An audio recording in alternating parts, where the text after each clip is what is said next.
Hello everyone and welcome back to another live stream with me, Grizzly. This is Grizzly True Crime, and today we continue to look at the cross-examination of Ana Abulaban. Sorry for being 2 minutes late there for live stream chatters that are waiting for me. I was just sorting something out here in the background. Please like and share so that others know that we are live right now and that we're continuing to watch. I hope you'll catch all the other episodes as well that we have been doing as we follow this trial as much as we can.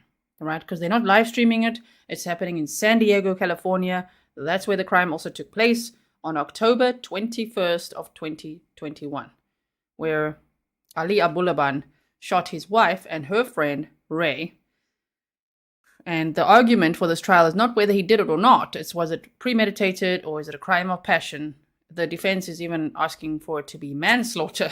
They want the jury to say this was just manslaughter. You know, anyone could have reacted like that, but don't. So let's see what the jury will decide. Of course, happy Memorial Day weekend to all of you who are celebrating that, which means Monday there's no court. At the time of this live stream, it is Sunday, the 26th of May of 2024.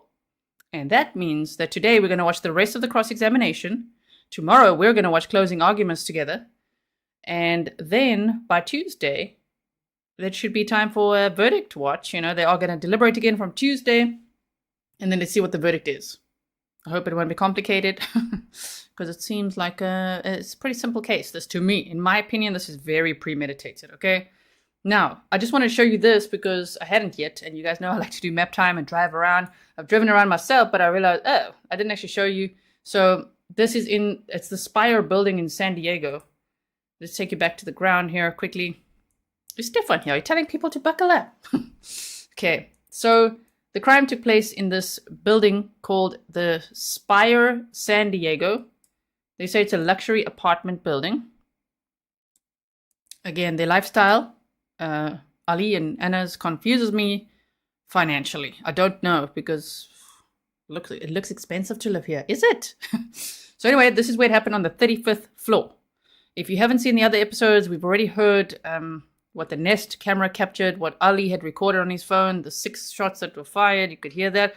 We've seen little clips from him in the elevator here and there as well. We've seen some testimony, some from his mother, some from friends of Anna's, and we've mostly been watching him on the stand.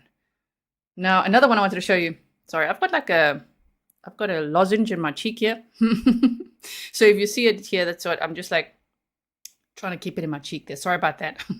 Okay, so also, I wanted to show you, remember we looked at his Gin Kid Instagram and his social media, right? His TikTok and YouTube and all of that.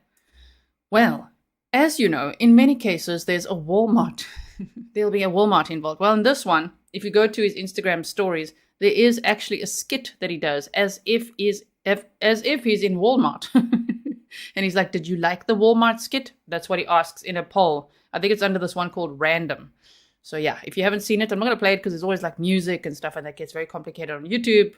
They could copyright strike you, take the video down, take the live stream down, and we don't want that. We want to be here together watching this trial together. Okay, so let me just see. What am I missing? Wow, Bob Murray said 3 to 4K a month. Sure, okay. That's a lot, you know, for their apartment. It was Ali, Anna, and their daughter, a 5-year-old girl who's 8 years old now. Shame, man. I feel so sorry for her. My goodness. Anyway, so I wanted to show you that. And there's a few other little things, but let's just get to the video today because I know we're eager to continue from where we left off yesterday, aren't we? All right, so let's do that. Let's fetch the video. It's this one. Yesterday, we were stopped at 3 hours. So let's go there again. Right there.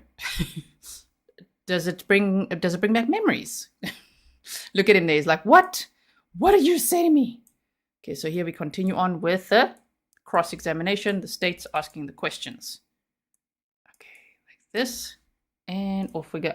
Wait. I've got to put the sound on for you. Okay, here we go. Did I not change her profile photo and her contact name to trash? You were not That is why being truthful about first starting to search for trash cans. It's not that I wasn't being truthful. It's just that there's certain details that I don't remember exactly.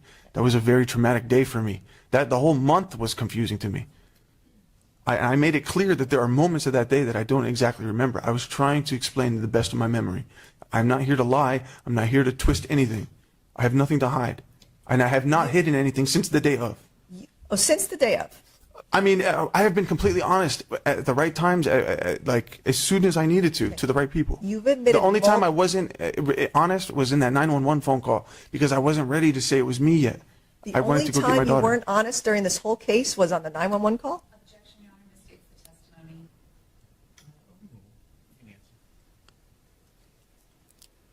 I have been telling the truth. You admitted multiple times during my questions of you that you have lied, correct? No, I didn't. Oh, well, I've lied to Ana. I've never lied on the stand. See how they twist things? That's crazy. All right. The morning of October 21st, you left an apology video. Okay, so wait, that comment went by. Wendy said, gee, he would be getting paid by the Creator Fund on TikTok. But the Creator Fund on TikTok is 2 to 4 cents per 1,000 views. You know, it's not like he's coining it on TikTok, even though he had almost 1 million followers. That's tough. They're on TikTok. 2 to 4 cents per 1,000 views. Okay, so maybe though. You sent an apology video to Ana, right?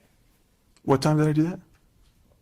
On October 21st. Yes, in the morning, 5 in the morning. Yeah, we saw that video, correct? Yes. And that was you, again, apologizing for treating her horribly, correct? Which is, I think, is a nice gesture. Which you had to do many times during your marriage. Yes. You were violent and rude to her, and then you had to apologize, correct? Yes.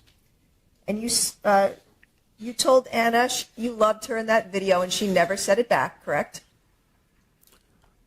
I even mentioned in the video, you don't have to respond to this. I just want you to know. She never said I love you back that day, correct? She didn't, but she said thank you for the video, or it was sweet, something along those lines. She didn't say I love you to you, correct? Why would she need to? I told her she didn't need to in the video. In the video, you told her that you were glad about her friends, right? You were glad she had friends? I was happy that she has good supporting friends, yes. But you hated her friends, right? I just told you yesterday, I actually really liked them. It's just there were certain aspects of their life that was bleeding into my marriage. You ultimately started hating all of her friends, correct? Hey, I don't hate anybody. I don't hate anybody, but sometimes I just, my priority is my family, my wife, my daughter. But what happens is when we jumped into this San Diego lifestyle, I felt like we forced ourselves into this friend group. They didn't give a shit about me. They don't care about me. Ana was flourishing, and that's great. But at the same time, I was losing Ana, and she was telling me to just focus on the guys, be like the guys. I was having a hard time fitting in. But ultimately, Remember, he's always the victim. If I didn't say this already, welcome to all my moderators, patrons, members, all subscribers. Welcome to everyone that's new here. Thank you so much for watching this with us. Also, Gail J, yeah, you said, yeah, you manage bigger accounts than his on TikTok, and only lives or brand deals can make you some money. TikTok takes a big percentage. Oh my goodness. And Marcelo Souza said, I knew Ali. His apartment cost $10K a month. Okay, Marcella, how did he afford it? You know, like what else did he do? What was his side hustle? Because he was getting disability, right? So, like, how were they affording this lifestyle? I'd love to know. But anyway, we talked right before this whole thing unfolded. Very unfortunate.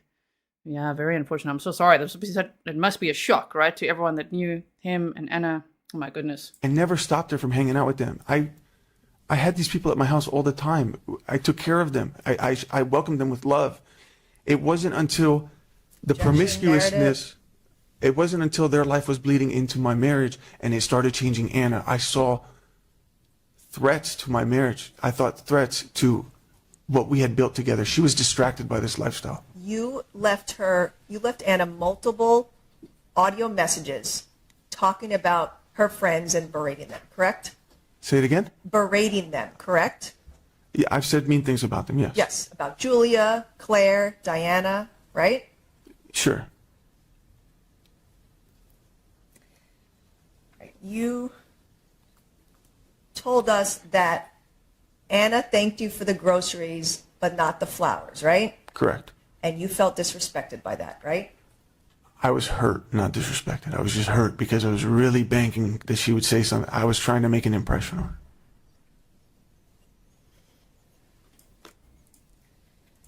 Even after, she made it so clear. She said in a text message, you've dragged me down enough. Like, we are done. And he's just like, oh, I sent her groceries and it hurt my feelings that she didn't acknowledge that. And the roses. Like, really? You're still going on about that? Okay. Just to summarize from yesterday, your testimony regarding when you went to the apartment. You said you went up to the apartment in the morning and you entered, and then you saw the flowers crushed by the makeup bag, right? Yes. And then that's when you started rummaging through the office and the apartment, right? Yeah, I was looking at some of her stuff, yes. And then you said you made that phone call to Ana, right? Where you were mad that she wasn't home? Okay, so I don't remember the exact order of events. That day is very hazy to me. Okay, so I don't know if you're trying to catch me on something I said incorrectly, but what I'm saying is I know it happened, but it may have been out of order. You said that you made that phone call to Ana and then you paused your audio recording, right? I remember saying that, but I'm not exactly sure if that's how it went. That's what you testified to under oath, right? I'm trying to remember, yes. I'm trying to remember these things. So you made that phone call to Ana and you were accusing her of cheating and knowing she's not home and things like that, right? Yes, I did. Right, because you were in the apartment and you knew she wasn't home, right? Yeah, what set me off was she said she was home. When I asked her where she was, she said she was home, but I was in the home. And then you said that you went back and that's when you threw away her clothes, right? And when she had lied to me like that, I had accused her of cheating. She said, "You're so stupid, I'm going to block you." Right. When But after that when phone she blocked call, me, the conversation was over. I went in a fit. I was going crazy. I was screaming. I was throwing the groceries around. I grabbed her possessions, and I feel really bad about it, but that's what I did in the moment. Okay, so you went back in the apartment and that's when you trashed the pumpkin and the flowers and things like that, right? I never left the apartment. I was going in and out from the trash chute to the apartment. So Okay. So, but you were trashing the apartment with the pumpkin and the flowers and then going to throw out the clothes, right? I mean, I just grabbed random stuff. But Right. And then, so you were going back and forth doing those things? yeah, I was going back and forth from the trash chute to my apartment. Okay. And then you said that's when you thought about setting up the iPad, right? No, I was thinking because I had suddenly got hit with a really intense exhaustion. I almost felt like I was going to faint. I knew I couldn't just be there. I had to go back and sleep. I had not slept since the day before. You remember the video on 5 a.m. The point I'm trying to make is I didn't want to lose this opportunity to find out the truth because I was planning to move to LA. And I just didn't want to go there. See, let me just tell you how I felt because I felt like Mr. when I Abulaban, go. He's like, come on, man. Let me just tell you how I felt. No. Angela Infante, thank you so much. I really appreciate it. Also, Helena, thank you so much. I really appreciate it. So, Marcelo, you said I had several talks with him. He was having problems with substance abuse. Last time we spoke, we were supposed to grab a coffee in Manassas, where he was primarily located before starting his career. Oh, I'm so sorry, man. Okay, so he wants to tell us.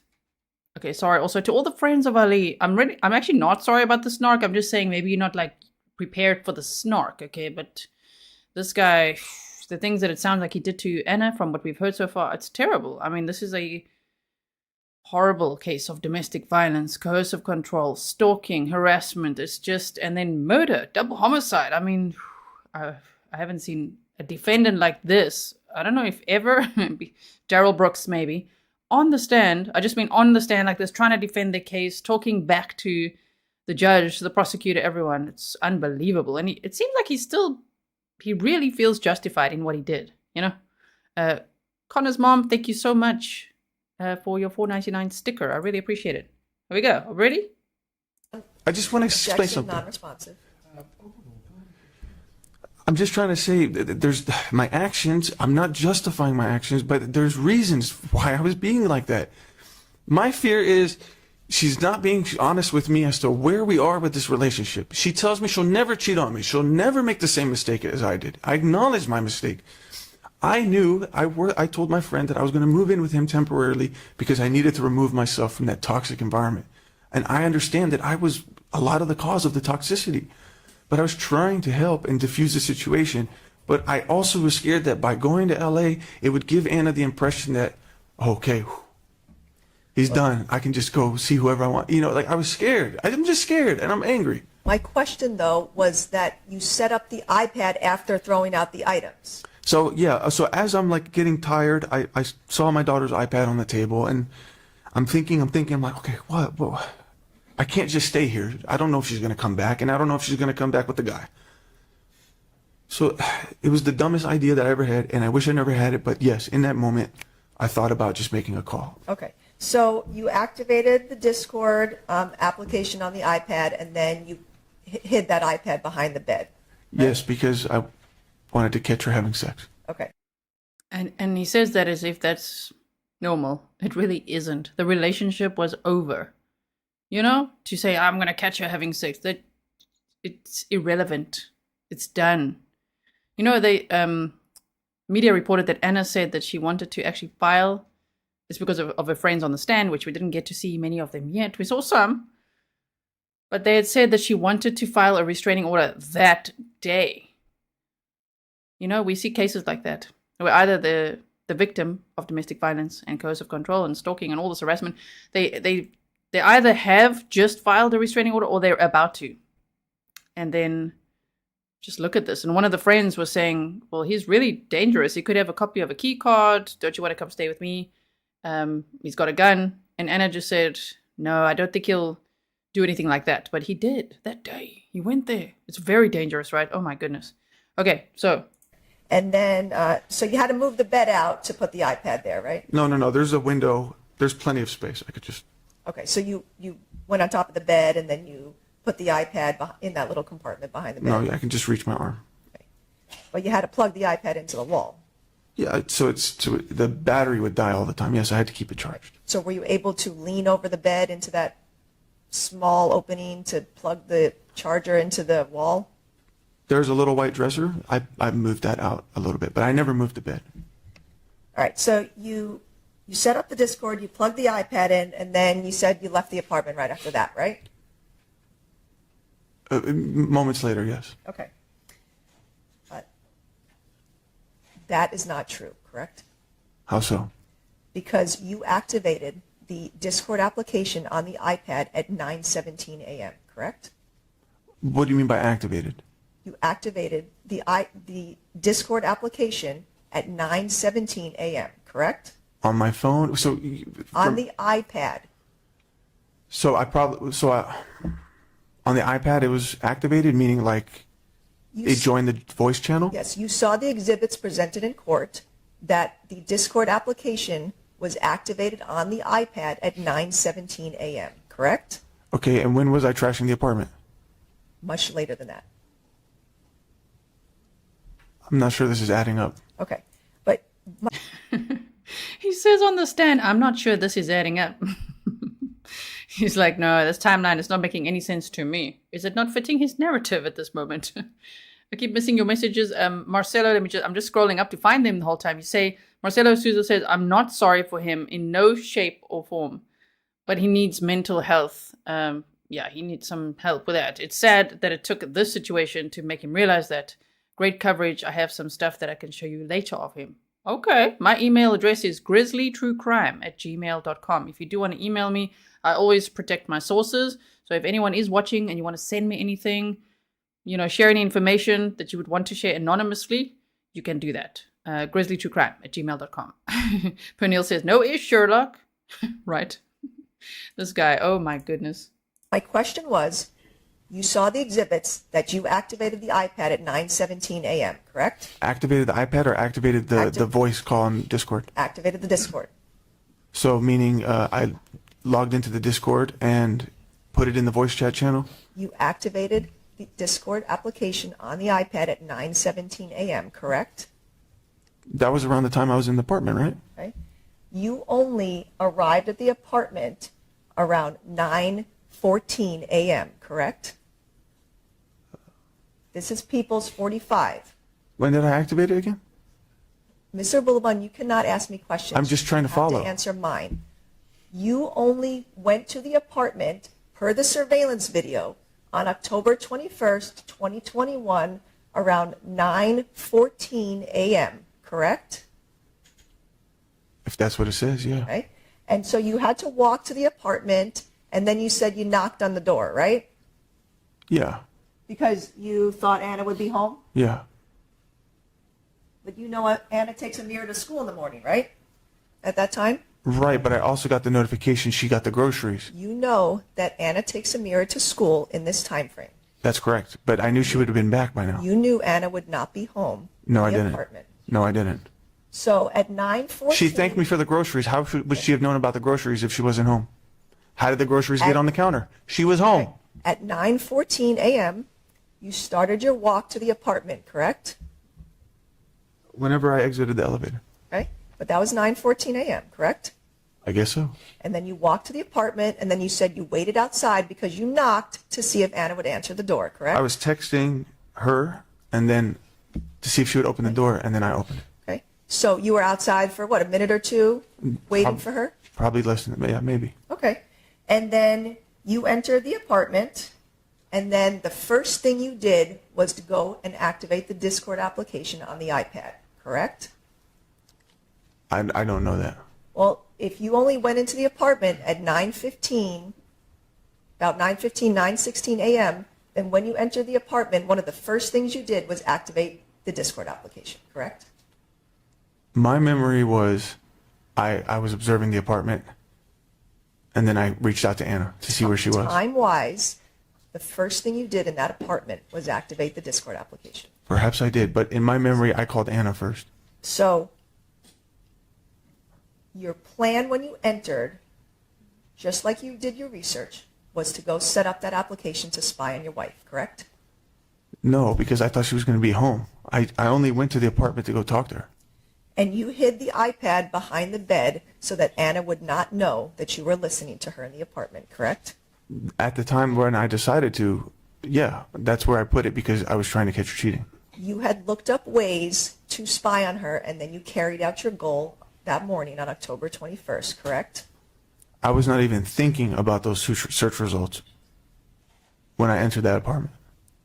I only went there to go visit my wife. So even if I got the time wrong about when I activated it, I still got the idea at that moment. It's not about getting the time wrong. It's about you telling us that you did not activate that Discord application until you left the apartment. And that was How would I have done that out of the apartment? I said I was in the apartment when I did that. Yes, but you said that was the last thing you did. So that would have been around 9:45 a.m. when you left the floor and went onto the elevator, correct? Okay, but that sounds like a reasonable amount of time to have a phone call and to trash an apartment and then activate it. I don't understand where you're going with this. What you did was you first went into the apartment, you activated the Discord application, you trashed the apartment, and then you left and had that phone call with Anna in the hallway at 9:45 a.m., correct? That's not correct. Well, you told us that you paused your audio recording to have that phone call with Anna, right? That was I don't know if I don't remember that. I mean, I remember saying that, but I don't remember if that's exactly how it happened. That's how you testified, right? Yeah, I know I said that yesterday, yes. So the recording that your attorney played yesterday, that it was about a 12-minute recording of you inside the apartment and trashing it, that recording you started at 9:19 a.m., correct? We know when his rage is starting to bubble, when he's like, that's it, I'm pouring more water. Fluff the jacket. All right, and then later, as we saw yesterday, jacket's being peeled off. Almost forgot to bring my coffee. Sorry, I do a little hide and seek here and there.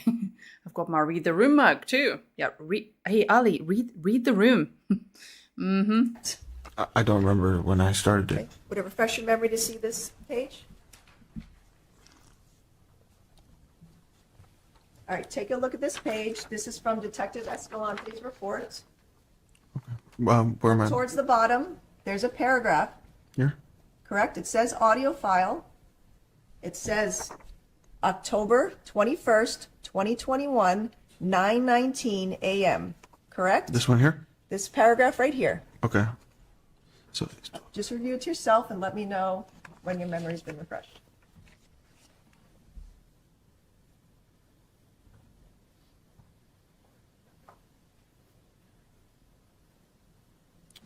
why does it say it apparently takes place at 9:19? I'm not done. But it says apparently, so it seems like he doesn't even know what time. You have to read this to yourself, and then I will ask you questions. Motion to strike.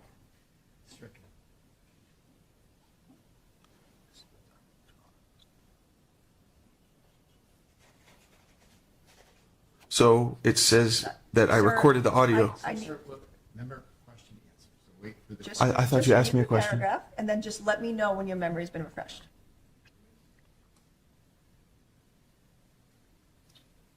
It says I recorded the audio as soon as I walked in. Is your memory refreshed from reading this paragraph? Ollie's her texting Anna. Just please don't read it out loud. Ollie, that camera's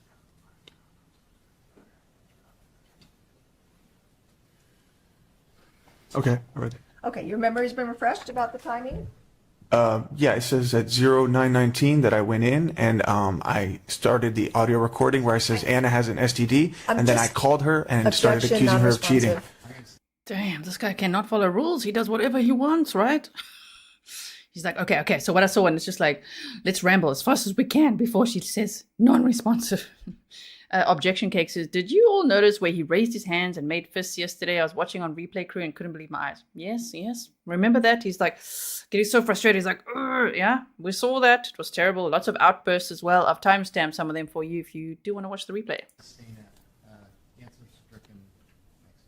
Next question. But you said I immediately My- activated the iPad. That is not what happened. And he says that too. My question for you was your memory refreshed looking at this page of this report?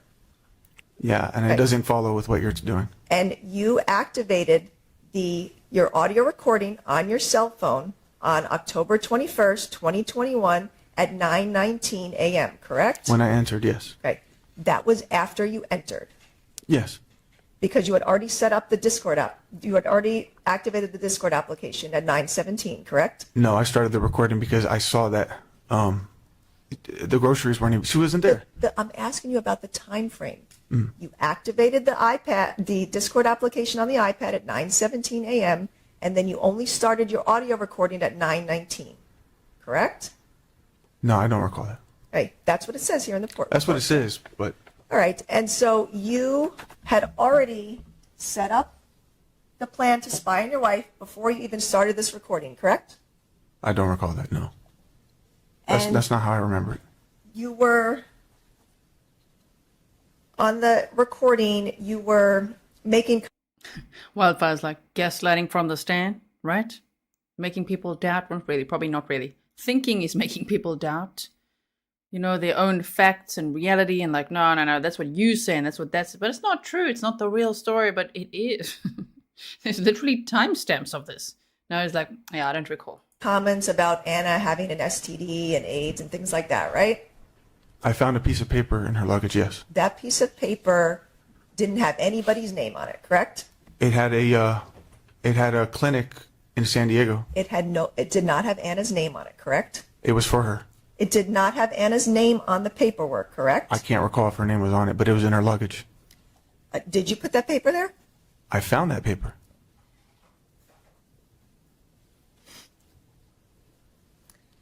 All right, and on that audio recording that you made on your phone, you said you did that because you thought there'd be a problem with Anna, but she wasn't there, right? I activated before I entered the apartment. You did not actually, correct? Objection on her argument. That's the same. All right, on that recording, for 12 minutes, you were trashing the apartment, correct? Say it again. On that recording is 12 minutes long on your phone. The majority of that recording was you trashing your apartment, correct? Sure, yes. Right? And yelling that Anna was cheating on you and things like that. Correct? Yes, I want to say something, but I know you're not going to let me. Right? And then after you trashed the apartment and then you threw out her clothes in the trash chute, you left the apartment and walked to the elevator, correct? Yeah, when I was done for the day, or when I left, yeah. And you saw that on the surveillance video, correct? You left the apartment and you walked towards the elevator, right? Yeah, I was leaving. And then we heard that phone call that you had with Anna where you were accusing her of cheating and she's not single and things like that, right? I thought I had that in the apartment. Well, you saw that surveillance video, correct? And you heard your voice and Anna's on that phone call? Are you talking about the Nest camera? I'm talking about that surveillance video you saw in court. That Yeah. doesn't show me in the hallway. That just picked up my voice from my apartment. It didn't show you in the hallway, leaving the apartment and walking to the elevator? I don't remember the exact events, but All right. And you had the phone call with Ana at around 9:45 a.m., correct? in the hallway, Yes. maybe I did. I don't remember. And that was before you left the building, correct? I was waiting for the elevator, I guess, on my way out. You did not have that conversation with her in the apartment. You had it in the hallway. That was picked up on video, correct? Well, then why would I be screaming she's cheating on me while I'm ransacking the apartment? What Mr. gave me that Abulaban, indication? You cannot ask me a question. I'm asking you about what you saw and the time of the phone call. And I've said it already yesterday, right? He just doesn't listen to the instructions. You cannot ask me a question. And the whole time, he's combative. Look at him. He's combative, argumentative, ask questions the whole time. Oh my goodness. You had that phone call with Ana at 9:45 in the hallway, not in the apartment, correct? No, it was in the apartment. I remember it being in the apartment. I was on the phone and I was texting her at the same time. And People's 102, this is the damage you did to the apartment, correct? I mean, I threw a pumpkin and roses. No big deal. See, to him, that's not a big deal. Just vandalize the apartment. If anyone's confused, if you're only watching for the first time now, welcome. I hope you'll check out the other episodes where we also watched as much as we can of this trial footage that's being shared by Court TV. Very grateful for what we can see because what a trial this is. Oh my goodness.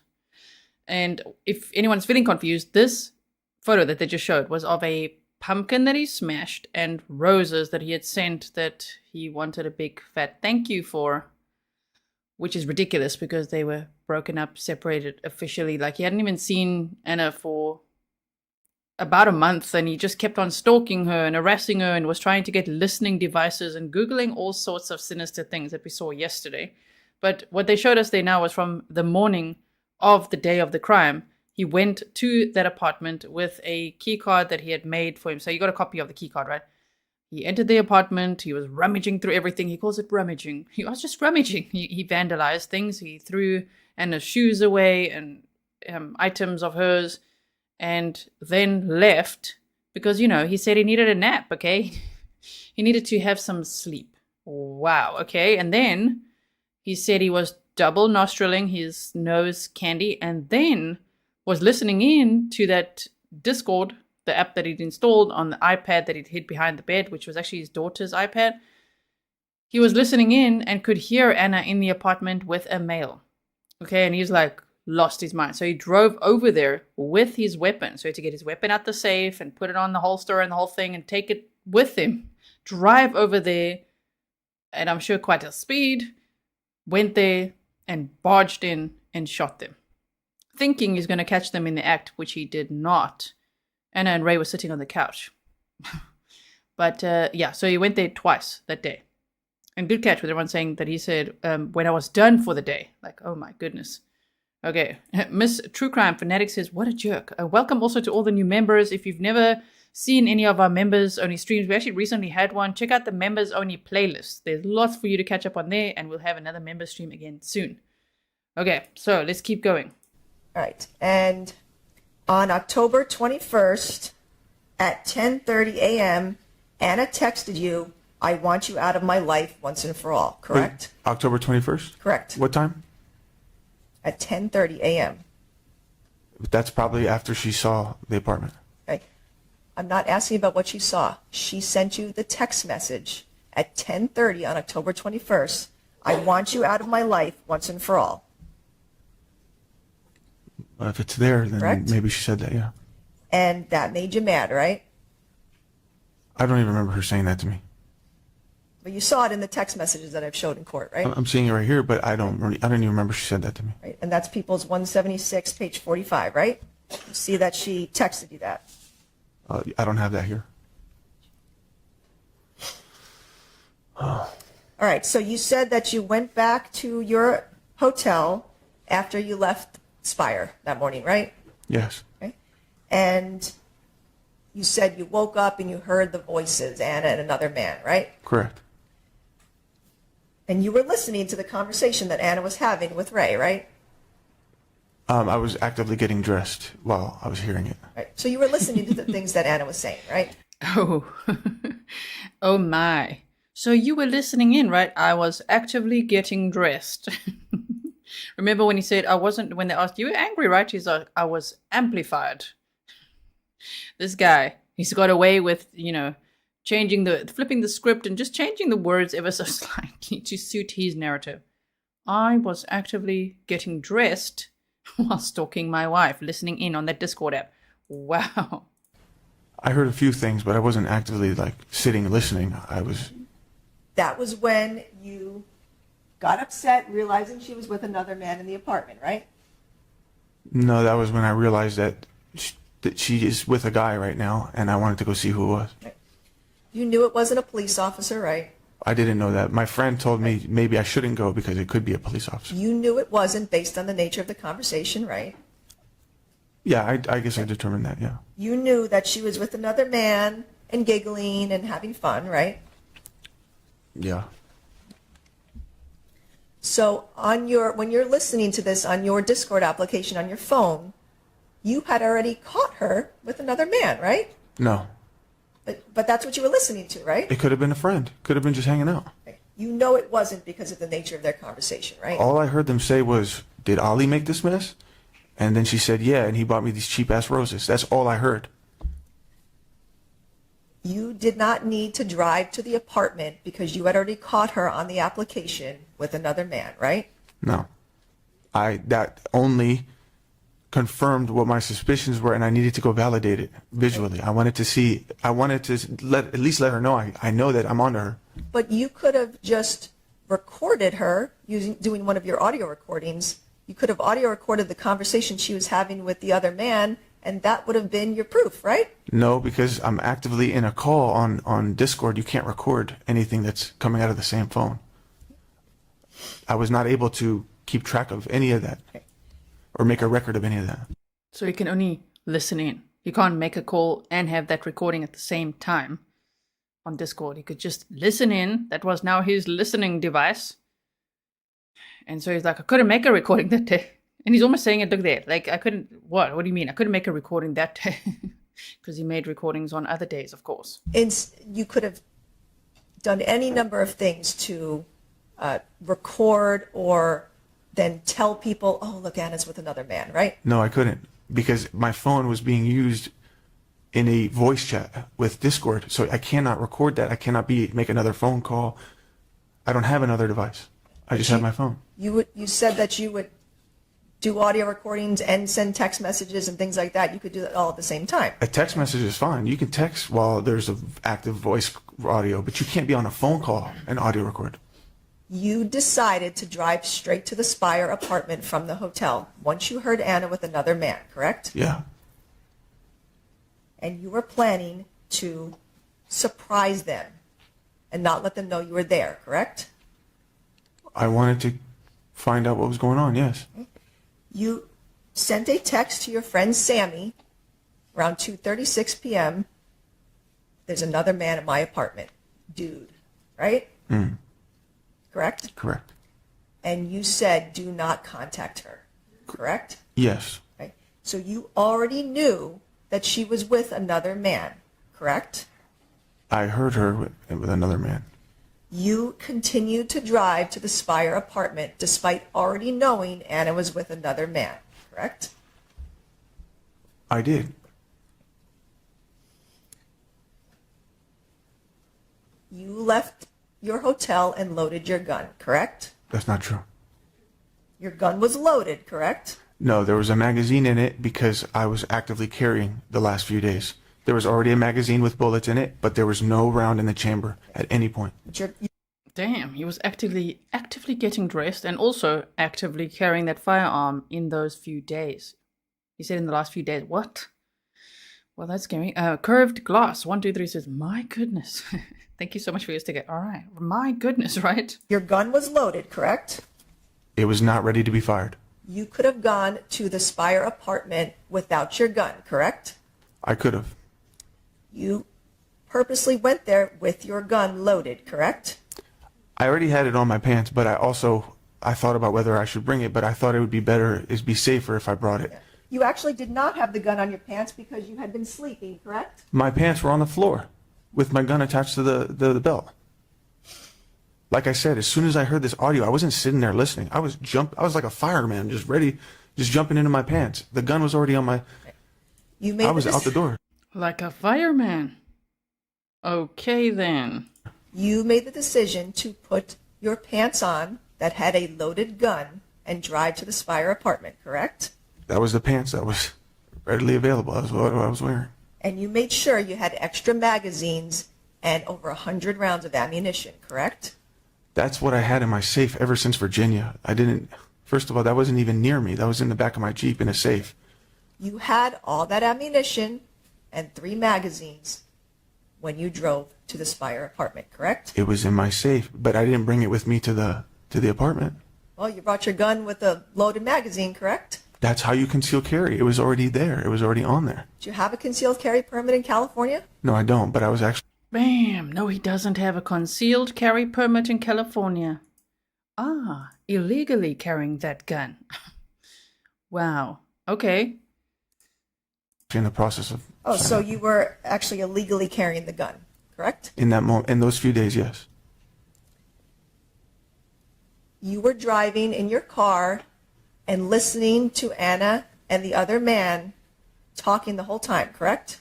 No, I actually started to freak out because I stopped hearing the voices, and then all of a sudden I heard R&B music, and then I started to panic and scream. And You wanted revenge for Ana being with another man, correct? no, I wanted to know the truth. I was sick of the lies. I was sick of the back and forth. I wanted to just figure out, like as I said in that voice video, just let me know so I can move on. I wanted to catch her because she kept playing this innocent, she'll never do what I do. She. All I want to know is, I wish I could ask him, and did you find out the truth? Because based on what he was accusing Ana of, when he burst into the door, that Ana and Ray were sitting on the couch. So did you find the truth? Did you catch her in the act? Doesn't seem so. She turned my whole family against me. They're calling me a cheater. I wanted to show, like, look, she's doing it too. She's doing the same things that she's accusing me.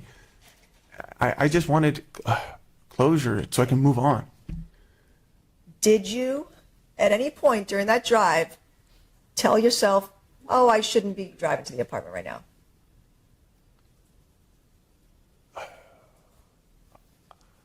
I didn't want to be in this situation. I knew that.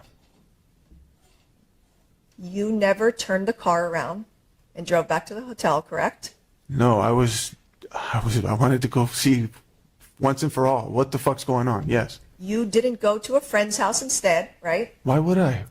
I'm thinking that my wife is about to have sex. I'm trying to go catch her. You did not go to LA to go be with Sammy, correct? That was the plan, but You did obviously it changed once the events changed, when I ordered the groceries, and then Ana was behaving strange, and then I went to the apartment to go check on her. She wasn't there. She lied to me. So LA was out of my mind at that moment. But you did not make the decision to drive to LA instead of going to the Spire apartment, correct? Once I heard the voices? Yes. Yeah, no, I wasn't thinking about LA at that moment. Right? You didn't drive to a bar to go get a drink instead of driving to the Spire, correct? No. You didn't go to the gym to go work out instead of going to the Spire, correct? No. You didn't go out to lunch to try to get your mind off things instead of going to the Spire, correct? No. You didn't decide in that moment, oh, I'll just divorce Ana because she's with another man, right? I didn't know who he was. I didn't know, because depending on who it was, let's say if it was Nick or Miko, I would have never assumed they were in a relationship. I would assume that maybe they're just hanging out to comfort her, but when I found out who it was, then I knew that. You didn't answer my question. Then I knew. What? Esoteric research says she was cheating. Yes, he caught her in the act. In the act of what? Sitting on a couch with another man? Oh, how dare she do that when they're not together anymore? So naughty. Oh, man. Question. You didn't just decide instead, oh, let me just get a divorce from Ana because she's with another man, right? In that moment, no. I was trying to understand what's going on with Ana. You didn't call your mom to talk to her about what you had been hearing, correct? No. You didn't call your dad to talk to him about what... That was a very badly timed sip of coffee I wanted to take. I was not trying to mirror him. Okay, I don't like that. Listen here, Ali. Don't you sip your water while I'm trying to sip my coffee, okay? NEP said despite it not having an exterior safety, he still had to rack the weapon before pulling the trigger.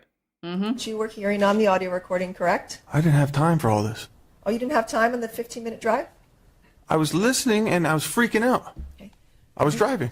You didn't call any of your siblings or your stepmom to talk to them instead of driving to the Spire, correct? No, I didn't call anybody. You didn't call any friend to vent your anger instead of driving to the Spire, correct? I get where you're going. I need you to answer my question. You did not call any friend to vent your anger instead of going to the Spire, correct? No, I was driving to the Spire. And you said it took you 15 minutes to get there, right? About. Yeah, you were driving just fine, right? No, I was driving over like 90 miles an hour. You were driving fast, but you weren't crashing into anything, right? I wish I did. You weren't, though, right? I was focused. I did coke and I was in the zone and it's like the only thing on my mind is there's a man in my house. There's a man in my house. Anna's with a man. Let me go find out who this is. I wasn't thinking about mom or friend or LA. I'm thinking, holy fuck, everything that I've been suspicious about is happening. This is my chance to go find out. You're That's not what's happening. answering my question. That is the answer to your question. My question Because he can hook up with whoever he wants, even 19-year-old women, but 19-year-olds. Okay. He can look up escorts. He says, but he didn't hire them. We don't know that. We don't know that. He can do whatever he wants, sleep with who he wants. But Anna, there's no way that even after they are no longer together, that she can be with anyone else. Like, what the hell, dude? This guy, so possessive, so delusional, so controlling, possessive, all of those things. There's so many labels. was you were driving just fine on the road. I was driving erratically. If I would have been pulled over, I would have been arrested for reckless driving and possession of a firearm. So I was even That in danger whole- to myself. While you were listening, Aw, shame. Again, he was the victim, even while driving there to commit double murder. And possession of a firearm? What about possession of other things? Like your nose candy, probably that as well. to Anna and Ray on the recording on your phone, you were mad, right? I was amplified. They were disrespecting you, right? There it was. You were mad, right? I was amplified. So you were listening in. I was actively getting dressed. And here, you were mad, right? He's like, I was amplified. Oh, man.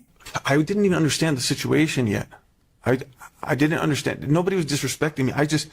I'm absorbing this as I'm going. I'm just trying to learn. Well, you said that they were making fun of you, and that made you upset, right? It was just part of what I heard, and it amplified me. I was worked up. So you felt disrespected by them, right? No, I was freaking out. Okay.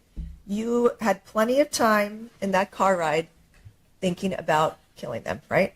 Never crossed my mind. So you parked on the street outside the parking garage. Never crossed his mind. So why'd you take your gun? It's just like for protection. And who did you protect? You went in there and murdered people instantly. Like open the door 3 seconds later. 1, 2, 3, fire. Shots fired. Like what? NEP's like, I was amplified. So just remember, if anyone's feeling angry, no. You're feeling amplified. Garage on J Street, right? Just right outside, yes. You didn't park in the building, right? No. You didn't I go through, didn't have the pass. okay? And you didn't walk through the Pinnacle lobby like you had done every other time, including that morning, right?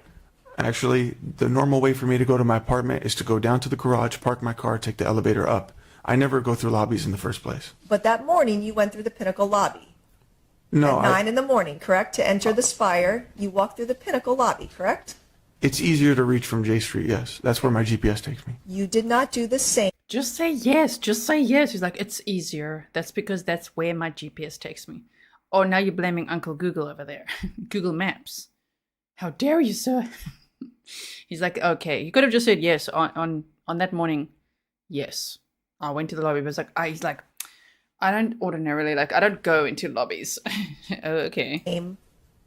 before you went to go shoot Anna and Ray, correct? I parked in the garage. I don't know why I parked there. That's just where the GPS took me. You ran through the parking garage so no one would see you, correct?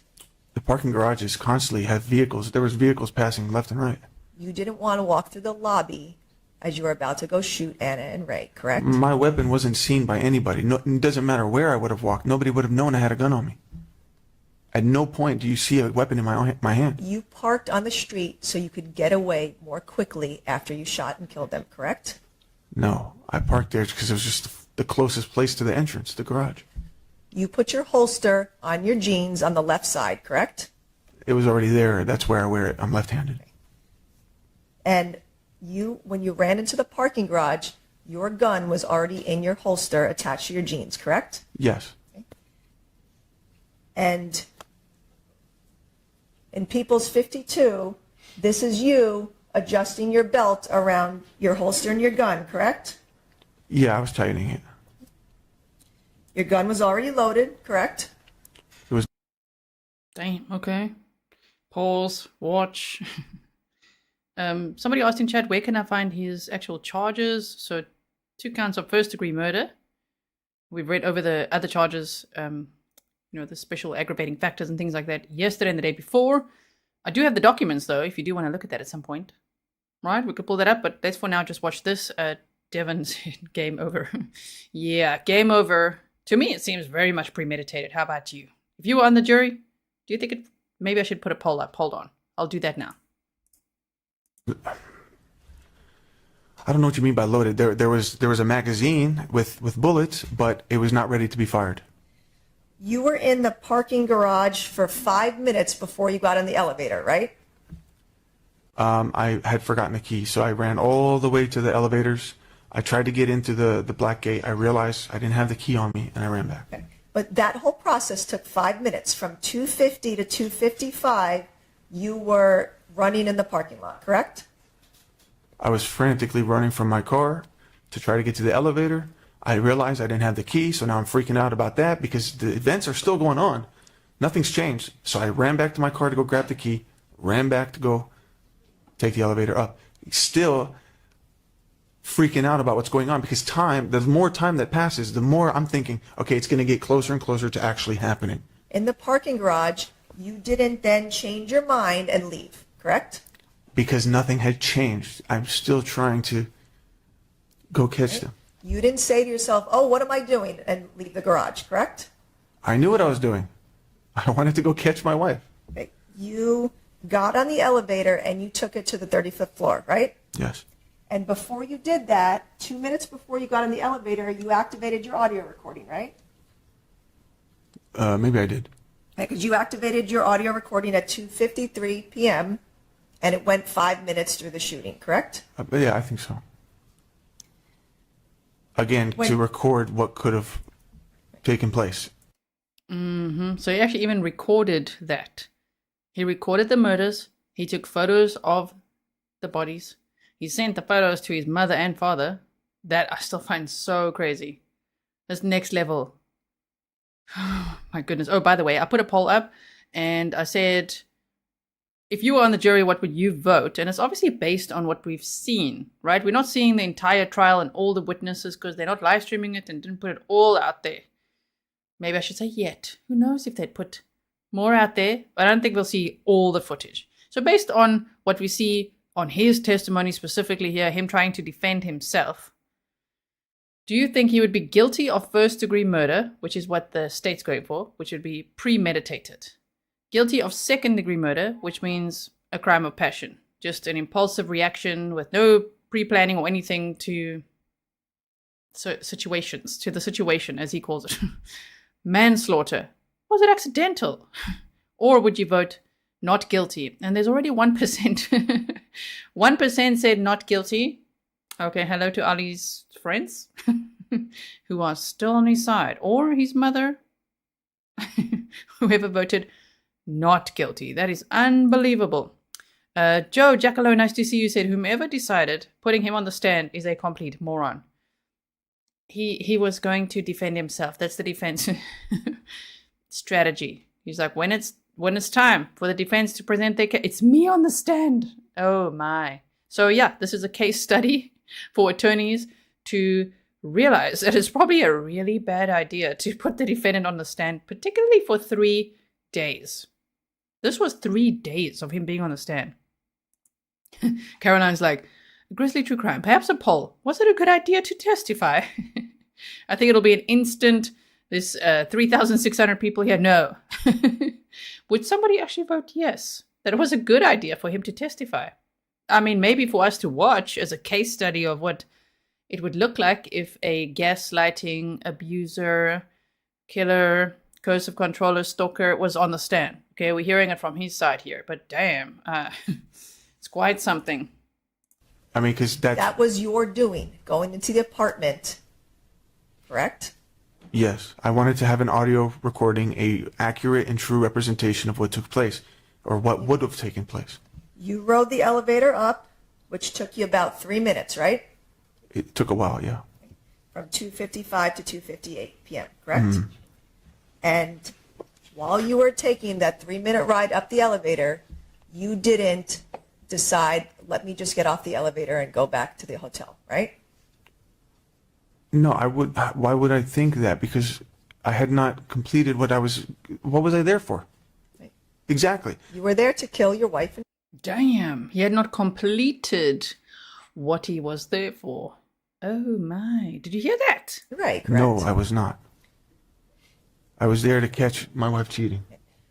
In People 68, was this the direction you ran to go take the elevator? Yeah, right behind.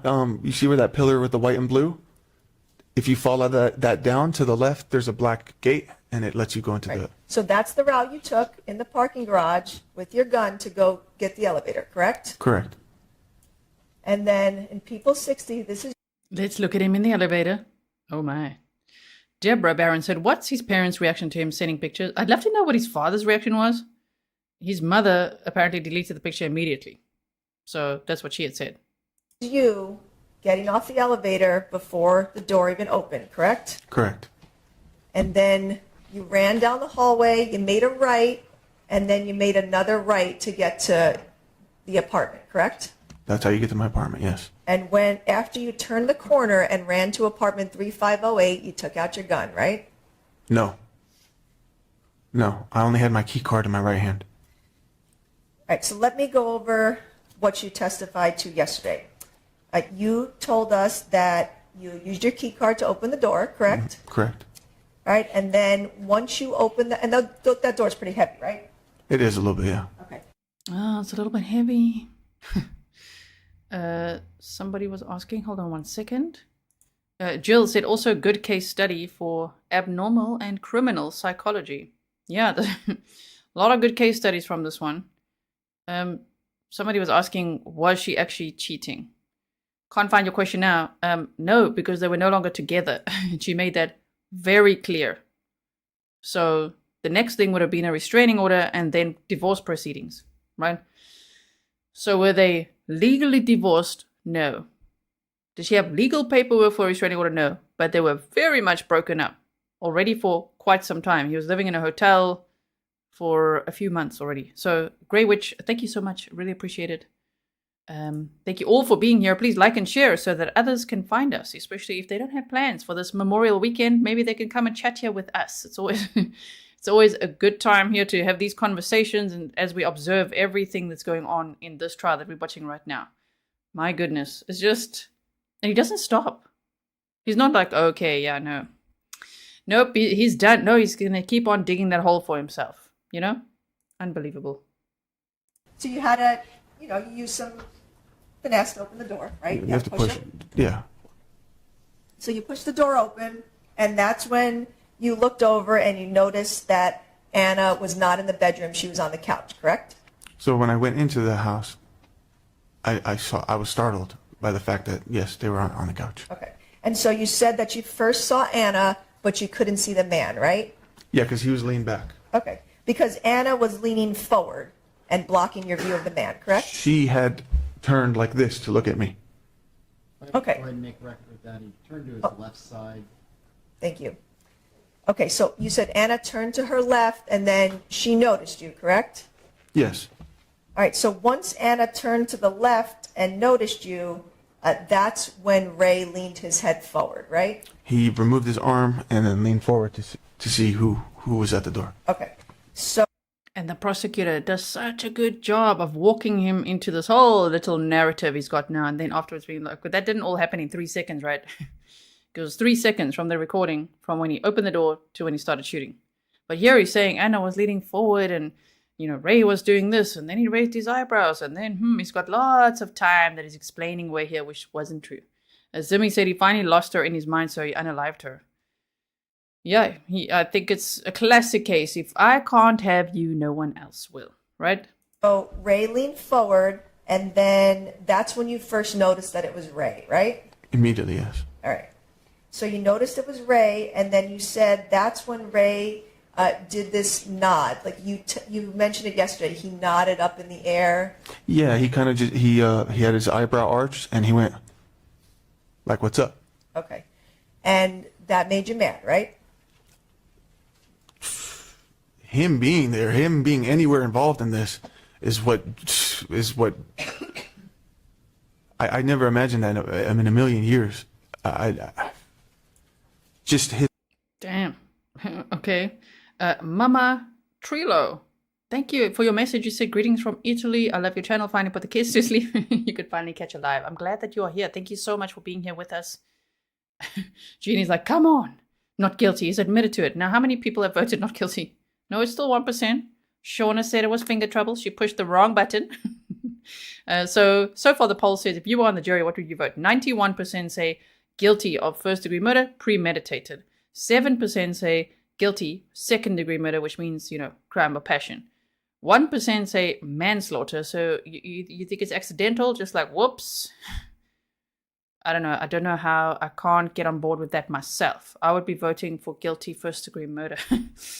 Premeditated, yeah, 2 counts of that, based on what I've seen and heard, right?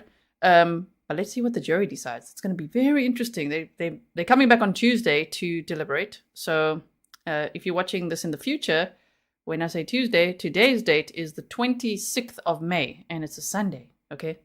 So I hope that you'll catch the other live streams that we then did, if somebody's watching from the future. Because people watch these trials all the time. You can go back to any of the trials that I've covered. They're all timestamped for you. You could check it out. Okay, so he's going to explain just Ray being there. It's just enough for him, you know? His whole involvement, just seeing his face just did something to me. Okay. That was like the straw that broke the camel's back mentally. I mean, I don't know what happened.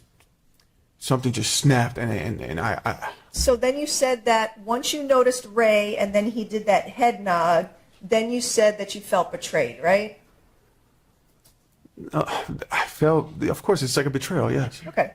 And then you testified that at that moment, when you were looking at Ana and Ray, you felt betrayed, and you said you didn't expect that Ana would do that to you, correct? I was sharing some of the feelings, how I felt about the situation. I may not have felt that in the exact moment because of how fast it happened, but when I testified yesterday, I got really emotional, so I may have interjected some after feelings about this. Okay, but in the moment, you were processing your feelings and realizing that Ana had betrayed you, right? No, so let me put it this way. I opened the door. Ana, Ray. No, that's not what I'm asking. That's exactly how fast it happened. Oh, my word. He did a whole demonstration. Wow. Okay, then. Did we need to see that? I don't think so. Just like, Ana, Ray, gun coming out. Okay, right. Not the normal response. But I'm asking you about what you testified to yesterday. You testified that all of these things happened, and then you were processing the fact that Ana had betrayed you, correct?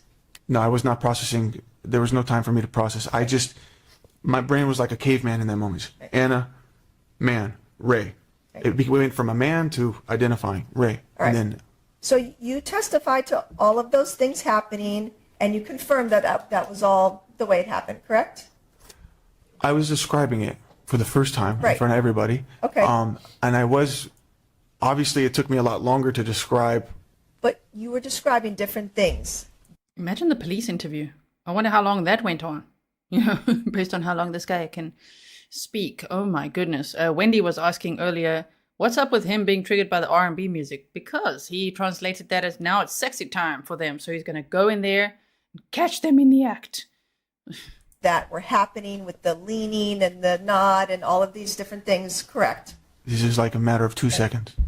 Not all of those things that you described that you saw and felt could not have happened in 1.5 seconds, correct? Objection, Your Honor, argument today. Next.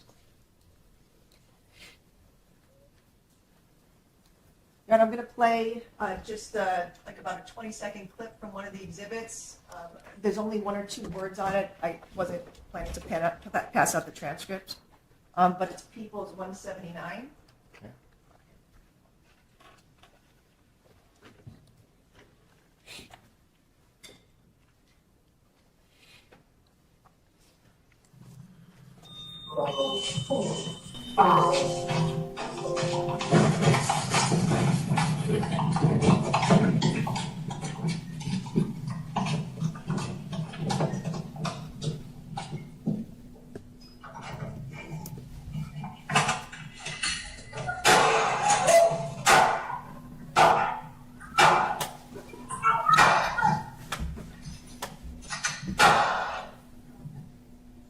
Okay, that's the recording from your phone of the shooting, correct? Correct. You shot your gun so fast upon entering that apartment, correct? Correct.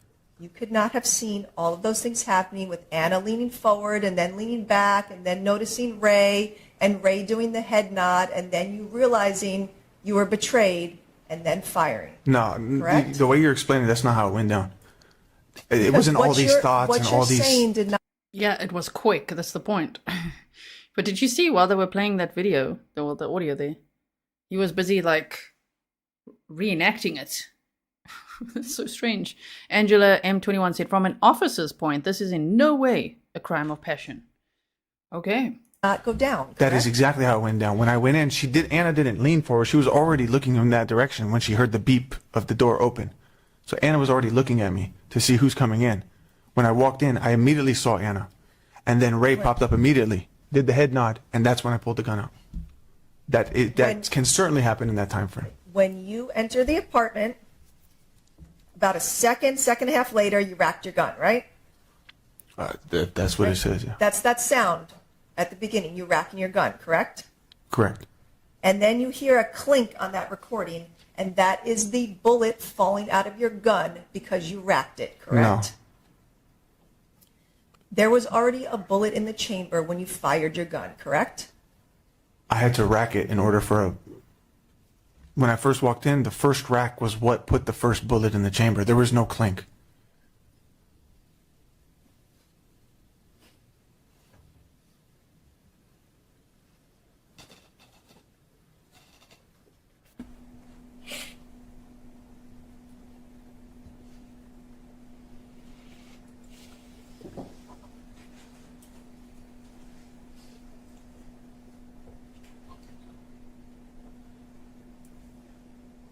One moment. Wait, I'm just going to pause. Pierrette said, how is this not a crime of passion? This is exactly the meaning of crime of passion. So crime of passion is committed in the heat of passion or in response to provocation as opposed to a crime that was premeditated or deliberated. So that would have to mean he didn't premeditate anything, but yet he installed an app.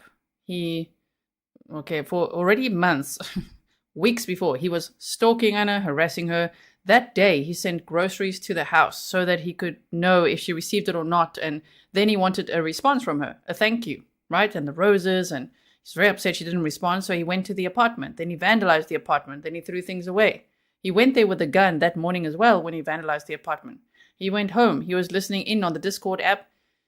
He heard Anna and a man, which they didn't know about. They were not provoking him.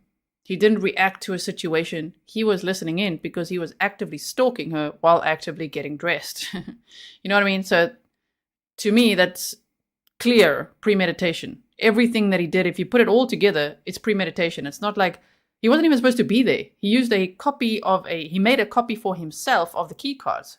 the relationship was over, So he burst into that door. That's why he didn't park where he usually would park, especially in the morning, because he couldn't get in there. He wasn't supposed to be there.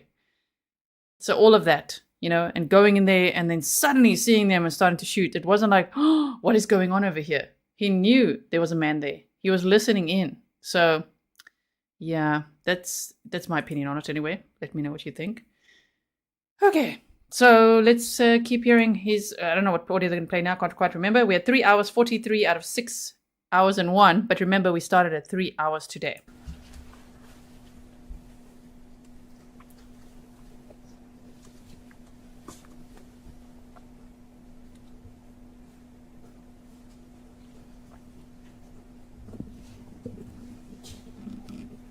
Okay, looking at People's 89, page 9.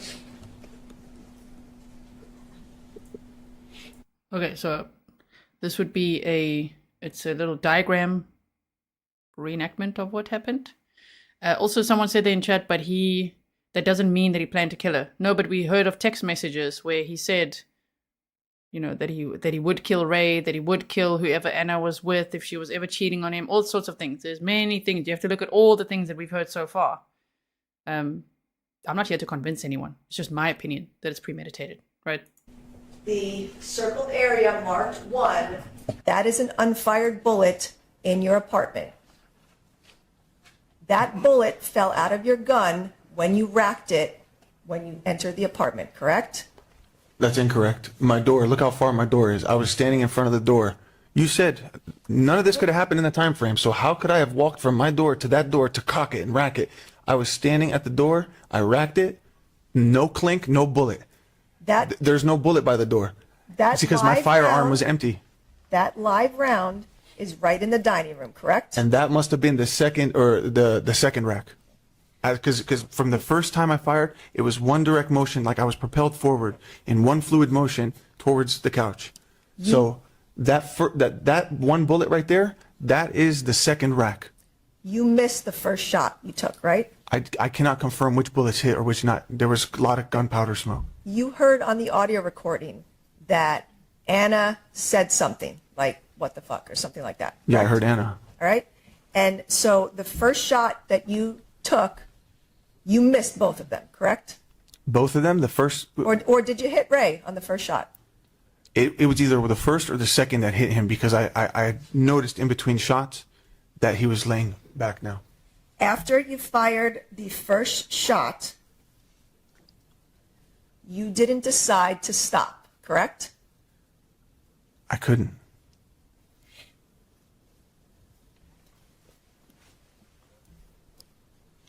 You racked the gun again after you fired the first shot, correct? I heard it. I don't remember doing that. But you did that, correct? That's what happened. You did not need to rack your gun because there was already a bullet in the chamber, correct? That's correct. You racked it to intimidate your victims, correct? Objection and argument. Overruled. Answer. I mean, I'm planning to answer. I'm trying to. If I'm trying to kill them, why am I trying to intimidate them? That doesn't make no damn sense. What do you want to go? What do you want to say is happening here? That I'm processing these thoughts and feelings. How did she betray me? Or did I just fucking happen? It just happened. There is no intimidation. There is no. I didn't even know that they were seeing each other. I didn't know that was going to happen. It just. I saw it. My gun's in my hand. I racked it because there was no bullet in the chamber. And then I racked it again after the first shot. That doesn't make sense why I would do that. The gun was not jammed at any point. Even the way that I'm handling the firearm doesn't make sense. Are you holding it to the side or straight up? No, I held it one-handed. I don't know. Am I allowed to point? I'm asking you, did you hold your gun straight up or were you holding it to the side when you were shooting Ann and Ray? No, I'm not a gang member. I don't shoot that way. I had it like this.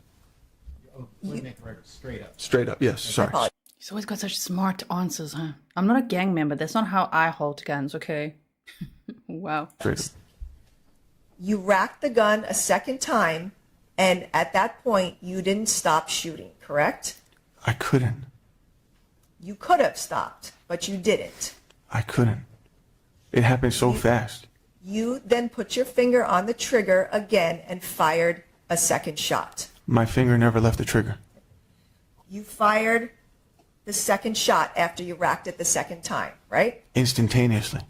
When you racked your gun the second time, that bullet fell on the carpet in front of the couch, correct? I don't know.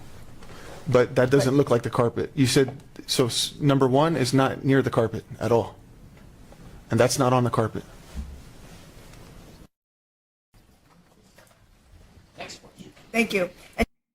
And then we go to the next footage. They took a little recess, I think, because there's no reason for it to skip forward like that unless there was nothing happening there. Okay, so I'm putting together all these clips for you of what we have from all this cross-examination, of which there were quite a few hours, actually, because he took the stand for so long, right? Oh, my goodness. This whole thing about being provoked, right, for the crime of passion, like, he's not supposed to be provoked because he's not even supposed to know that, let's say, Ray was there, or any person, no matter who. The only reason he knew is because he was stalking her. That's what stalkers do, coercive controllers, domestic abusers. They don't all do stalking, but this one did. So it's like, oh my word, he was provoked by himself from all the listening, that he was doing, stalking, putting an iPad in there. What? Just for the record, People's 176 is now 60 pages. All right, you worked it out, Charlie? Yes. Okay. All right. We were talking about the second time you racked your gun and then a live round fell out of the chamber, correct? I don't remember these events, but if I racked the gun, that's what would have happened. Right. And so looking at People's 89, page 14, there's a live round labeled 6 that's on the carpet in front of the couch. That was the bullet that fell out of your gun after the second time you racked it.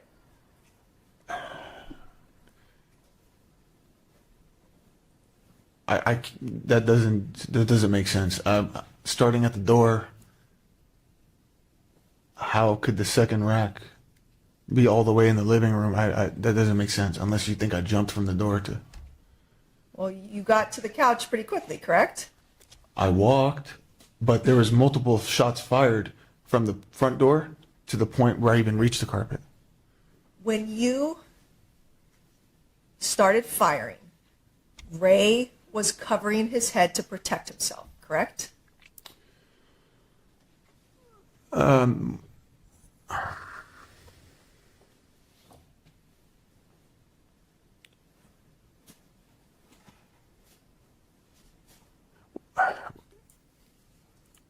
I pulled. Damn, just got to think long and hard about that one. Raji Hoffman said, I've been in many courtrooms from court reporter, former court reporter, okay, and this is maybe the second time I've ever seen a witness curse and use this kind of language and not be held in contempt. I mean, I also wonder why, why he can just speak like this. So I don't know. The only answer I can come up with is maybe so that everybody could see exactly who he is. Or why? Why do you think he can just behave like this and swear like that and speak to the district attorney like that? Ali B from Tennessee said he has no remorse. Gee, I'm not supposed to hate anyone, but may I say I despise this man with a passion. It's amplified, right? Thank you, Ali B. I really, really appreciate it. Pulled the gun out. Yeah, he went like this. Right? And the record reflect that the witness turned all the way towards his right. No, my left. I'm sorry, your left. So that's the And put his head down. and put your head down. Is that what you did? I believe he was kind of just hiding behind Anna's head, but it all happened in that moment. Okay. So Ray turned towards Anna to protect both himself and her from your gun, correct? I'm not sure. It just happened. I think, if I remember correctly, that's how it happened. And you shot Ray in the back of his head, correct? I was not aiming. I don't remember exactly how it happened. You weren't aiming? You only shot them in the head and neck, correct? I'm sure. I think he got shot 3 times, but. Yeah. And it was all in the head and neck, correct? And this guy had military training. Remember, he was in the military. So he's like, what? I wasn't even aiming. Did you shoot them in the elbow? The foot? The leg? No, all in the head. What I meant by aiming is the proper aiming. Like you would have to hold a firearm with 2 hands and then line up the rear sights with the front sights and then kind of close one of your eyes. I didn't do any of that. My question was, you only shot Ray in the head and the neck, correct? That's where the bullets went. I mean, I was just pointing in the direction. You are a trained military police officer, correct? I was, yes. Correct? Okay. You knew how to aim to kill, correct? Incorrect. You didn't know that shooting someone in the head could kill them? So that's not what you just asked me. You said that I was trained to kill. I was not trained to kill. You were trained on where to fire to kill, correct? It's incorrect. Law enforcement training, we aim for center mass, which is the body, which is the biggest point of a person's body. And it doesn't always result in a fatality. You know that shooting someone in the head will kill them, correct? Not necessarily. There's people who have survived shots in the head, Okay. but like I said, there was no thought of I'm going to shoot him in the head. There was nothing like that. I did not plan to shoot anybody in the head. I don't know where the bullets were going. I don't know which bullet went this way. I don't know when I racked it. This is something that happened in a blur. You did not shoot anywhere else in the apartment other than at Anna and Ray, correct? In their direction. Yep. You didn't shoot at the window to scare them, correct? No. You didn't shoot into the kitchen or the bedroom, correct? No. You shot only towards their heads, correct? No, I just in their general direction. I was too far away to.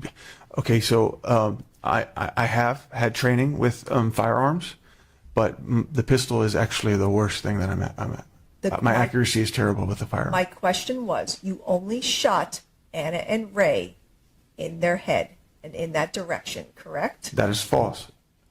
There's a shot. There's one of them that entered his trap, his neck area. I did not aim for these things. This is just where the bullets ended up, and there's a few bullets that hit the wall.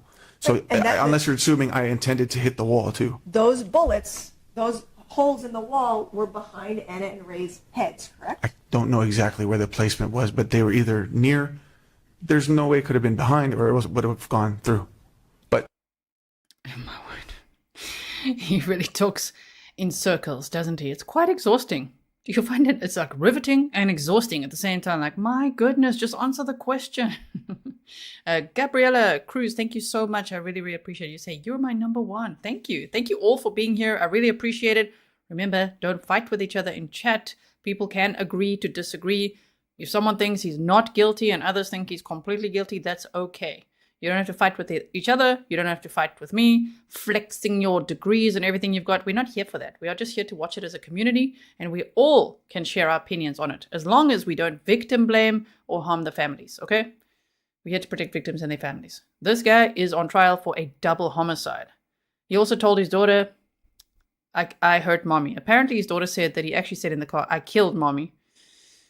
That's scary. I can't imagine. Man, like the trauma that she's endured. I mean, all the fighting that was going on in the relationship as well, she was there too. I mean, that just makes me so sad. I hope that she will be okay. I believe that she's with his mother. That's what, I thought maybe she was with Anna's mom, but I think Anna's parents are still in Japan. So I think she's with Ali's mother in the USA, if I'm not mistaken, because everyone keeps asking, where's the little girl?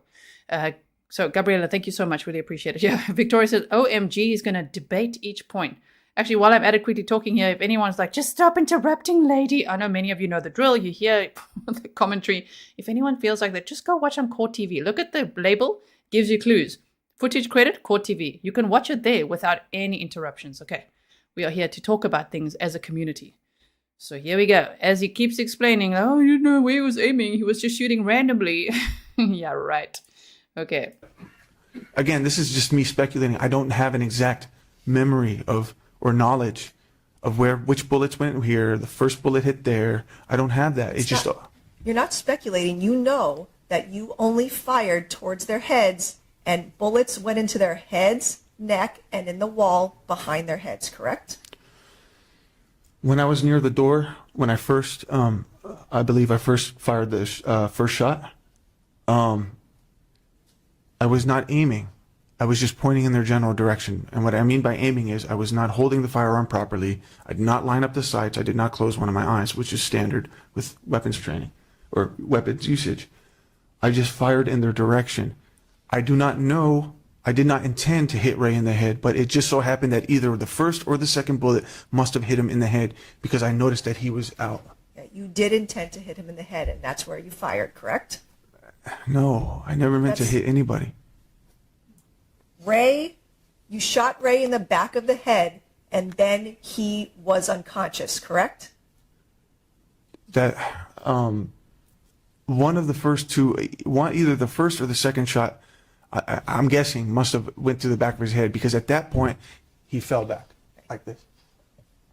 He was turned all the way to the left and then No. fell back, straight back? No. His legs were still facing forward. They were still in their little, they were still very close to each other, I believe. In their little what now? Wow. He's belittling the victims right there. Anna's leg was underneath. I don't know. This is what I'm saying after the fact. But he did this. See, my legs are still pointed forward. Nothing about my lower half is changing. He's just doing this. Again, So let the record reflect that the witness turned towards his left and ducked his head a little bit, indicating what Ray did. Right, and it would make sense now that I see the arrows pointing of which, because if he would have done this, it would have gone here and it would have come out at the cheek, which is exactly what is. That's exactly what you did to Ray. You shot him in the back of the head and the bullet went out his cheek, correct? That's what happened, but I did not mean to do that. So you said that when you shot Ray in the back of the head, he then immediately flopped back into that position on the couch? Either he must have rested. Again, I'm speculating because I don't remember these exact. I wasn't watching this whole thing. It just happened. So he must have recentered his spine, or he must have fallen on Anna, and maybe she kind of pushed him back off, in fear. Let the record reflect again, the witness turned to the left and ducked his head, indicating what Ray did. And then I indicated what Anna may have done, pushing him off of her, and that would have centered him. So Ray fell back on the couch immediately after the shot to the back of the head, and then you shot him in the cheek or the neck?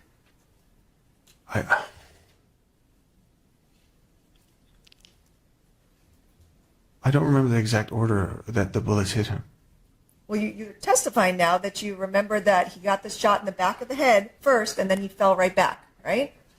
No, I'm saying if that was the first one that hit him, it would have made sense if it happened that way. I do. No, he doesn't remember. Shanti Bell said, "Hello, G and community. I'm reminded of Oscar Pistorius with the 5 shots. Couldn't remember either." This guy does remind one a little bit of Oscar Pistorius, right? Remember him going this way, and then after maybe a shot or two, I remember through the fog of the smoke, I got a glimpse of he was fully back. Then if he's fully... make a record of that. I'm sorry. He turned to his left side first, and then he indicated he'd put his head back. Okay. Then how did Ray get a shot in his right cheek with the exit on the other cheek if he was all the way back on the couch?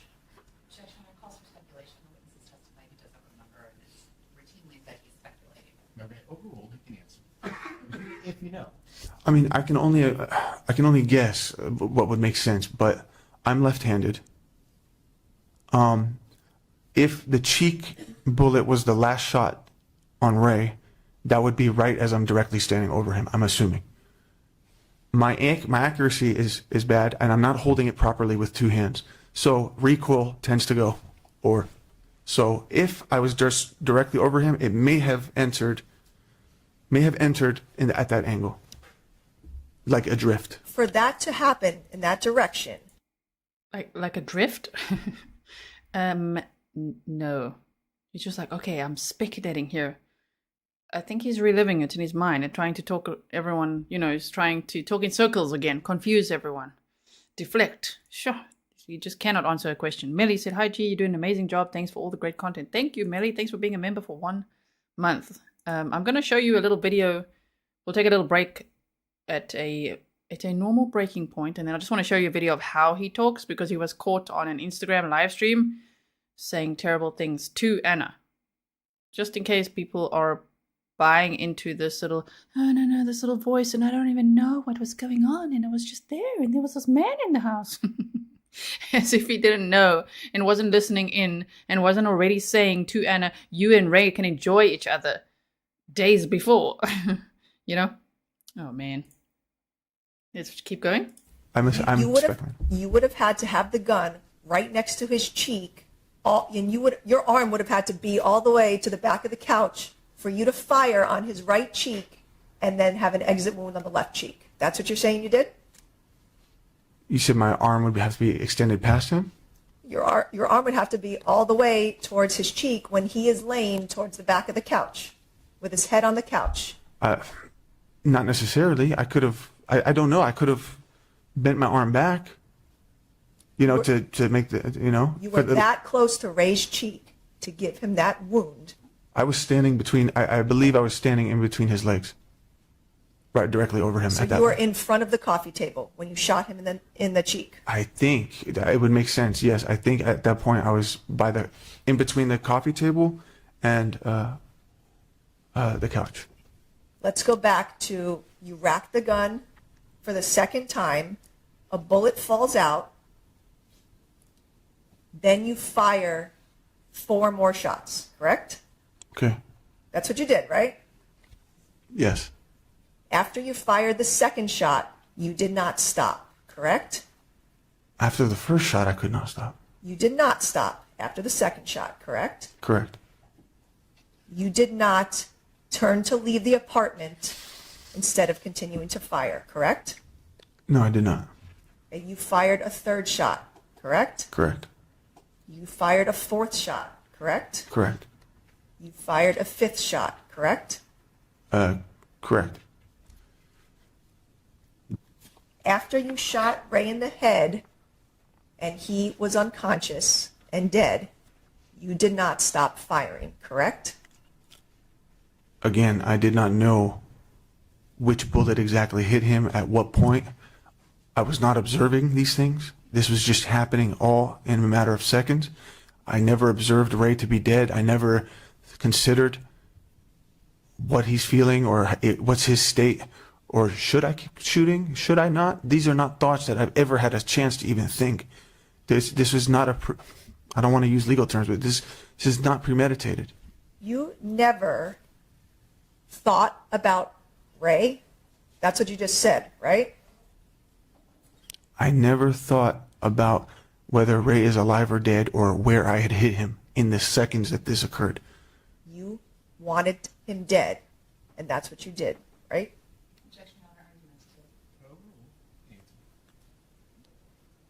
No, I just lost control. You said you did not care about him when you were shooting at his head, correct?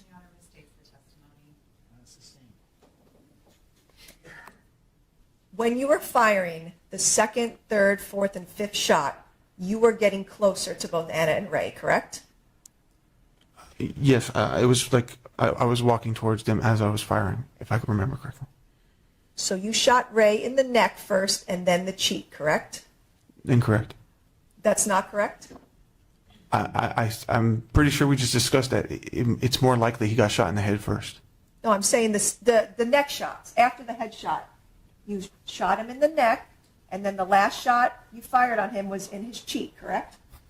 In the moment, I don't remember which bullet hit where or what, but upon reviewing the evidence, and I'm just saying what possibly makes sense.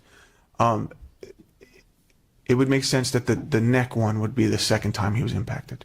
Because you were so close to his cheek when you fired the last shot that you got soot on his cheek, correct? So we're talking about possibly the last shot, right? Correct. Okay, so you're not talking about the neck anymore. I'm talking about the cheek. You were so close to him when you shot him in the cheek that he had black soot on his cheek, correct? That's what it appears to be. You didn't shoot Ray anywhere else on his body, correct? I was not choosing where the bullets went. But you did not shoot him in the legs or the arms or the stomach, correct? I did not choose to shoot them anywhere in specific. You killed Ray first so that Ana would watch that happening, correct? God.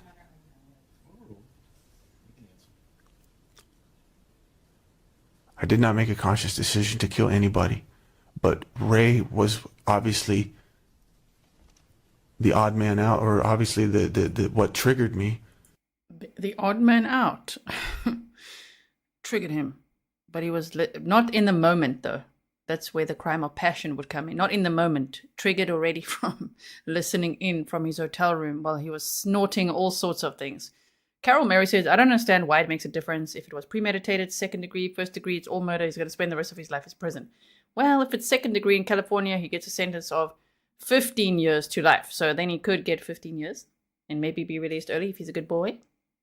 And if he gets first degree murder, it's life without parole would be the highest sentence he gets there. So there is a difference with how long he will have to serve, which is what it's all about. You know, because the jury will have to decide, is it first degree murder, second degree murder, manslaughter, or is he not guilty? This terrible reaction of mine.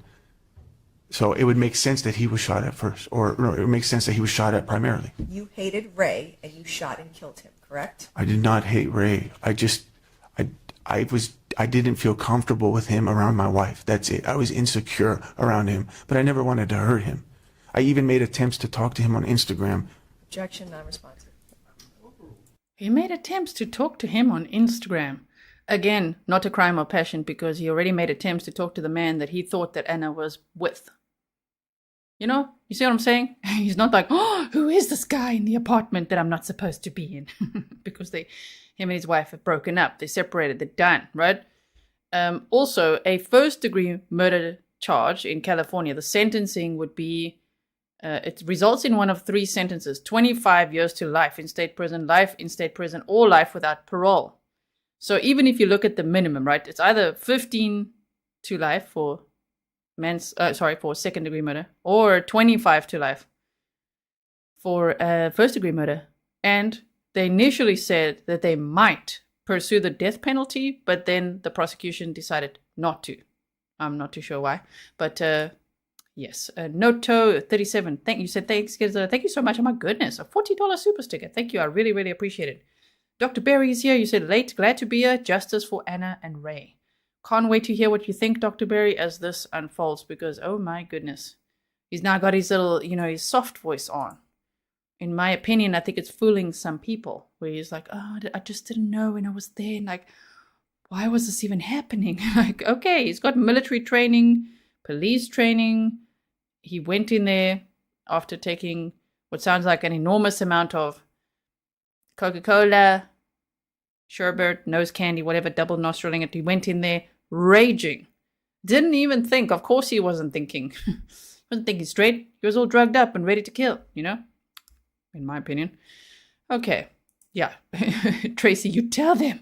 Everyone is welcome to opinion. However, victim blaming will show you the door. I also don't understand that. So let's say if Ana was cheating. Oh my word, she was with another man. This guy was banging everyone, left and right, people in the building, escorts, teenagers, whoever he could find, really, is what it seemed like. He even taunted Ana with it. Ew. Right? So I don't understand that. What is the problem with it? If it's like, no, Ana was cheating and she was in the apartment and then she was sitting on the couch with a man. So they were not together anymore. It's not cheating. I don't get why it's like, well, she was also this and this. No matter what. Even like he said on the stand, I was just trying to show she was doing it too. Who cares if she was doing whatever it is too? You don't kill people. You took her life away. Ali killed her, the mother of his daughter. He has no respect for women. It seems like he learned it from his father, from everything we've heard from his father, unfortunately. Who the mother, when his mother testified, said his father was abusive. And remember, when his mother cheated on his father with some man she met online, because she was also tired, apparently, of the father and the abuse, she testified there was abuse in the household. She left. She fell in love with someone else. The father seemed to make it difficult to leave too, right? So anyway, the mother moved on. What did Ali do? He domestically abused his mother. He said he shoved her. The prosecutor said, you slapped her. Ana said that there was apparently messages or whatever that you slapped her. He's like, what? Shoved her. Now, we've heard him change words a lot, like I was actively getting dressed when he's actively stalking, or that he was amplified when he's raging, you see. And a lot of times abusers will use words like that to minimize, to trivialize, to just justify what they're doing. That like, no, but I was feeling really upset. Okay, but you can't just go around killing people because you feel insecure, jealous, and upset and because you have a traumatic background. Still can't follow rules. You know, no wonder he was discharged from the military. I don't know the exact reason. They speculated it's because he beat Ana. And he already did this from Japan. He didn't just start the domestic violence in the USA. Okay? Hey Paula said, this guy is sickening, so I hope it's first degree. He has no respect for women. Thank you so much, Hey Paula. I actually do want to show you at this moment now that I've been talking a little bit. I just quickly want to show you something. Let's just get this like this. Let me go fetch it quickly. Then we're going to come back to this. I just want to make sure of our timestamp. We're at 4:02. Okay. So where's that now? Not that one. Hold on. We're looking for it. Okay, firstly, damn, have you guys seen this outburst? You know, all these followers There's and been started to get that taste, a big taste of celebrity. People recognized him. People wanted to be with him. People wanted to take pictures with him. It was a big deal. Look at him go. It's a big deal. Stand. Come on, play it now. Unhinged wife. Wait. I'll show you another time. That was an interview. I'm not looking for that. I'm looking for something else that I want to show you here. Hold on one second. Look at these audio messages. They say from former TikTok star heard in court. So let's play this for a second here. Wish we never had a kid together because of how stupid you are. And I can't wait to divorce you so I can start my new life. You're going to be sitting on the couch, drinking your tequila, sitting next to your gym rat boyfriend with tattoos who doesn't have the brain to hold the conversation. And you're going to watch Netflix one day and you're going to see my face on Netflix. Hey, isn't that your husband? And your daughter is my so you're going to see my face for the rest of your life. And as you just heard, we cut the audio during the times that Ana Abulaban had been heard cursing during these audio messages. In court, you could see Ana Abulaban very uncomfortable as these played out in court. These audio messages, though, are just a small glimpse at what was played. In most of them, you could hear him cursing at Ana, trying to control her in some aspect, demanding to know where she was and who she was with, telling her that she is not single, calling her disparaging names, and even talking about Rayburn Barron in a few of those messages. It just illustrates the general nature of how Ali would talk to her. And as I testified before, there was dozens of these types of audio messages on the phone. So this is just an illustration of one of those messages. Right? Rudy, I hope the $2 was worth it to say I'm biased. Yes, I am. I'm biased that this guy is a coercive controller, domestic abuser, an aggressor, a stalker, based on everything that we've heard, the evidence. We've seen his text messages, we've heard his audio clips, we know about these things. Right? Patrons, we know things. Okay, so those were those audio messages. There's one other one, which I think is this one. Where's that one? Oh, man. I had it all pinned here for you. I want to just see if I just want to see if I refresh this quickly. He is absolutely so abusive and was for a long time. So let's quickly read this. Dr. Berry said, safe relationships have choice. You are free to leave at any point. She should have been able to leave and see whoever she wanted. Yes. And he didn't give her any choice. Okay. Dr. Berry says, I'm biased as well. Justice for Ana. Yes. Okay. So I quickly want to read you this and then we're going to go back to the footage. Okay. Police 123 CD. Thank you so much. Yeah, someone's repeating the words that they said, you're going to see my face for the rest of your life. Mm-hmm. Unfortunately, he is the last face that she saw. Now, they say the trial continued Thursday for former TikTok star Ana Abulaban, who is accused of killing his wife Ana Abulaban and her friend Rayburn Barron. In the courtroom, several of Ana's friends took the witness stand alleging an abusive marriage that escalated in the months before Ana was shot and killed. The prosecution has been painting the picture of Ali, who went by the username... Wait, this one. I want to just pause this because that's the video I want to show. Okay. Wait. The prosecution has been painting the picture of Ali, who went by the username JinKid online, as abusive and controlling, while the defense is quick to allege drug use and extramarital affairs. In court, a TikTok video was shown as evidence. The video was a live stream of Ana and Ali fighting that he had posted to his nearly 1 million followers. So just keep that in mind. Okay, I'm going to show it to you in a moment. That's terrible as well. You know, to almost a million followers. This is what he had said. Let's make this bigger. Okay. Side, the defense was painting the picture that it wasn't always like that during their 7-year marriage, and they also touched on extramarital affairs in this friend group and drug use. In court, Ana Abulaban's TikTok video displayed as evidence. Taking away my whole life. I got a top secret clearance. Trying to that up. About a month before Ana Abulaban's death, I'll bring you to San Diego for what? So you can run to your friends? her husband, Ana Abulaban, known as JinKid online, posted this live video to TikTok. You're not even an American citizen. I brought you to this goddamn country. Name one man that would do that for you. In the video, Ana is calling 911 as Ali is live streaming this fight to his nearly 1 million followers. Oh, great. You were on the phone with police while I said that? Wow. I told her we all agreed she should call the police, and repeatedly she said, you know, I can't do that. I can't. Like, I love him. Like, she was defending him the whole time. She's like, maybe it was me. Maybe I said something wrong. If I was petty, I would tell them that she beat me the up too. And you know what? Goodbye to your little citizenship there, Miss Filipino. Ana's friends took the stand Thursday, testifying that Sorry, trigger warning for the picture. Goodbye to your citizenship, Miss Filipino, he says. He says, I brought you to this country. Who else would do that for you? Oh, you're on the phone to police? Wow, well, if I were petty, what I would tell them is that you beat me too. I mean, Exhibit A. Ali had physically abused Ana. They saw her bruises, and Ana would often ask her friends to help her get to safety. You would do things to torment and torture her and control her, which to me is crazy. Ana's ex-husband also taking the stand Thursday, testifying about working with Ali on base in Japan. I'll be quite frank, nobody really liked him. Everybody thought there was something a little bit off with him. Ana's friend Julia stunts, recalling the moment she found out her friend Ana had died. It was like 1 or 2 in the morning. He comes down and he finally confirms that it is Ana and Ray that are in the apartment. Several of Ana's friends getting emotional on that witness stand. I'm just going to pause it there. Okay, so we're there. We're going to go back to the footage in a moment now. I just wanted to show you that because did you see how he talked to her? While she's on the phone to the police, she's like, oh crap, like he's live streaming, you know, so this is maybe the opportunity to call the police.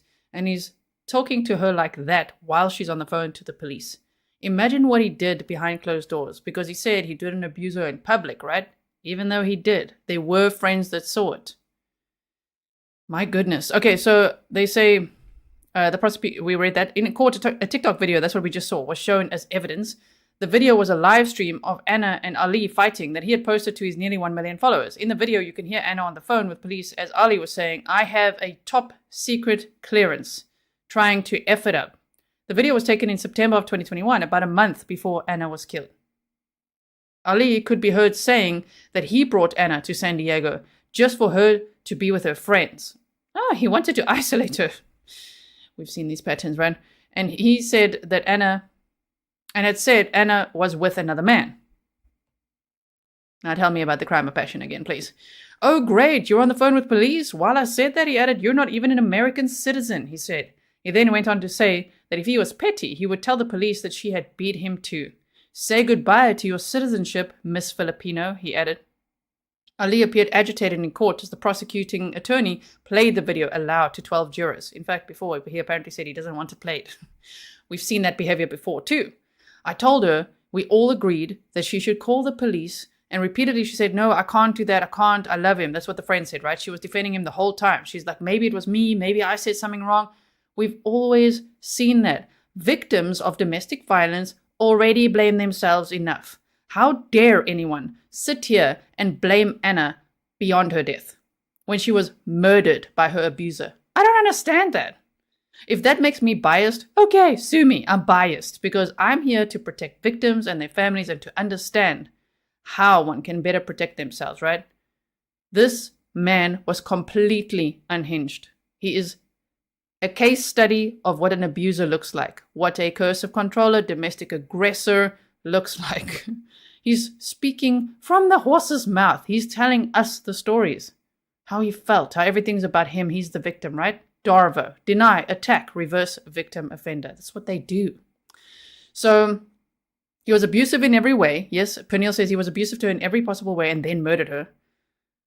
I mean, I just don't understand how people can still argue that. Those people, to me, are red flags. As much as you're entitled to your opinions, to me, you're personally a red flag if you're going to defend this abuser and this killer.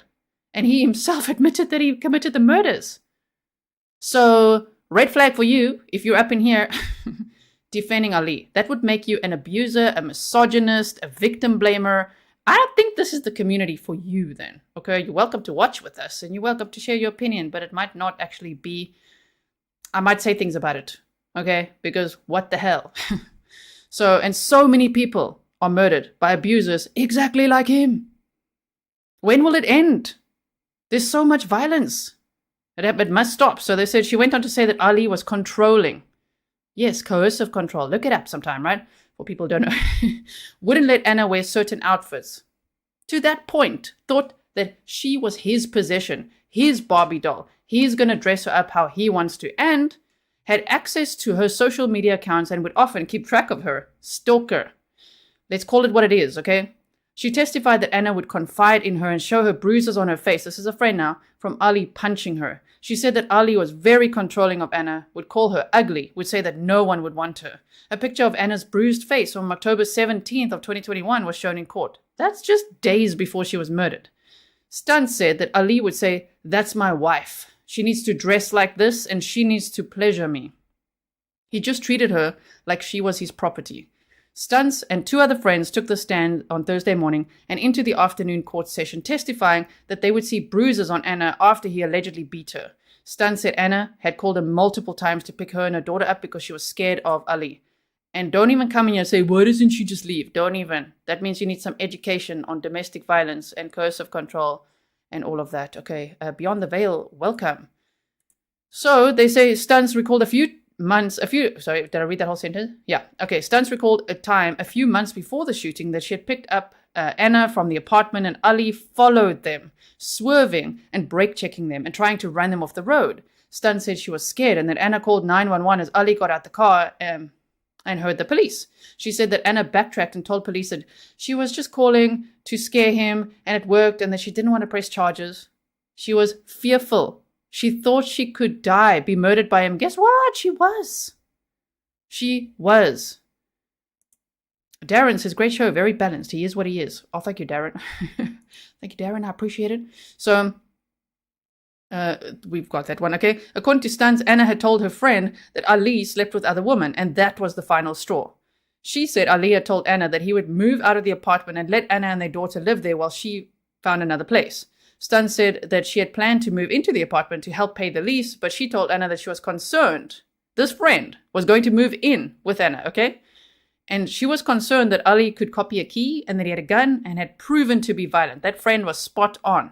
Her gut instinct was spot on.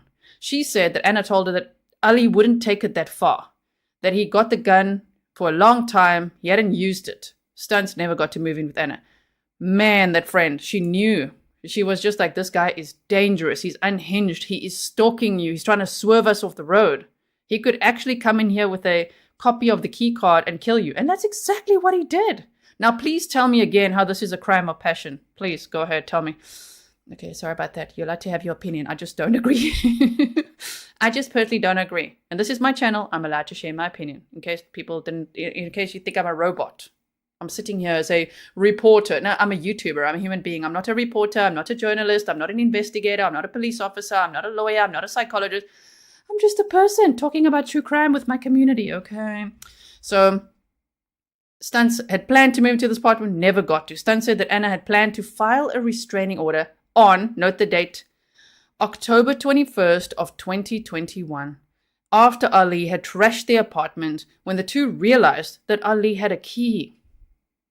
See? Why wouldn't she bring Ray to the apartment? Do you know how crap scared she must have been when she got home from Dunkin' Donuts or wherever she went to get a coffee after dropping her daughter off at school?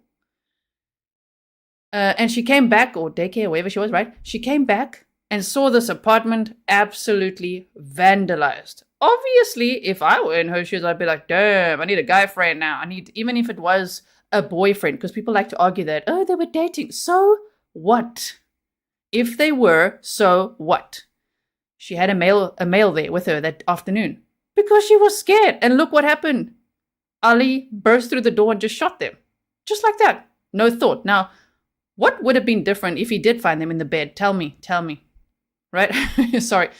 Giselle, you must remind them as well. That's true. I'm not a podcaster. I am a YouTuber. That is true. Thank you for adding that. What if because he said he was going to go there and catch them in the bed, but you didn't catch them in the bed. You caught them sitting on a couch. So if you caught them in the bed, what would have been different? Do tell, Ali. Huh? How would that have, I wonder how that would have gone. Because he was looking up decapitated heads, chopped bodies, all kinds of things, huh? I wonder what would have happened. I fear to think that, actually.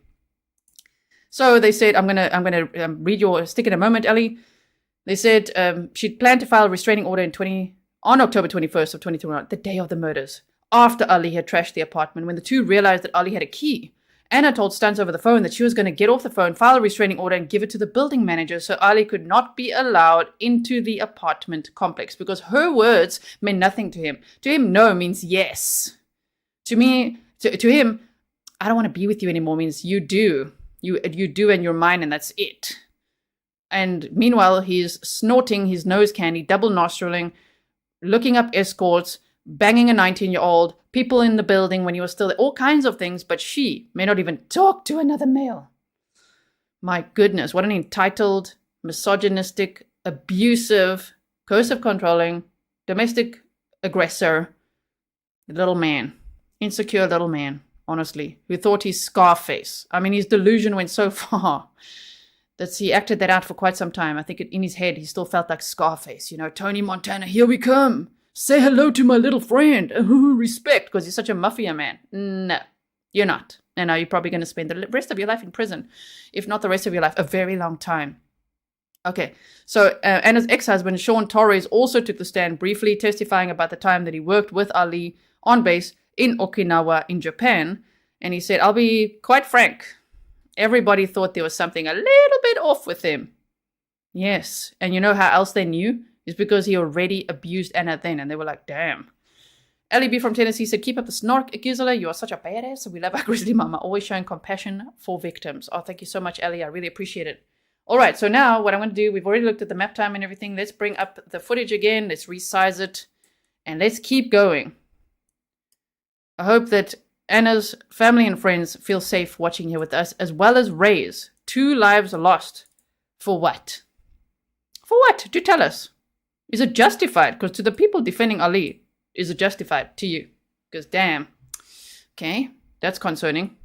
I don't think any of this is justified. Obviously, the average person, if you just look at this, you glance at the case, you could relate that shame. He felt so betrayed.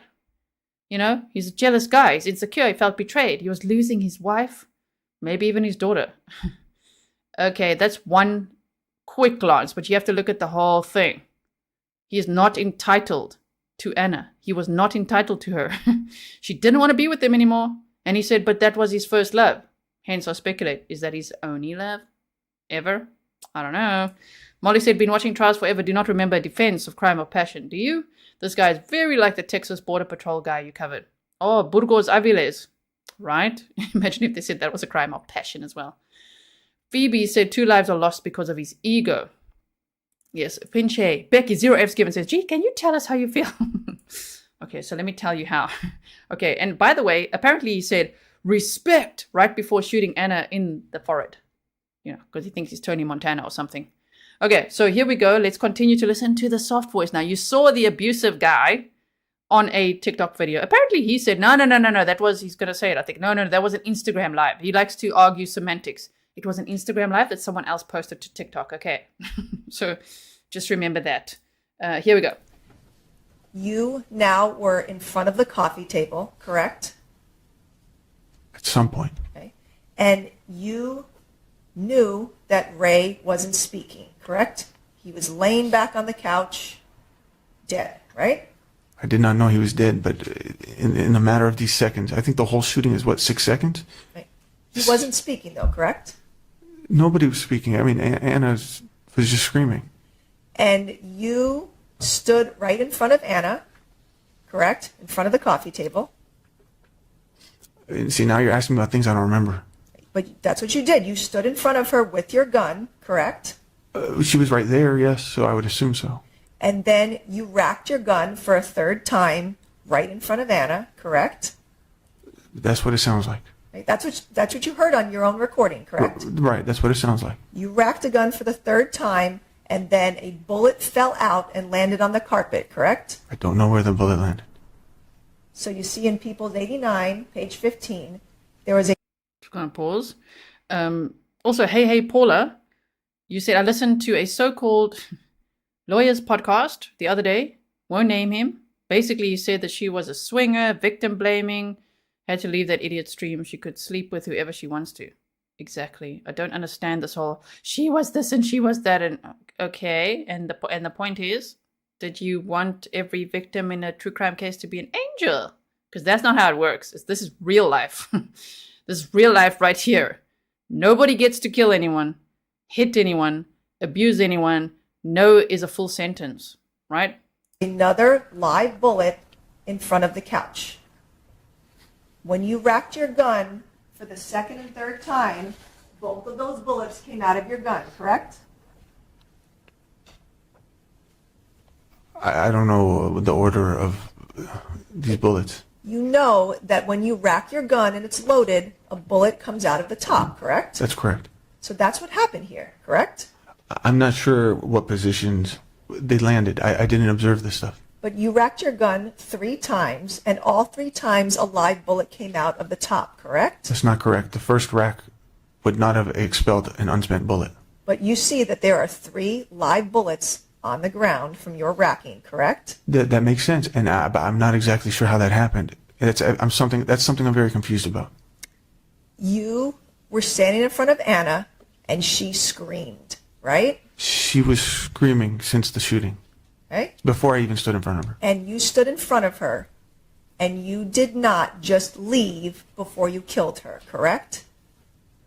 Just leave, like I didn't leave? Yeah, you didn't just decide, let me leave the apartment before I kill Ana, correct? There was no thoughts in my head. Ana put her hands up in the air and screamed, right? For mercy?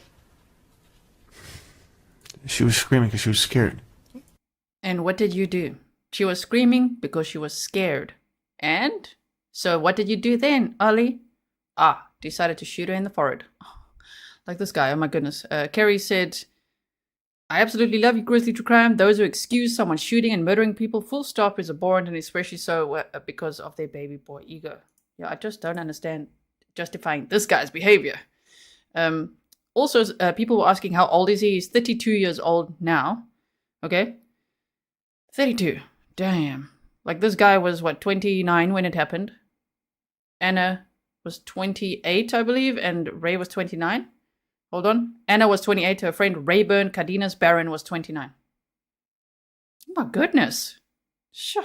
All of that. I mean, it's just like such a young age as well to be... It doesn't matter at what age, but to be that age. 29, so unhinged, so violent. Oh my goodness. Also, what was the other question? Oh, Yurtson Thing said his gun was clearly already charged when he opened the door, so he must have racked it in the hallway. It is premeditated. That's another one, right? Okay, thanks everyone. Let's keep going. We're at 4 hours and 4 minutes out of 6 hours and 1, which means we have almost 2 more hours of footage to watch together. And you made the choice to fire another shot, correct? No. Correct? That's what you did. That's what happened, but I didn't. Why the fuck would I want to shoot Ana? You stood in front of Ana and racked your gun right in front of her head, correct? I don't remember. And then you shot her in the forehead, correct? I don't even remember how that happened. I just remember heading to the door. You shot her in the forehead, correct? That's what happened. You put a bullet in her head and it went through the back, correct? Correct.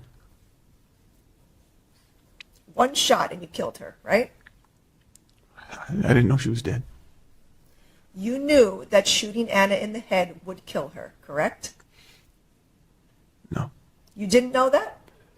I mean, I know that anybody getting shot in the head, that could be fatal, of course. Right. And But there that's- are people who have survived that. But this is not something that I've thought about in this moment.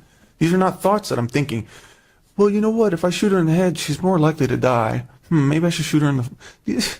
Nothing like that was happening. You I wasn't did even not- thinking. You did not Even there's like, maybe I should shoot her. And no, none of that should have been any of the options. No shooting, dude. No gun, no shooting. How about that? Did that enter your mind? shoot her in the leg or the arm or anywhere else, right? I did not have control of myself in this moment. Before you racked your gun and shot Ana in the head, you said the word respect, correct? I did not. You heard that on the recording I just played, right? I did not. I'd like you to play it again if you I'll don't play mind. it again. Playing ones. Okay, now listen carefully. I've listened a few times. Let me know if you think he says respect. That's what the prosecutor's saying. I'm sure they've listened to it a million times. It does sound like it to me, and it does seem like a scarface type impression type thing to do, because he's been doing that in his head for so long, right? It's his big moment. Oh dear. 179.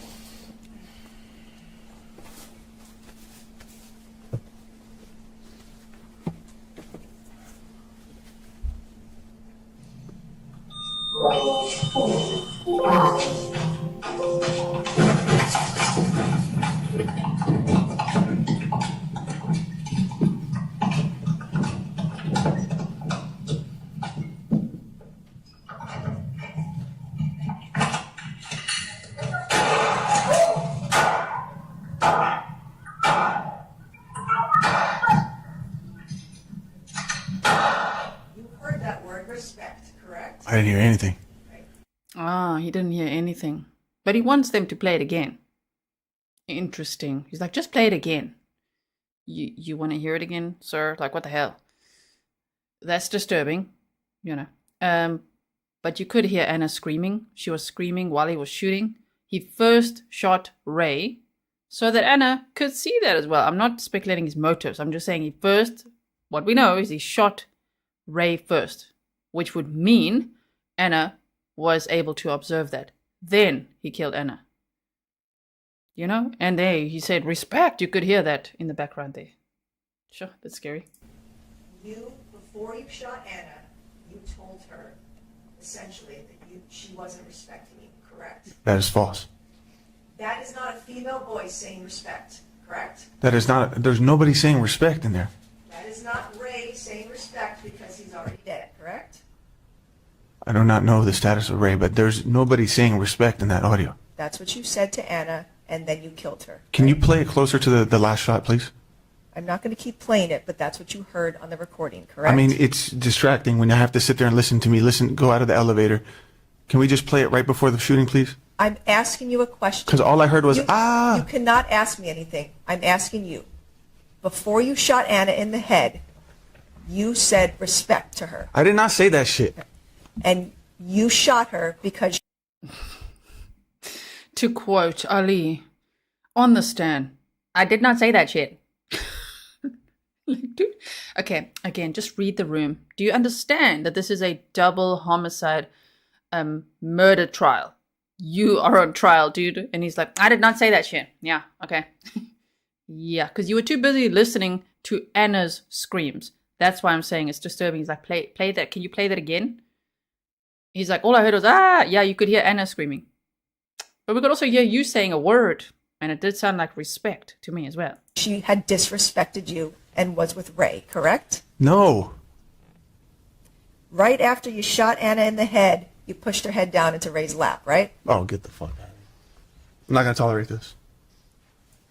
That's what you did, right? Okay, get the F out. I'm not going to tolerate this. He is not going to tolerate this. Him, the confessed killer, on trial for a double homicide, trying to get a lesser charge. Manslaughter, maybe second-degree murder. That's what the whole point of this is, right? Because one would think if he confessed, it's just like, are you going to plead guilty? No. This is his final show. Okay, and he's going to try to do the best for himself. Let's get some lesser time, shall we? And he says, I'm not going to tolerate this. Wow. Okay, so that's at 4:08:20. Let's just go back a few seconds here. Look at this. We went back a minute. A shot, please. I'm not going to keep playing it, but that's what you heard on the recording, correct? I mean, it's distracting when I have to sit there and listen to me. Go out of the elevator. Can we just play it right before the shooting, please? I'm asking you a question. Because all I heard was, You cannot ask me anything. I'm asking you. Before you shot Ana in the head, you said respect to her. I did not say that shit. And you shot her because she had disrespected you and was with Ray, correct? No. Right after you shot Ana in the head, you pushed her head down into Ray's lap, right? Oh, get the fuck out of here. I'm not going to tolerate this. That's what you did, right? They scrubbed my hands. They scraped my nails for any DNA. You No pushed blood, her. no skin, no hair. Come on. Objection, non-responsive. Sustained. Move to strike. You pushed her head down into Ray's lap, so that's how they would be found, correct? No.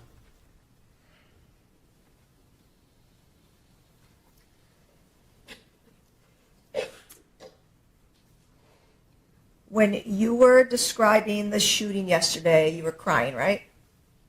Yes. Not a single tear fell from your eyes, isn't that right? I wiped a tear off this table. And you grabbed a tissue. He says, psh, wiped a tear off this table. It seems to me that he's the one doing the head nods. The ones that he says Ray was doing, like, what's up? He does that a lot of. Psh, I wiped a tear off this table. We saw him wipe his sweaty palms. I didn't see any tears. There was one time he really tried to make those little eyelashes a little bit wet. They're just like, okay, tears and action. And you wiped your eyes after that, right? Moments later, yes. And you wiped away nothing, right? Your Honor, I'm going to object to this line of questioning. It's really argumentative and frankly inappropriate. I guess. And then a few seconds later, you continued testifying and you were calm with no tears, right? I brought myself back together. Brought himself back together. LA says, wow, that last act of putting her head in his lap, unfathomable. The problem is, that wasn't even his last act. He then, allegedly, we'll hear now what the state says, put a baggie of sherbet nose candy in her hand and took his phone and decided to take a picture of the dead bodies. Then sent it to his mother and father. Like, what? Then went to the school to go and fetch his daughter. Then told his daughter, I hurt mommy. Like, this guy. His last actions, all of them are just like, just when you think it can't get worse, it does. Now, you told us so many details about everything that happened on October 21st, but you have no memory of the gun racking and where the rounds went, right? Correct. And you have no memory of taking that photo of Ana and Ray dead, right? Objection to states the testimony.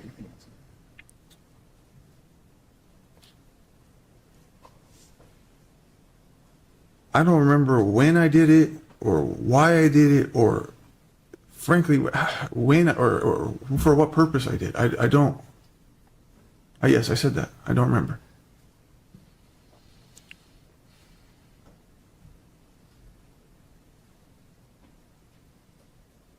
After you had shot and killed Ray and Ana, you emptied your magazine into Ana's feet. Okay, this is what I was warning about yesterday, so trigger warning. Normally, as you know, I edit out any pictures of the victims.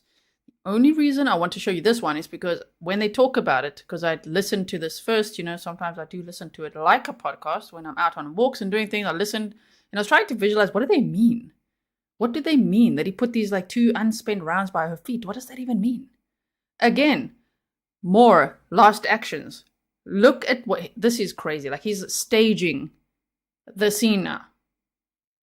I mean, that's next level. Look at him go. Okay, so it's only this picture from this. Yesterday, someone in chat warned us that during the closing arguments, I must be careful because they show a graphic picture of Ray. I won't be showing that. Correct?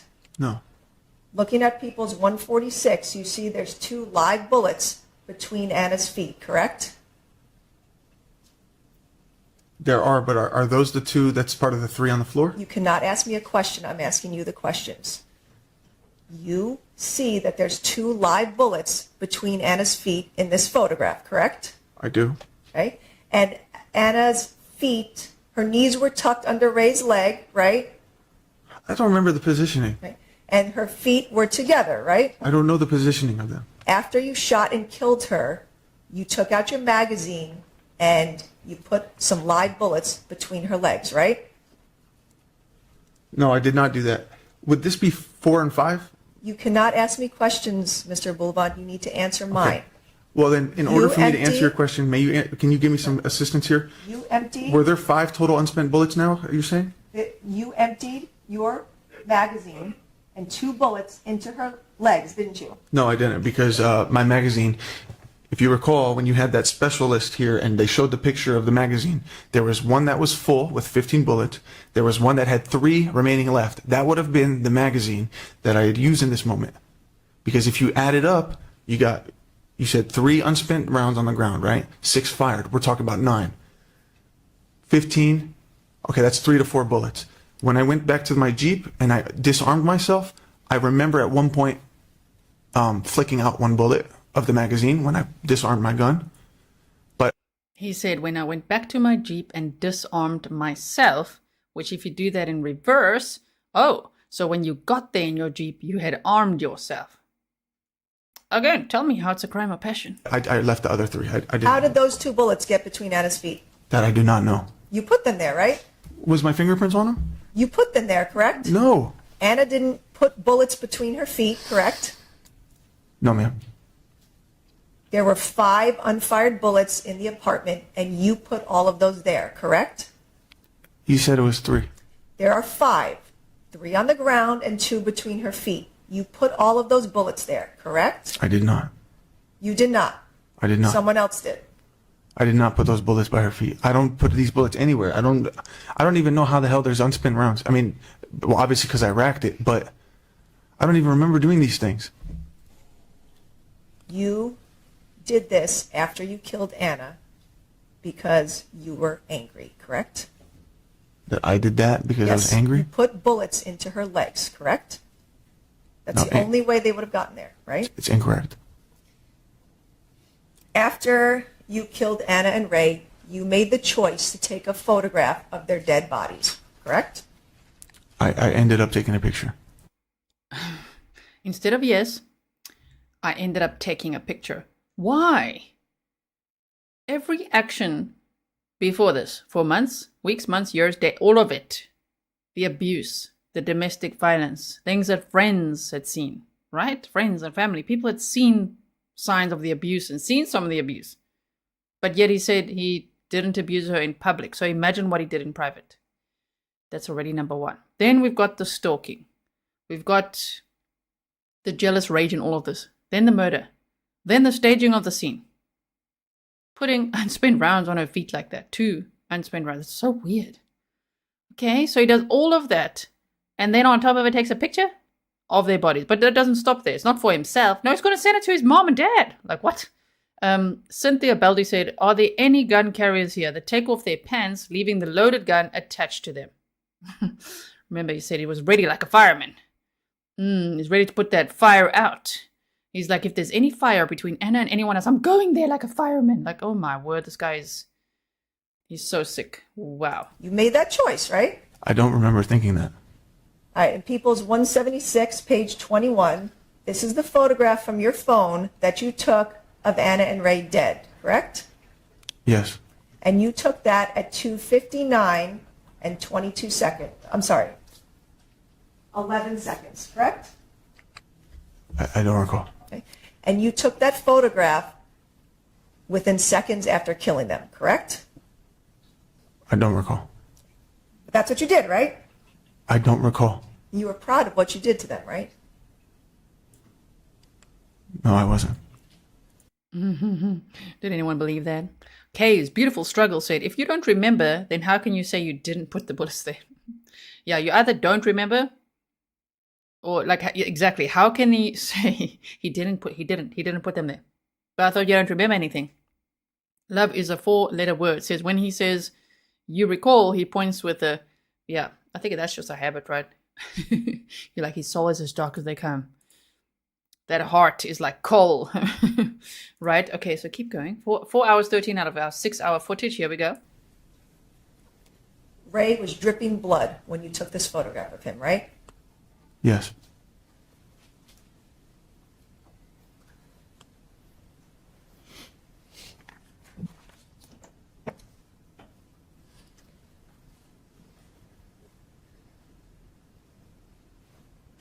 You took the photograph and then you opened the door to leave the apartment, right? I don't recall the order. I remember after the shooting running to the door. Because even in the audio, you can hear me run to the door and then run back and say, Ana, Ana, Ana. So, and then I ended the audio at some point. So it would have to, the picture would not have been taken at any point in the audio. No, the audio ended. You stopped it after you shot and killed Ana. After I looked back and saw what happened, and then I screamed, Ana, Ana, Ana, I ran towards her and I turned off the... And you consciously turned off your recording, correct? It was right there. The button was right there. It was like when your phone is locked, it'll show you in real time the wavelengths. You can just hit stop. So I just You had your phone out during the shooting? No, I quickly pulled it out. Yep. He recorded it too. This guy is so... Okay, now, disclaimer, I know psycho is a word people can just throw around, but he really is so... Mary Rose also said hashtag psycho. This guy... it's next level. To commit a double homicide like this. And then stage the scene. And then also, throughout it, just know he consciously made an audio recording of it. So, again... tell me one more time how it's a crime of passion, because he pressed record. One would just hope the jury remembers all these facts, right? Pressed record, and then he went in there. So he's going to record all of this. He's going to then take pictures of this. He's then going to send it to his mom and dad. What? Wow. You chose to pull out your phone from your pocket to stop the recording after you had already fired all 6 shots, right? When I saw how crazy things went, it completely went against what I had ever anticipated. There was no need to record. You realized at that time that gunshots were loud, correct? Yeah, And you have neighbors, correct? I do. And you wanted the neighbors to think that you had just entered your apartment and found Ana dead, right? My neighbors were not even in my mind. I have no interaction with any of my neighbors. You yelled Ana's name to make it seem like you just found her, correct? Oh, God. That's incorrect. You left the apartment and you walked towards the elevator, correct? Yes. Okay. And then you went back into the apartment and you screamed Ana again, right? Yes. You wanted everyone who heard to think that you had just found Ana dead, right? I wasn't even thinking of anybody else. And that's the same thing you said to the 911 operator, right? I just found them, correct? I said that to the 911 operator. You testified yesterday that you knew Ana was bleeding inside the apartment, correct? I knew. Like that she was bleeding. You testified to that. Well, I'd seen her shot. Yeah. Right? And you still left the apartment and didn't give her any help, correct? Well, how the hell am I going to help her? I don't know. I'm not a paramedic. Oh. He's like, how am I going to help her? I'm not a paramedic. I don't know. I thought you didn't know that the people you shot were dead. It's like, how am I supposed to help her? I just went in there like, oh my word. Even that, if it's a crime of passion. And he goes in there and he reacts. And then what? Did you try to help them at all? Did you realize suddenly what you did? Yes, he did. So then he took a picture of it and sent it to his mom. Called his mom, and his mom's like, that's not funny. You need to call 911 to get them help. Only then did he call 911. Veronica said, thank you for the strength in numbers to get through this. Thank you all for being here. I really appreciate it. I'm so glad we can watch this together. Could have done something to help her after you shot them? When I ran back in the second time, I was freaking. The reason why I ran back the second time is because as I was waiting for the elevator, I thought about Ana again. And I thought that she's there, she's bleeding.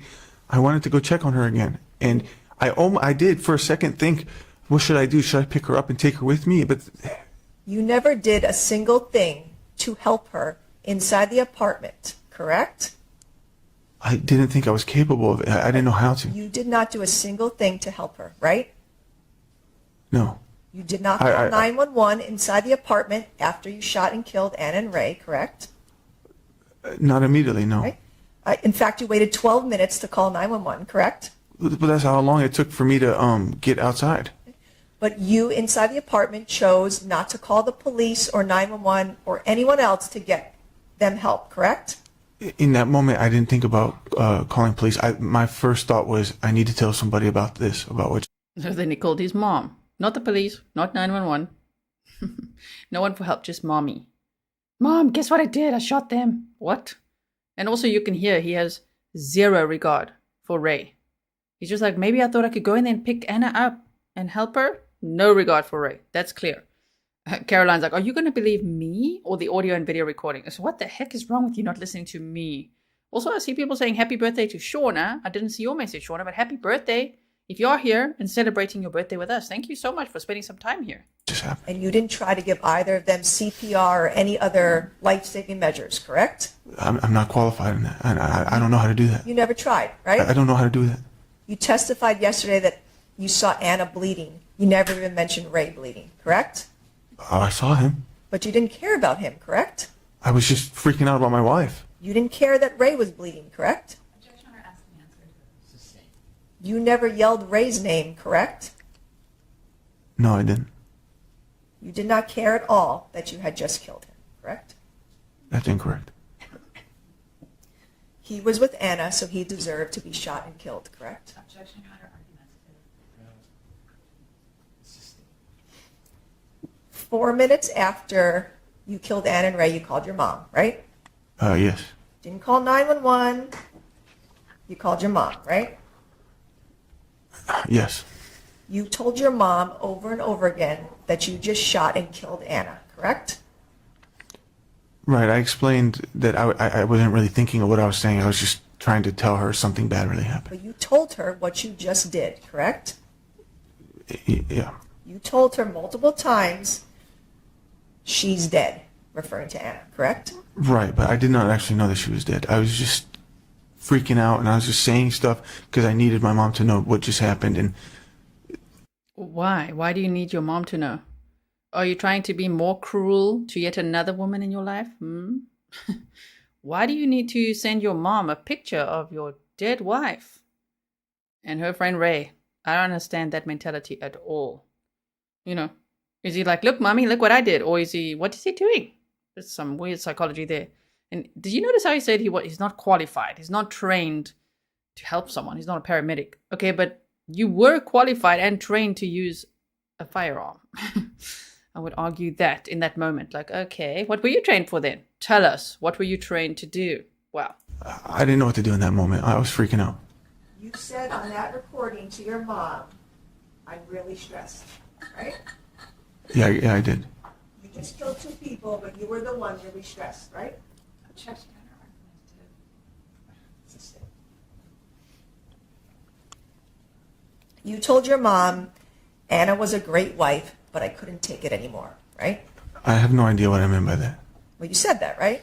I heard that, yes. Because she was with another man, not going back to you, and you couldn't take it, correct? I don't know if no, that's definitely not what I was saying. But what I Yeah, if I can't have her, no one can, is what he was saying. was saying is probably along the lines of things have been so bad for so long, and this is just hard for me to take. On the phone call with your mom, you mentioned multiple times about killing Ana, but you never said Ray's name, correct? My mom doesn't know who Ray is. But I believe I mentioned that there was a man too, if I'm not mistaken. Right? Yesterday we listened to that 911 call and we saw some of the Nest camera and we heard the shooting that we heard today as well, the audio of that. So if you didn't see that, it is timestamped for you. Okay, go check it out from yesterday's live stream. But in it is literally like pretended on the 911 call that he just walked in on the scene. Again, why is he even walking in on the scene? He's not supposed to be there. So I don't even know what that reasoning would be if he were to go with that. But he's like, oh my God, I just walked in. And then he says there's, his wife is dead, is shot, but then there's a man. I don't know who he is. He's like, I don't know who he is. His name is Ray. Like, you don't know who he is, but his name is Ray. Oh man, that made no sense. After the phone call with your mom, instead of calling 911, you got on the elevator to leave, right? Yeah, my goal was to call 911 as soon as I got to the car. You didn't call, though, on the elevator. No, You rode the elevator with Daniel, correct? I didn't want to startle anybody. I was freaking out myself. Well, you smiled at Daniel when you got on the elevator, right? Right? I mean, he was pestering me with questions. He insisted to get on the elevator with me. I was telling him, like, you could see me holding the door. I'm like, no, just, we'll talk later. Yes, I was smiling because I was trying to maintain somewhat of a composure. And then you had the photo of the dead bodies on your phone, and you turned your phone away from him so he wouldn't see it, right? That might have been the last application that was open after I hung up the phone call, but I'm not paying attention to these things. Smiling in the elevator after the murders. So remember, after all these shots were fired, after murdering 2 people, his wife, who he had abused her for years, and Ray murdered them. Then put 2 unspent rounds on his estranged wife's feet. Allegedly, a baggie of white powder in her hand. Then put her head in Ray's lap. That's how he wanted her to be found. Allegedly, according to what the state is saying, right?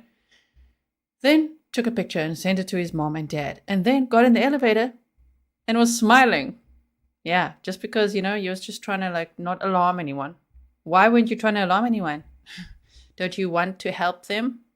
You didn't know how to help them. Don't you want to ask someone for help then? With his narrative that he's got going now, right? You left the elevator through the Pinnacle, and then you exited through the Pinnacle, right? Yeah, because it's closer to where my car is. All right, and then you went to your car, and you put your gun in your safe, right? I opened the trunk, and that's where my safe was, buried under all my clothes. I opened it, I removed my firearm, I took out the magazine. I believe for a second I was going to just empty out whatever was in there. I had pushed out one, and then I just decided, I don't have time for this. And then I racked it back, locked it in place, completely unloaded. So you stood at your car, and you took the magazine out of your gun, right? This was all so quick. I mean, it's literally... Not asking how fast, I'm saying that's what you did. You took out the magazine out of your gun, correct? Yes. And then you put your gun inside the safe. Correct. Right? You put your magazine inside the safe. Correct. You took off your holster, and then you put that inside the safe. I can't remember if I took my holster off, but maybe I would have, because it comes off very easily. And you took all those things off to hide the evidence, right? Objection under argumentative. Overruled. No, I was not trying to hide anything in this moment. I was just trying to remove the firearm from me. Well, you had said that you had your firearm on you constantly for a couple days. Then why'd you take it off after you shot Ann and Ray? I don't want that fucking thing on me. After what happened, it's the last thing I want is on me. I was just trying to... You testified yesterday that before you left the apartment, you went over to Anna and you opened her hands, correct? That's what you said? Yeah, I saw she was gripping something at one point, and then I took a quick peek. You put a bag of cocaine in her hands, right? No, I didn't. Why would you need to manipulate her body after you killed her? Like I said, I went to go check on her the second time. I was screaming, I was crying. No. Hippie Soul said he posed the bodies for the photos so that it would look like they were doing more than sitting on the couch chatting. I think that's pretty valid. I would speculate the same. Also, Raji Hoffman said, Marie Cowie first said he was military police. He has training in life saving. And Raji Hoffman said, I'm basic military training. They teach, in basic military training, they teach you basic first aid. And Marie also said, my granddaughter's in the Air Force and was trained in computer programming. She was trained in basic life-saving skills. Ooh, this guy can lie. My goodness. I noticed that she was gripping something. What the fuck is the word? I was just curious as to what she was gripping. I think I moved a finger or two, and then I saw it was just a bag. You actually were not crying on that surveillance video, right? When I went back into the apartment, I was screaming and crying for my wife. when you were screaming, but you were not crying, right? When I was in my apartment, I was crying. And you were talking to your mom, and you were not crying when you were telling her what you did, that you shot and killed Ana. You were not crying, correct? No, because I was in the outside space. Again, I'm thinking about trying not to freak anybody out or cause a scene, but you could clearly hear the distress in my voice. But you are not crying. That was my question. Not when I'm talking to my mom, no. All right. You left the building at 3:07 p.m., and then 2 minutes later, you texted the photograph of the dead bodies to your mom, correct? Yeah. And you texted separately the 2 photos of the dead bodies to your dad, correct? It's the same photo. I texted it to my mom, dad, and Right. then But you did those separately, correct? it was two separate people. Yep. So you consciously made the decision to go onto your phone and send the first photo to your mom, correct? Yes. And then you made the conscious decision to then send the same photo separately to your dad, right? I did. I wanted them to know the severity of what just took place. I wanted them to know that I'm not joking. I'm not talking about a TikTok video, which I think my dad, at one point, he was wondering, he's like, is that fake? Or he's asking me if this is a video am I talking about? Because it just so happened to be my sister's birthday and they were at a dinner. Objection, non-responsive. You The unnecessary details that he just shares. Does he think, well, I was going to say, does he think it's going to just exhaust people, so they can't ask any more questions? Probably, because he is exhausting to listen to. Oh, man. And his dad was like, what is this, a TikTok video or what? Because of all the Scarface impressions he did and all the, all of that. Okay, so the parents, the dad was like, wait, what? Is this a joke? Is it a skit? TikTok? Is it real? What's going on here? separately and consciously texted the dead body photo to your dad, correct? Yeah. And then 5 minutes later, you separately texted the photo of the dead bodies to Sammy Smith, correct? That's correct. And you made that conscious decision to do that, correct? Yeah, my intention was to tell these people, okay, so like to let my parents know what just took place, right? I'm their son. I was also at this point thinking about my daughter and who's going to grab her. I needed their help. I'm asking about your text to Sammy. Yes, but with Sammy. Pause. When he said, nice birthday gift for his sister. Even that. So he's going to murder his wife and her friend. Then he's going to text photos of the deceased victims to his mother and father. And then he's also going to ruin his sister's birthday dinner. I mean, wow. This guy, it's almost like when he took out all his rage on one woman, he just had to spread that all around, right? To every other woman he knew too. The reason why I had just threw him into that was because he was one of the recent texts.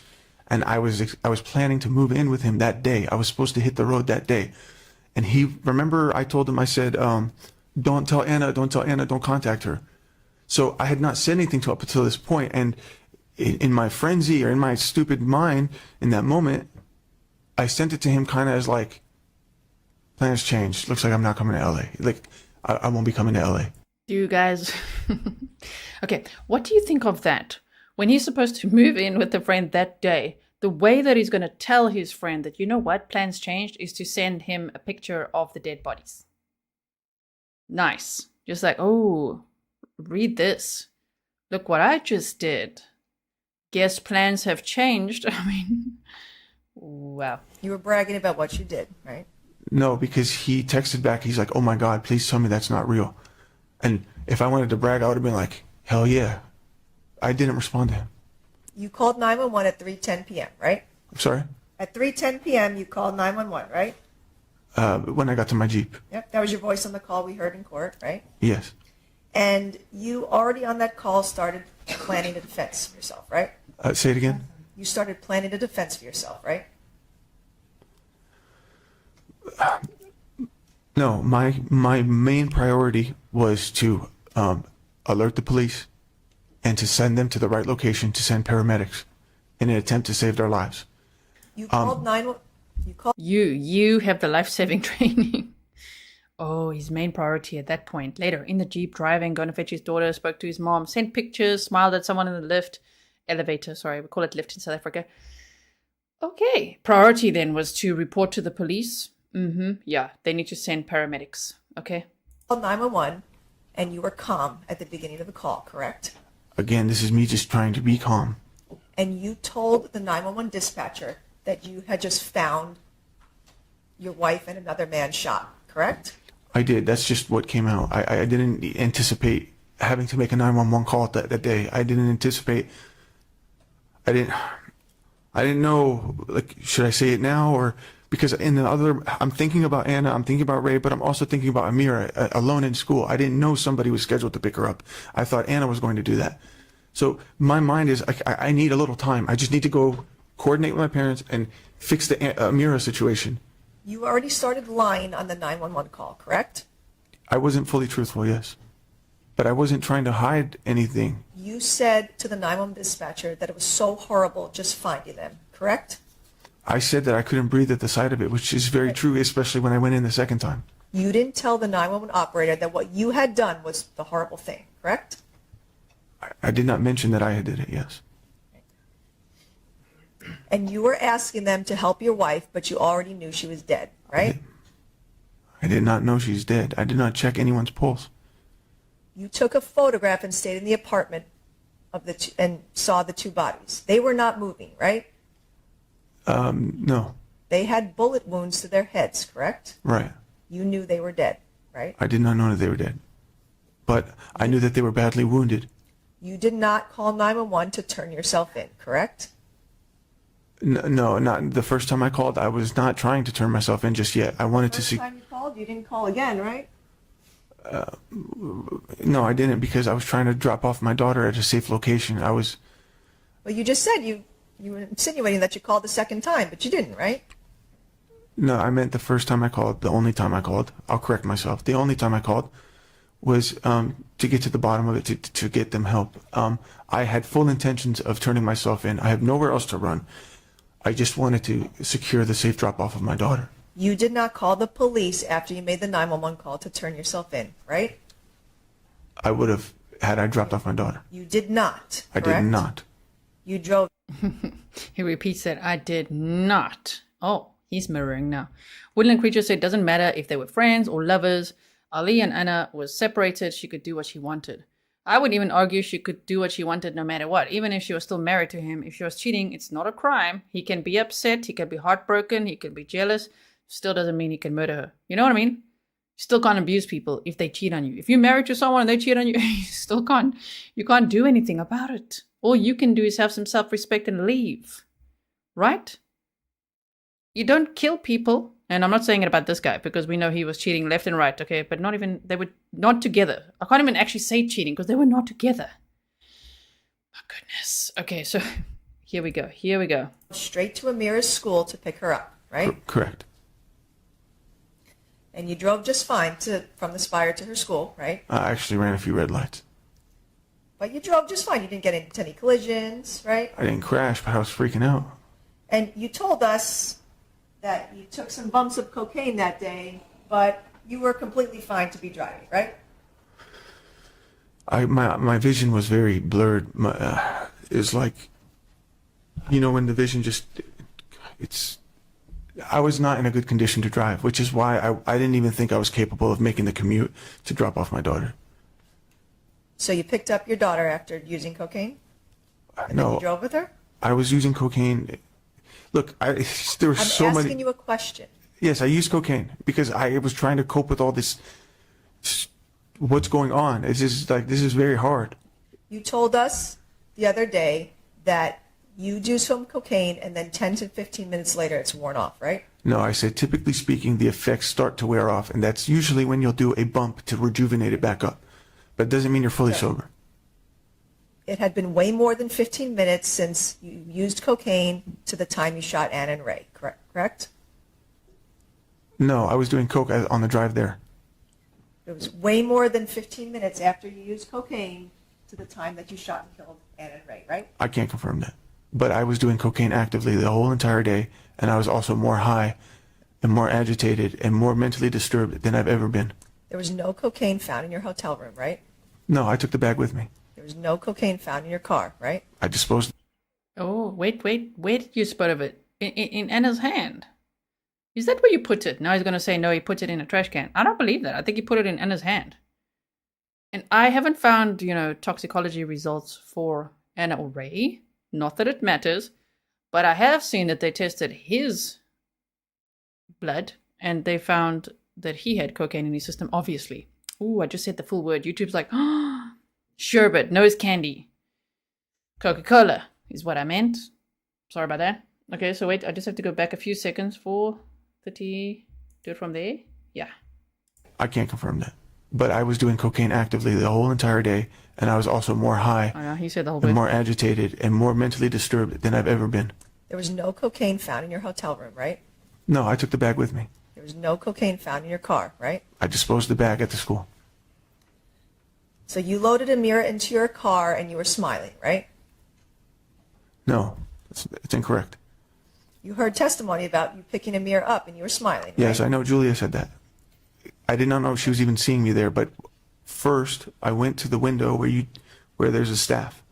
And I said, there's an emergency, I need to pick up my daughter. I was on the phone with my dad on speaker the whole time. Objection, non-responsive. I'm trying to explain the situation. Thank you, Your Honor. Thank you, Your Honor. No, I'm just... She said I was smiling, so I just wanted to say it took a pretty decent amount of time for them to get Amira. And they also had told me, well, somebody else is scheduled to pick her up. This is strange. I'm like, look, I don't know anything about that. Just please give me Amira. I'm on the phone with my dad. We're trying to figure out something, what to do. Eventually, they bring Amira out. I don't want to scare my daughter. I don't want to startle her. So I was trying to be cordial. I was trying to stay focused. But I wasn't even able to do that because as soon as I was holding her hand and we're walking, the first thing out of her mouth is, "Where's Mom?" And that really hurt me. It really... I couldn't keep my composure at that. I was like, no, Amira, please don't ask me about Mom right now. Please don't ask me about, let's just get in the car. And then I put her in the car seat. You told Amira that you killed her mother, I did correct? not. She knew that you killed her mother, correct? I did not, and she did not know.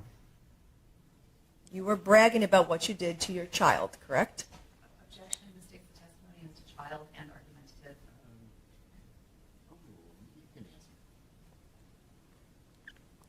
I had not anticipated to tell her anything. I just wanted to drop her off. But it wasn't until I saw that the police were following me and I chose to pull over. I knew that this is probably going to be the last time I see my daughter for a long time. And I didn't want her to go without knowing what happened. So I just said the nicest way possible that wouldn't scare her, that wouldn't damage her. I said, Amira, I hurt Mommy. And I have to go now. You heard the social worker testify that Amira told her that you told Amira you killed Mommy, correct? I don't believe any of that conversation ever happened. I think she came here for attention. I don't believe anything that woman said. You talked to your mom and dad on the... Well, does he need a mirror in this moment? I think he came here for attention. And I don't believe anything he says. It's like, I don't believe anything that came out of that woman's mouth, whichever witness that was. I think that she just came here for attention. Oh, wow. The one that, I think it was a psychologist that spoke to their daughter, and the daughter had said that her dad, Ali, said, I killed Mommy. And people that saw Ali at the school said he was smiling. Wow. Okay. phone in front of Amira in the car, correct? Oh, by the way, my mother is the one who told Amira that. Objection, non-responsive, move to strike. Oh my. So now just throw the mother under the bus too. My mother is the one who told, his daughter that. It wasn't him. It was his mother. This guy.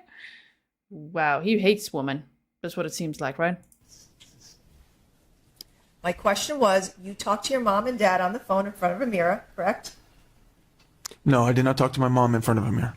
I was on the phone with my dad at that point. You had full conversations with both your parents after you shot and killed Ann and Ray, right? I was on the phone with speaker, and at that point I had already explained sort of what happened before Amira was even in the picture. So there was no reason for me and my father to talk about what happened. We were just discussing. He wanted to make sure that Amira was safe, I was safe, and that I'm heading to drop her off at the location. My question was, you had full conversations back and forth with both your parents, right? Not in the presence of Amira. I'm just asking you in general. You had full conversations with them, correct? I was talking to them, yes. And then you had a full text message conversation with your mother about arranging where to meet her with Amira, correct? Yeah. At first, I reached out to my mom, and she told me to reach out to my dad. So I was kind of like talking to them both to see who could get here first. What and I'm what's asking the best you way. about is the text messages. You had a full text message conversation with your mom while you're in the car driving away from Amir's school, right? No, I was not even talking to my mom at that point. I don't believe. I was talking to my dad. And I was not texting. You saw. Oh my word, the nitty gritties they likes to pick on. Walk away, Renee said, that's social work. I had nothing better to do that day but show up at his trial for attention. Yes, that's his narrative. That's what he wants people to believe. And how does he think his 5-year-old daughter is supposed to process, I killed mommy, okay? Or if he said, I hurt mommy. How does he think that sounds better? Or, I mean, it's extremely traumatic and upsetting, you know? The text messages that I showed, both with the detective and with your mother, about the conversation you had with her, correct? She was texting me about like meeting in LA or something like that. And I don't even remember seeing that because I'm trying to focus on the road. You know those are text messages from your phone, correct? Yes, but it doesn't mean I looked at them or... But you sent them, correct? I'm not exactly sure when I sent what. I don't know what we're talking about specifically, but I was actively texting my mom and dad throughout this. You texted your mom that you cannot hide with Amira forever, correct?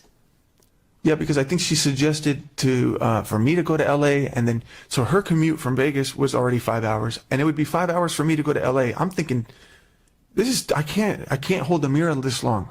I knew I had to turn myself in. I was not trying to flee or hide. But what you said was, I cannot hide with Amira forever. That's what you texted your mom, correct? That's the choice of words that I chose. I don't understand why. I'm sorry. And you texted your mom, I want to leave, correct? Yeah, I want to leave. Like, I need to turn myself in. No, you texted, I want to leave, meaning San Diego, correct?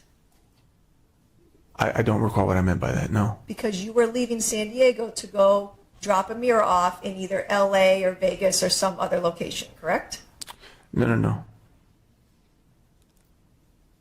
The commute that my father had texted me was my stepmother's brother, and it was only an hour away. So it might have been Oceanside. It might have been still a part of San Diego. I don't mean to leave the state or I wasn't trying to flee. But that's what you said. I want to leave. Meaning I have to get going. Like I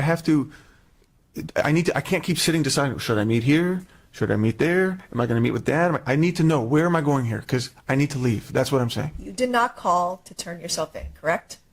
No, because I hadn't finished securing my daughter. The police were behind you, and then you were eventually arrested, right? I immediately pulled over and I was arrested. And you made a comment very calmly, did they get my wife? At some point during my arrest, I was asking for an update about if the paramedics had arrived, yes. But you already knew she was dead, correct? No. And you told the officers that the gun was in a safe in your trunk, right? Correct. That was the same gun you used to kill Ann and Ray, right? I have only one gun. And you testified yesterday that you said, oh, did they take her to the hospital? You never heard that on the recording, right? When I said that, I was referring to, I asked Detective Leahy during during the interview. I think that's what I asked You said him. that happened on the recording. You said it's on the recording. That's what I said after being arrested, right? Pausing there as he thinks about his next clever little answer. Not clever. Tracy said, new to the trial, what is his defense? He's admitting so much, why not plead guilty? Well, yeah, the question would be, why not just plead guilty? But what his defense is that it was a crime of passion or manslaughter. Ultimately, his defense team wants the jury to say it's manslaughter for, a reduced sentence. So they have to decide, the jury, between first-degree murder, premeditated, second degree, which would be this crime of passion, or manslaughter or not guilty. That's what all of this is about. And he's defending himself here for, when the defense, it's their turn to present the case. He's on the stand for 3 days, which they said was a record in this department. Oh, man. 3 days on the stand saying all this. Does he really think it's going to help him? Maybe he does. Maybe he's used to just BSing people, right? I don't remember verbatim what I said, but I said something along the lines of, did they get her or did they get her help? I was referring to hospital treatment. So Right. I don't remember the exact words. I'm sorry. You were interviewed by social worker Jacaranda Lee with Child Welfare Services a few days after your arrest, right? I was? Yes, you were. A child services You worker? met with a social worker with Child Welfare Services. She came and talked to you, right? I don't recall this. You don't recall it?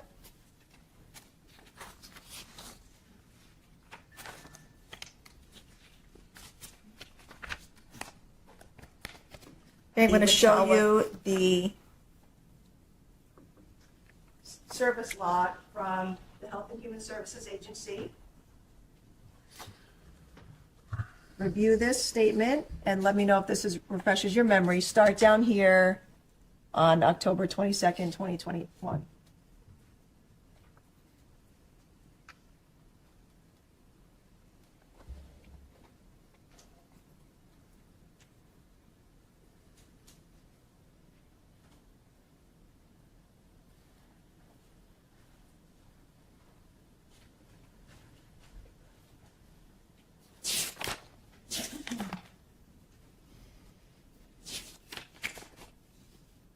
For those asking, he's not out on bail.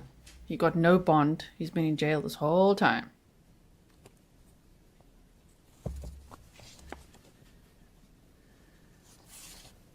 You want me to read this whole thing? Does this refresh your memory about having a meeting with a social worker on October 22nd, 2021? I don't recall this meeting, but I'm not denying that it happened. But it happened, correct? Sure. And you told Miss Lee, when she asked you about prior domestic violence with Ana, you told her there was only one prior domestic violence incident, right? Liar, liar.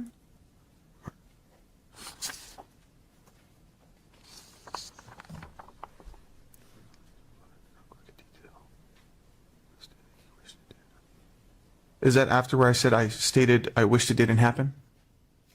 I'm asking what you told her. She asked you about domestic violence, and you told her there was only one prior incident of violence on Ana, correct? This is a very long report. I don't remember the details of what I spoke about. I'm not denying these things, but let's just go with it. Take your time to read it.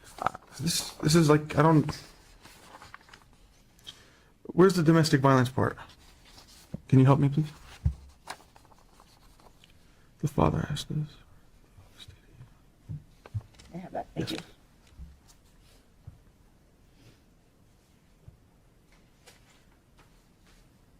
In interpersonal violence, it says, when asked about prior domestic violence, the father stated there had been one prior incident.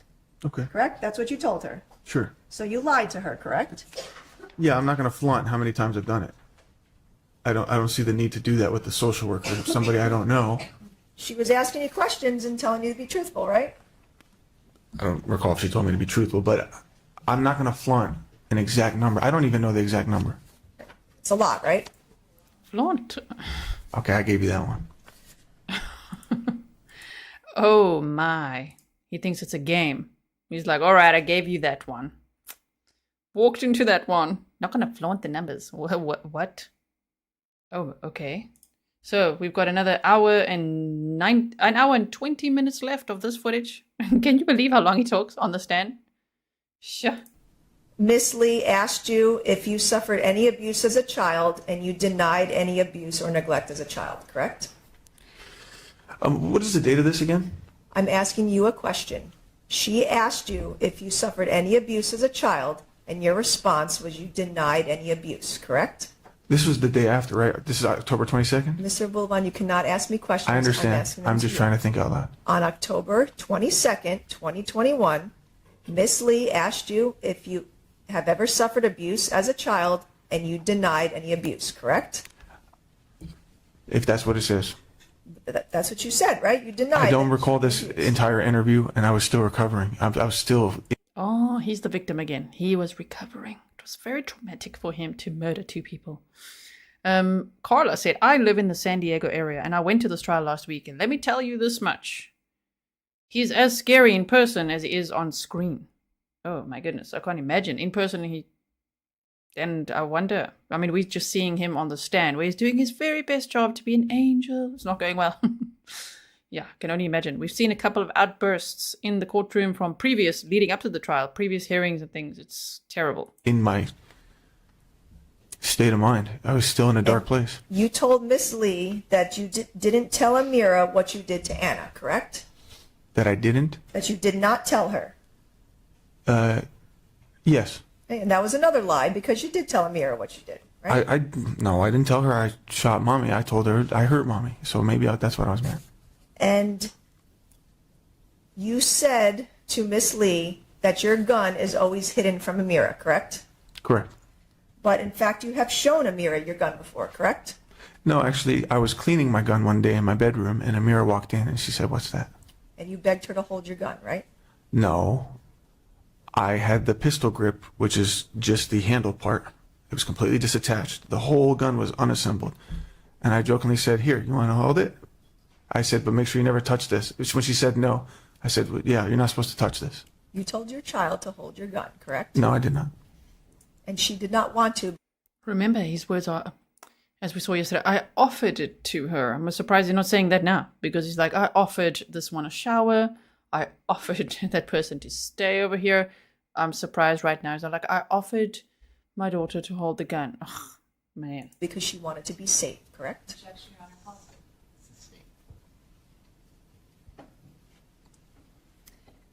You have, after October 21st of 2021, you bragged about killing Ana and Ray, correct? Don't look at your attorney. Answer my question. I was just seeing if she was going to object. I'm sorry. You bragged about killing Ana and Ray, correct? Did I? You told inmate Brian Edwards that you killed your bitch and the man she was with, correct? Who is Brian Edwards? You said that to Brian Edwards, correct? I'm going to have to, can we talk? Because I don't know what this is about. We're talking about inmates now, like an informant? What? Okay, then. We're going to see another outburst right now. The attorneys are going to talk about this later, which we'll see. But wow, he's just like, excuse me, to his defense. Can we talk about this? Are you going to object? Like, he thinks he's controlling his attorneys now. I'd actually worry, is he controlling his attorneys? Shame. Maybe they're scared too. Wow. What's going on? We've never had this Mr. conversation. Abulaban, answer my question. You told an inmate, Brian Edwards, that you killed your bitch and the man he was with. No, I did not. I did not. Do you have audio recording of this? I'm asking you. I did not say that. You would have brought this up if it was real. This would have been an exhibit. I want to talk to you about some statements that you made on December 1st, 2022 to Dr. Lehman. Remember meeting with her?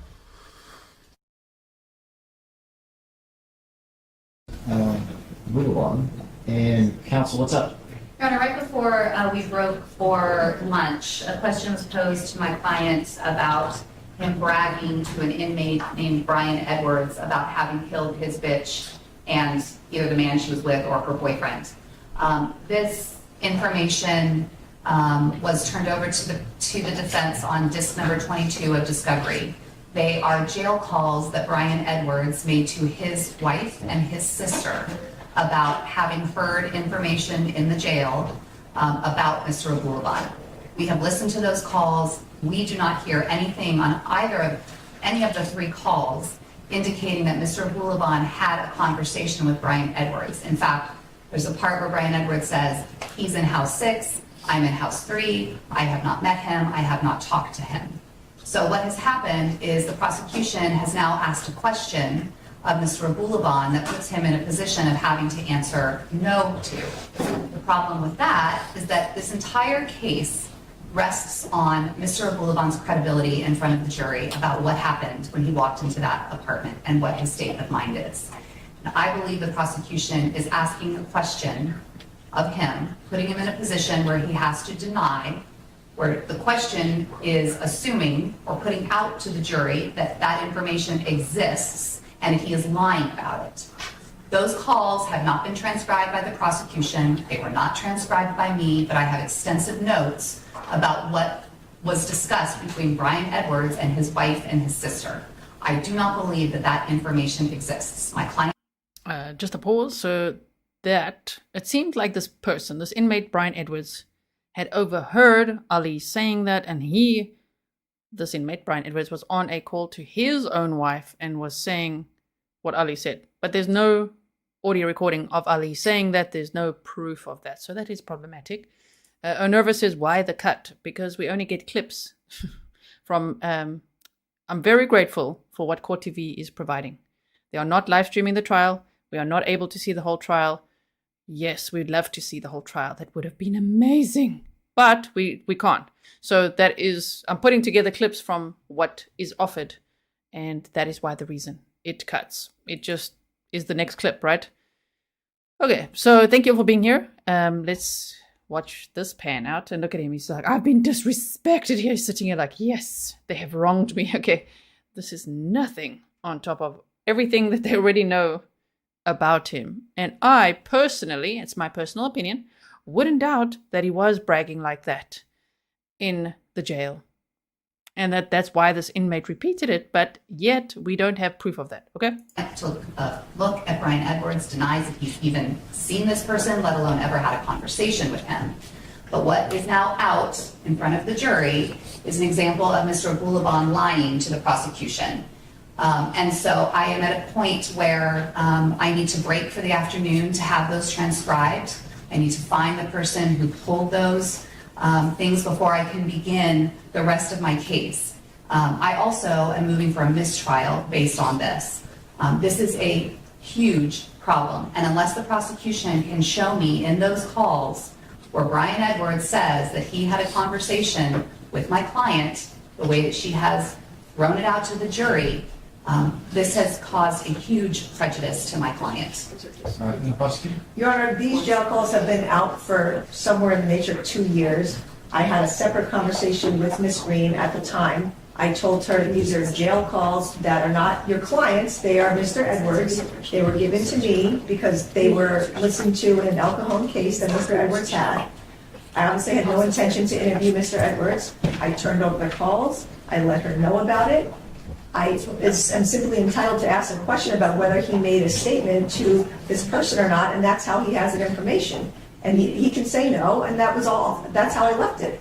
Do you actually know where it is in the transcript? I don't have transcripts. Oh, sorry, not the transcript. Do you know where in the call it is? I have it on disc 22. That's how I have it labeled in my notes. How long is disc 22? It's 3 calls. Well, okay. Are they 1 minute calls or are they? I don't recall. I didn't transcribe them. I wasn't planning to interview anyone. I literally was only at, and I asked him one question about it. Did you say that? And he can say yes or no, and that was it. I'm certainly entitled to ask him if he ever made a statement to anyone about killing them. But not if she has information that evidence doesn't exist. That's the problem here, is that she's throwing it out there as though he had a conversation with Brian Edwards and bragged to Brian Edwards about killing his wife. I believe on those jail calls, Brian Edwards indicates people find out shit here, saying, I have never talked to Ali because he's in the hole in 6 house. Ali is 2 units away from me. Inmates were talking about Ali being housed at the jail. That's how Brian found out Ali was there. I do not believe that these jail calls indicate in any way that Brian had a conversation with my client. In fact, it appears that they state the opposite, that Brian didn't have a call. And so what has happened now, we all know in cases, juries are more inclined to believe things that prosecutors say than they're inclined to believe what defendants say. That is known. So when a prosecutor asks a question presupposing that that information exists, and Mr. Abulaban is forced to deny it, it looks like he's lying. His credibility is central to this case. Well, and this, it could have been answered with a yes or no. Instead, I can't say his exact words, but he reacted in a way that was, he reacted in a way that he wanted to confront the situation or challenge the situation, but it'd be nice if we could actually pull that out, because I think this is what's happened, is yes, you do have the right to ask that question, but I don't want to leave the jurors with the impression that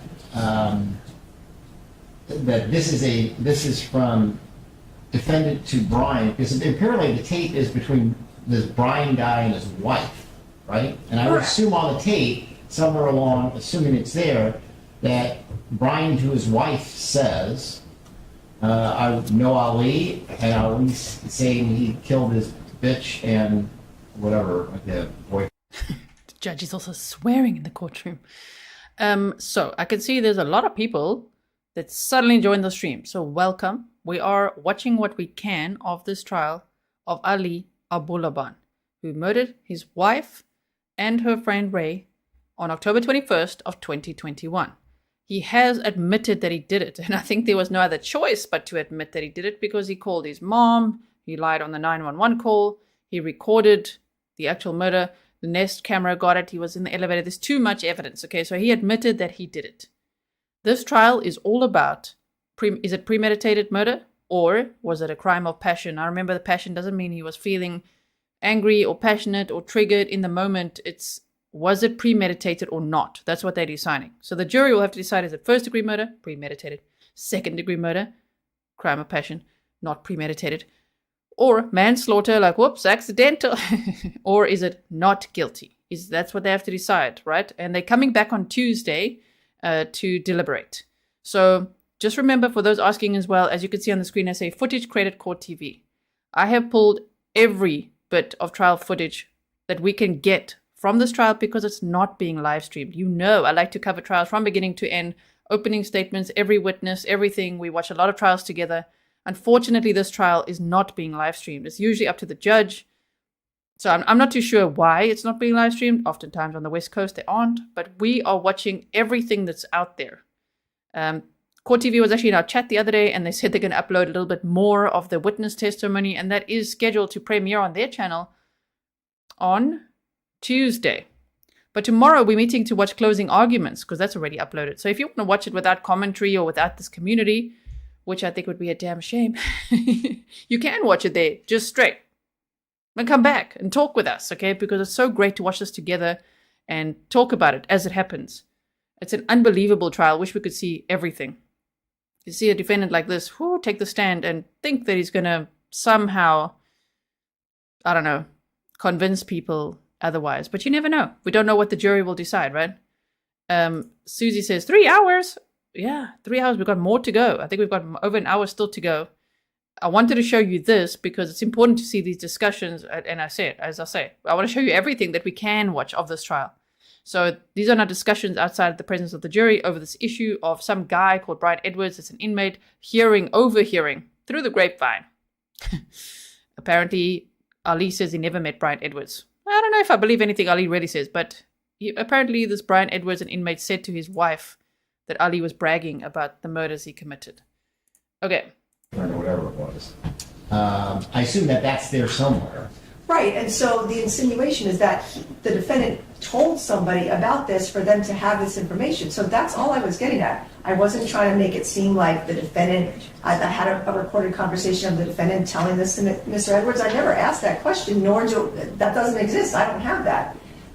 All I have is information. Again, honestly, in all the evidence that we are going through here, this is a side note. It really is not that important.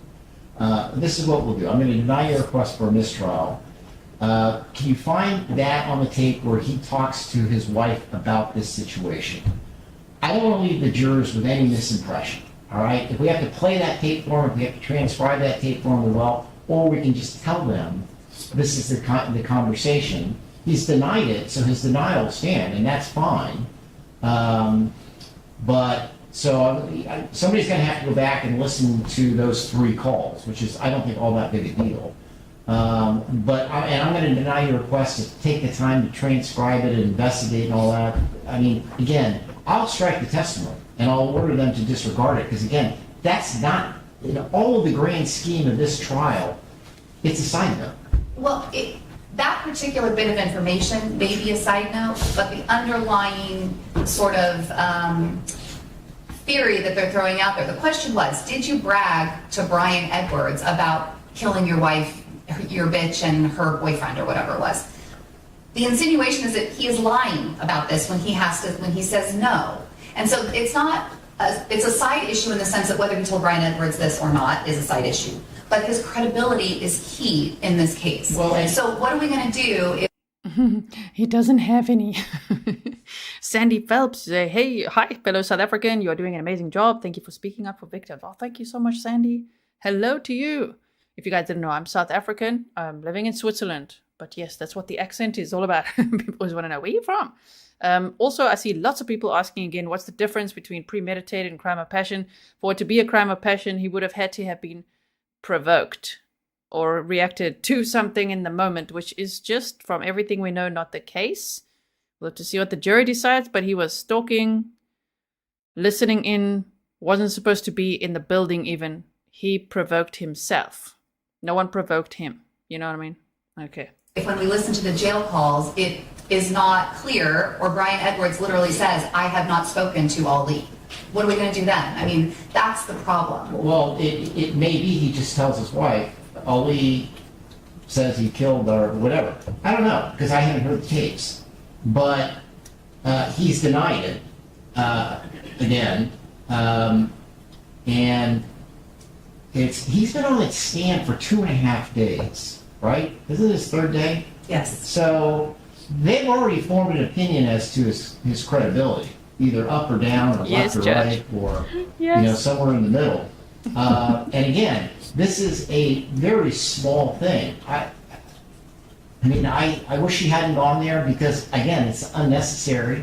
I think, again, it's like anything. Did you say this to this other person? If he had just said no, we would have moved on. But he reacted to it. Right, but when you ask the question of a witness, did you say X, Y, and Z? I think you have to have a basis for asking that question, right? Look, he's like, no, let me control the narrative. Tell them this and this. I will never, if I was on the jury, I wouldn't care about what's happening here, because he took pictures of their dead bodies. To me, that's it. That's it. Like, oh my goodness. He made recordings of the murders. He took pictures of their bodies. He staged the scene. He sent the pictures to his mom and dad. Already just knowing that, it's like, holy crap, that's a lot.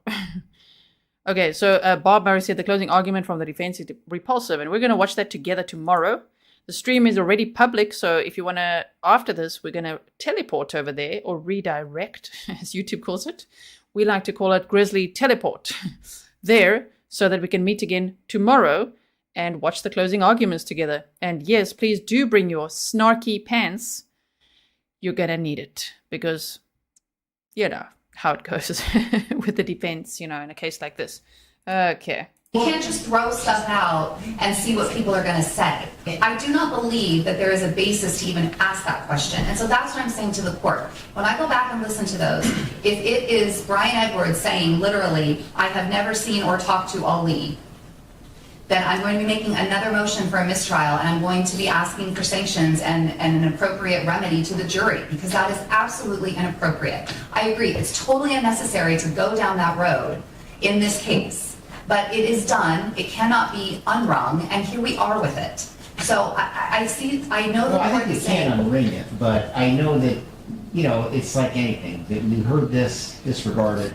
We do it every day in trial. And again, he's been up there for 2.5 days. It's not like he's been up there. I do like this judge in this moment. Don't you love it when he's just like, oh man, this guy's been up there for what? 2.5 days. I think the jury's already made an impression of his credibility. The way that he's saying it. Oh my goodness. Okay, keep it going. For 6 minutes. Tell you what, we're arguing this is irrelevant right now because nobody's listening to the tape. Somebody needs to listen to the tape. well, we have listened to the tapes. I have the notes from the tapes. I'm going to transcribe them for the court because I have the notes, and my notes are clear on what was said. So, But obviously the information is out there that he has told inmates about this, because how would anyone know about it? So that's all I was getting at, is that he told somebody, Brian, whoever else in the jail, and I was asking about that. I wasn't even trying to even say inmate. I was asking if he had, just in general, did that. And I asked about Brian. I didn't even use the word inmate. I just said, did you say this to Brian? And I expected a no, and that was the end of it. That really was all there was to it. I'm certain she said inmate, first of all. And secondly, just because people in the jail are talking about things does not mean that they have spoken to the person about whom it involves. They have TVs in jail. They watch TV. They've been watching this trial every single day that it has been going on. So if that information, I know the court... No, they haven't, because it's not live streamed. Otherwise, we would have all been part of this watching it too. If the inmates are watching it, where's their court feed? Because we need that then. No, it's not being live streamed at all. We're just seeing footage that's been made available by what Court TV has recorded with cameramen in the courtroom. Camera people, not necessarily men. Camera persons, okay? So, yeah, just strike the question and move on. It's looking at me like I'm beating a dead horse here, but I have to make my record in this. No, and I understand that. And again, I'm happy to listen to whatever is on the tape. But again, it's been 2.5 days he's been up there. He did deny it. And if there's something else that needs to be done, we have time to do it. It's not like they're going out to deliberate right now. So at this point then, again, your motion at this point is denied. If you can, like I said, go through the tapes, find that part where he talks about Ali, because it had come up in some context, otherwise we wouldn't be having this discussion. So, and then let's not ask any more questions. I'll give you, obviously, time so you can listen at some point so you can rehabilitate your client on it. Or you just, like I said, we make sure that the jury knows that whatever conversation was had did not involve that particular thing, which would explain why he was surprised. And that just remember that the prosecution didn't submit it as evidence. They didn't say it's evidence. They just asked Ali a question. Probably to push his buttons, to have that reaction, you know what I mean? Like, did you say that? You said that, right? In the jail. He's like, who said that shit? As he said before, when they said that he looked up teen, P-O-R-N, he's like, I've been incarcerated for 3 years and that's not in the discovery, and where'd you find that? He didn't say he never did. Okay? that doesn't make the DA look very good. So, all right, let's bring our jury in. I apologize, ladies and gentlemen, there's a legal matter that I had to take care of that happens every now and then. All right, next question. Thank you. Okay, I want to talk to you about some statements you made to Dr. Lehman on December 1st, 2022. You told her that there has been no prior domestic violence, correct? No, in fact, I shared a lot of intimate details of history of domestic. Wait, with me? Correct. So when she asked you about domestic violence, you made a statement there was no prior DV. Oh, I thought you were talking about my childhood. No. Okay. About domestic violence. That's how the notes were worded. You had said there was no prior DV. Is that a statement you made to Dr. Lehman?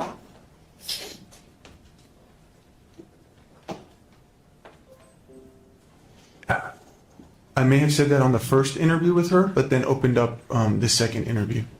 So, yeah. And you told her specifically that you were not an abusive husband, right? I may have. Okay. And those things were not true, correct?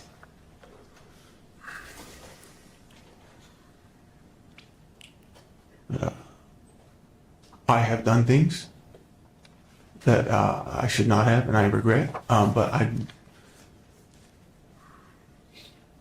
there's been moments where I've been abusive, yes, but I do not categorize myself as a totally abusive husband. And you told Dr. Lehman that here in San Diego, she calls police 9 times in 1 week saying I hit her. That's what you told the doctor, right?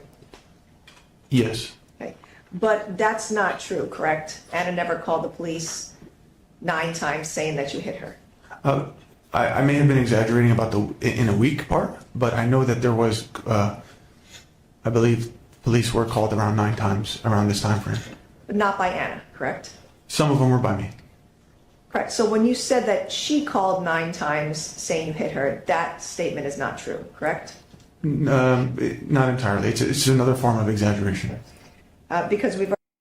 Another form of exaggeration, he says. Also, I'm not going to say your name, but there's somebody emailing me as if you're in the live chat. Please come to the live chat. Because to send me an email for every comment that you want to make as if you're in the live chat is not helpful for my research and work, because that's my work email.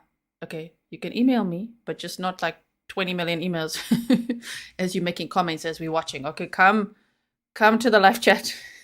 If you can't get there, if anybody's watching and you're like, where is it? YouTube at the bottom somewhere there's a comment section. You gotta swipe it and then you'll see the live chat. Okay, if you are live with us right now. Okay, So let's keep going. Already discussed she didn't call the police after almost every single violent incident except for September 8th, correct? What I was referencing is she does call the police, but she'll either retract it before, she'll either hang up the phone call before dispatch, or when dispatch says, did he hit you physically, or then she would retract it. By that point, I'd either be out the door or something along those lines. So what I was referencing was she has made attempts to call the cops on numerous occasions, but she did not actually follow through with all of them. But Ana only called the police one time saying that you pushed her down. That was September 8th, correct? That's the one time she actually went through with it, and that's what inspired me to start the live recording. Like, oh, my wife's putting me in jail. Like, you see what I'm saying? But she only called the police. He's like, you know what I'm saying? You see what I'm saying? Oh, we're talking gangster now. He's just like, that was the one time, okay? Wow, what about all the other times that she hadn't called the police? And then he was inspired to do that live stream. And we saw that live stream. We saw the clip from that, where he said, goodbye to your citizenship, Miss Filipino, and all sorts of things that he said to his wife. And like, oh, you're going to call the police now? If I were petty, I would say that you beat me too. Like, what? Like, inspired to? No. On 2 other occasions to say that she was scared or wanted to get you out of the house, but never told the police you hit her. Right. She would always say it was just verbal, but she did call the cops on numerous occasions. You told Dr. Lehman that you couldn't afford drug treatment, right? What I was referencing was I did, during this 3-month period, I did reach out to both police, asking for them to please place me in a rehab. I have no experience with rehabilitation clinics, and I'm not familiar with mental illness. So I was reaching out to receive knowledge and education. There is actually recording of my interaction requesting police put me in rehab. They told me they can only recommend places. I called a few of those places, and they all needed health insurance, but we did not have health insurance because Ana recently lost her job, and we were on her plan. I was not aware that there were free rehabilitation clinics at the time. You know that you can go to NA meetings. But he lived in a 10K per month apartment. I don't get it. Why is he, this misogynist? He just is, okay? We've heard a lot. I can say that quite safely. This misogynist, why is he not, why are they on her medical plan? He's the one that says, I brought you to this country. Tell me what kind of man would do that for you? Okay, why aren't you organizing the medical then? I don't get it. He's just like, no, and then, so again, it's her fault. She lost her job. It's her fault. That's why I couldn't go. Done. Okay? Police couldn't help me. She couldn't help me. It's all her fault. That's all he does. Hello to Michael Alcazar. I can see everyone saying hi to you in chat. I didn't see your message, but hello to you. Akil George said it's never a yes or no with this guy. He's got an essay for every answer. Reminds me so much of Brophy and Anthony Todd's testimony. Oh my goodness.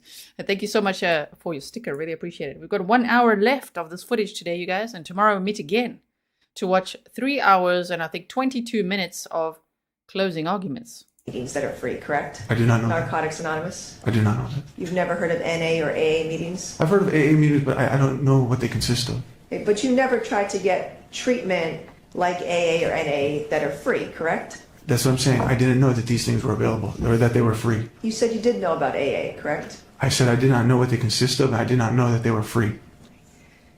And you told Dr. Lehman that you were still weeping about how Ana did you wrong, right? Still what? That you were still weeping about how Ana did you wrong, correct? Weeping. At the time when I spoke to her, I was still trying to make sense of certain things. Initially, at the time frame of when this all occurred, I was in the victim mindset for many things.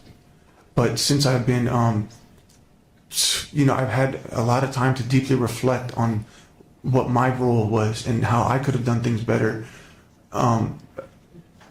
I've seen and gained understanding of how certain things were my fault or... Yeah, you hitting her is your fault, abusing her is your fault, stalking her is your fault, murdering her, that's you. Like the way that he trivializes what he did. We were both in the wrong. What? Well, we both did wrong things, and I've deeply reflected. I was before in the victim mindset. You still are. Wow. I could have been better. So what I was trying to say is there were moments where I would weep and feel like she did me dirty. There were moments where I would scream, how could you do this to me, Ana? Even after the shooting. But this is just me trying to heal and try to understand. But now I don't exactly look at it that way anymore. But you're still blaming her a year later about doing you wrong, correct? Right. So it did take me a long time to recover. This was not an easy thing to recover from. A lot of the questions that you answered on that personality assessment inventory were lies, right? My answers were lies? Correct. That's false. When you say that sometimes I'm very violent, you circled somewhat true? That's somewhat true.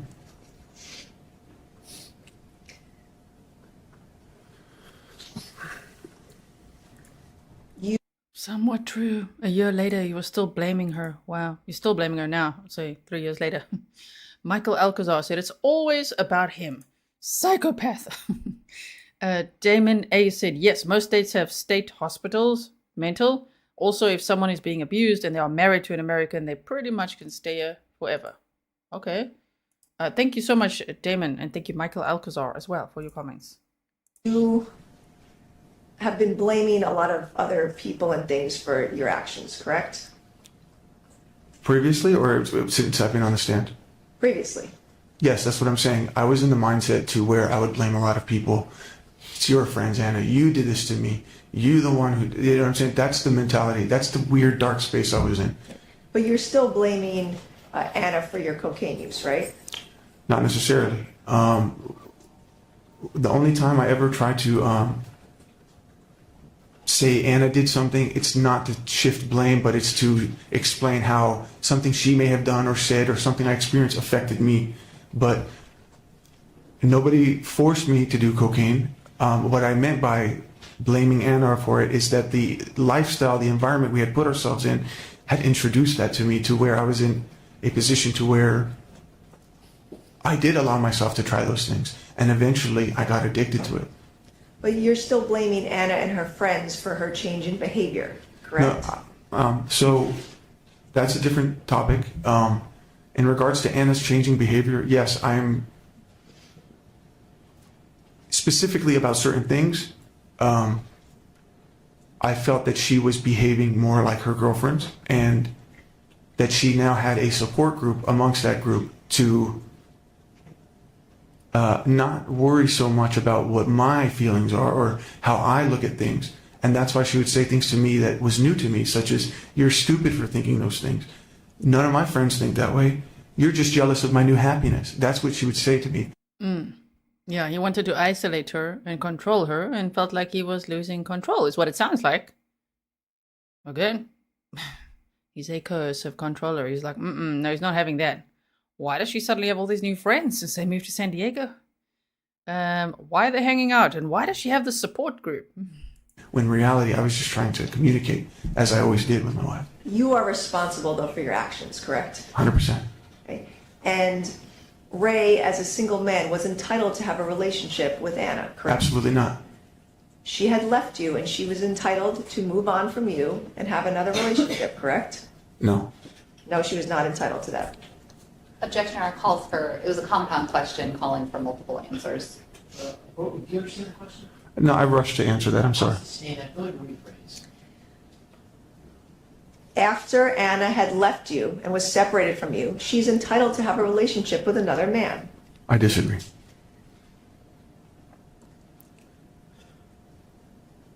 You decided that Ray could not be with Ana, correct? I never knew he was with Ana.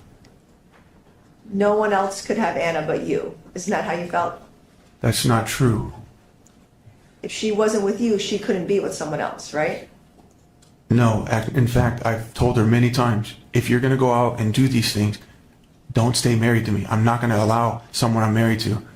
I don't want to be married to somebody who's going to go out and sleep around. And I would say things like, you're not going to turn me into Michael, which is Julia's husband.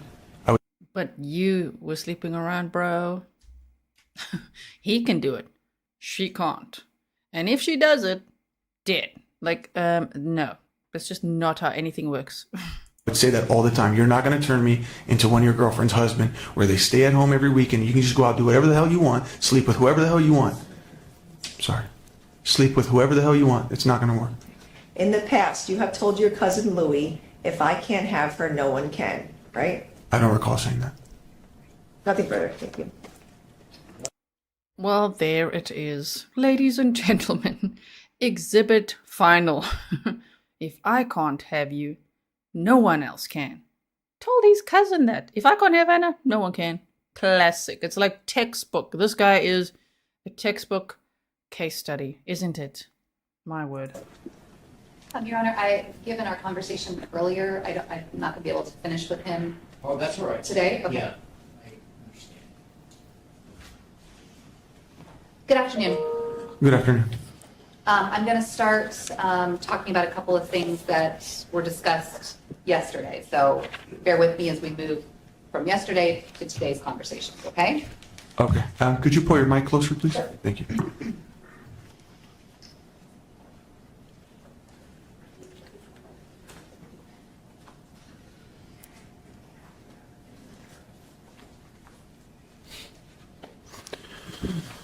You were asked about doing an internet search for Sean Torres. I think that was one of the very first things that Madam Prosecutor asked you about yesterday. Do you remember that? I do.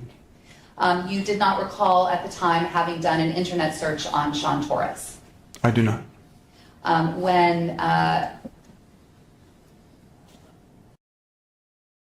Sean Torres is Anna's ex-husband, for those who missed that. you saw today maybe some more information, another question was posed to you about having Google searched Sean Torres? I actually don't recall ever seeing Sean Torres on any of the results that were shown today. My question was, well, I guess you did answer that. We didn't see anything I about didn't see anything about right? that. Correct. Give me just 1 second.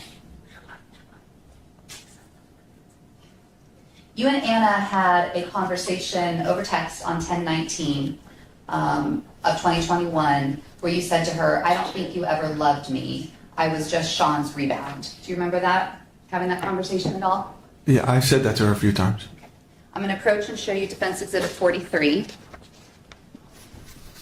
Just keep a hold of this while we're talking about this, okay? Okay, thank you.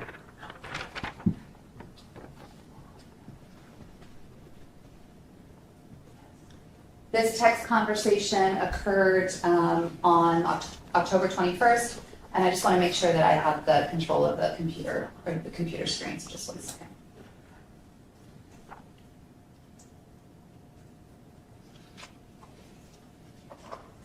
No, that's okay.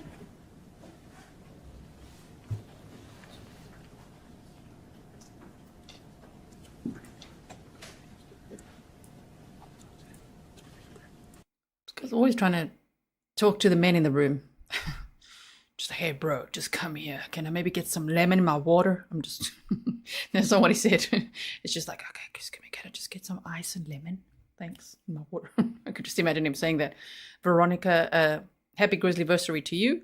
Thank you to everyone who's supporting the channel with stickers today. I really appreciate it. I put them on the screen as soon as I see them. Thank you, Melly. Really appreciate that. Okay, so I don't even know what he's asking. He's whispering something. Just whispering something to him. As I say, lemon in my water, please. Amy Short, my goodness, thank you so much. She said, thanks for being you. I really appreciate it. And thank you for being here. Okay.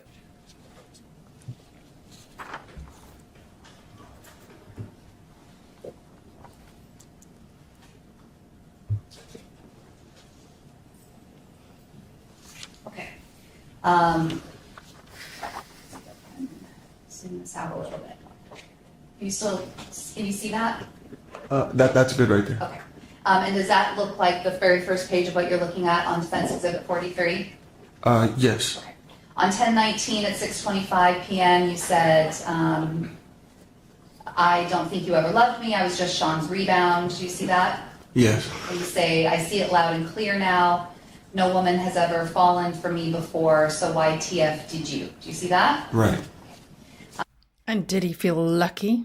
You know, no woman's ever fallen for me before, so why the F did you? When he had this beautiful woman who actually said yes to marrying him, how did he treat her?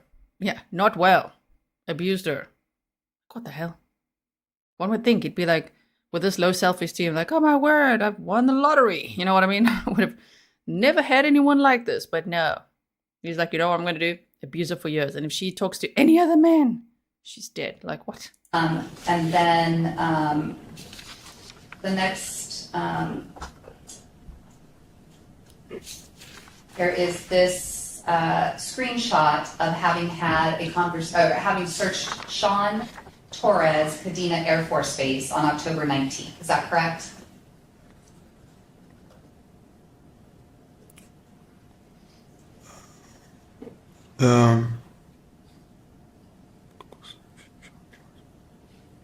Yeah, I guess. Okay.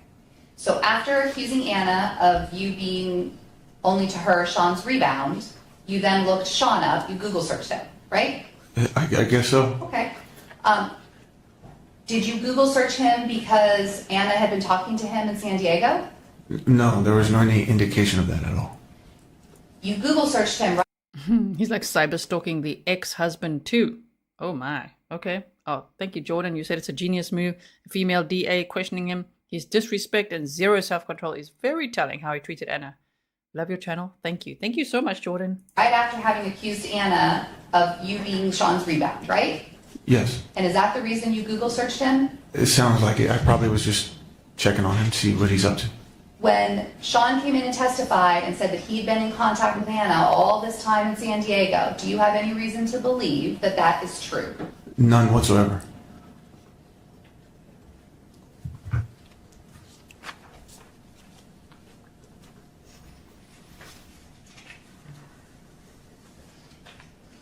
You were asked about all through September and October, all the times that Ana told you over and over again in text message that you were done. Do you remember that? I do.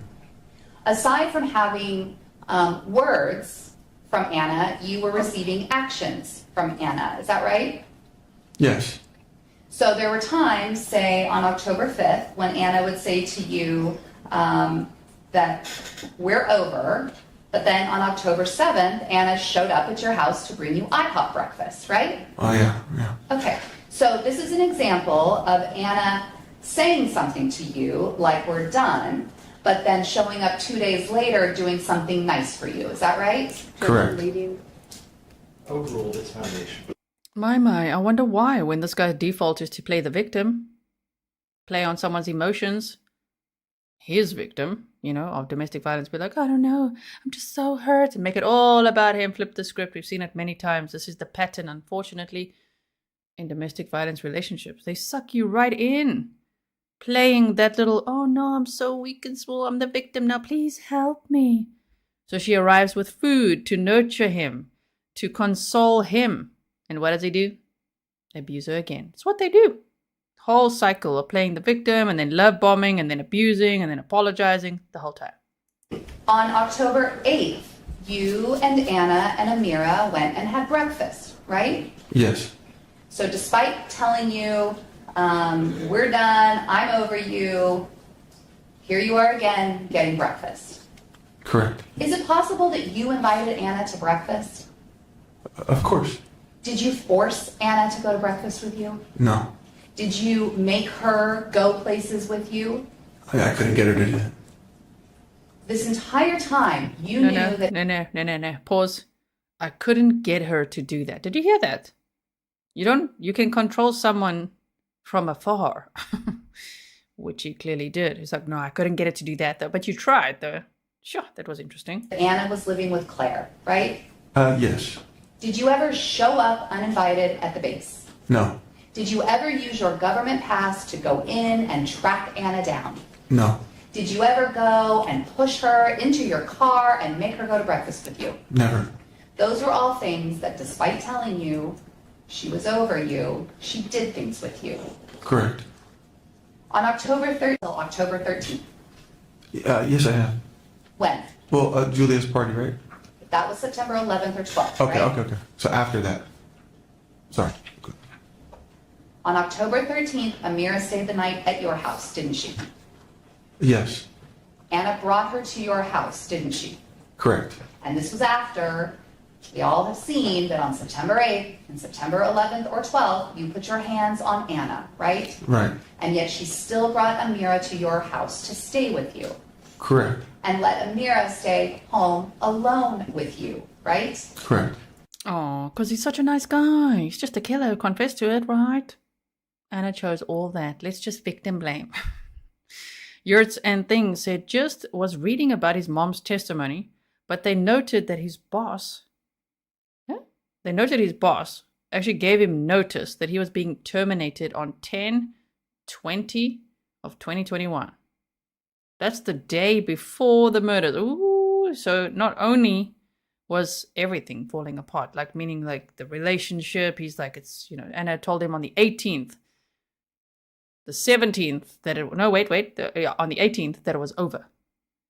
On the 20th, his boss gave him notice he was being terminated. Oh my. And in fact, the night of October 13th, when Ana brought Amira to your house, she said to you, Claire made pancit. Can I bring you some? Oh, yes. Objection, leading question. Yes. And you said, I'd be surprised if Claire wanted me to have any pancit that she made, right? Right. And Ana actually said, no, Claire wants you to have it. Do you remember that conversation? No, I do, yes. And Ana dropped Amira off at your house, and you texted her later saying, thanks for laughing and being silly with me. Yes. Right? Yes. Because she stayed at your house on October 13th and hung out with you. Correct. And was silly with you Yes. and laughed with you, Yes. just like old times, right? Correct. And when you said, thanks for all of that, she responded, of course, right? Yes. And on October 15th, she said, I'll always have love for you, and you're a good dad, right? Yes. October 16th, you met up with her and Amira at the UTC Mall, right? Correct. Did you force her to go there with you? No. Did you ask her to go there with you? I believe I did.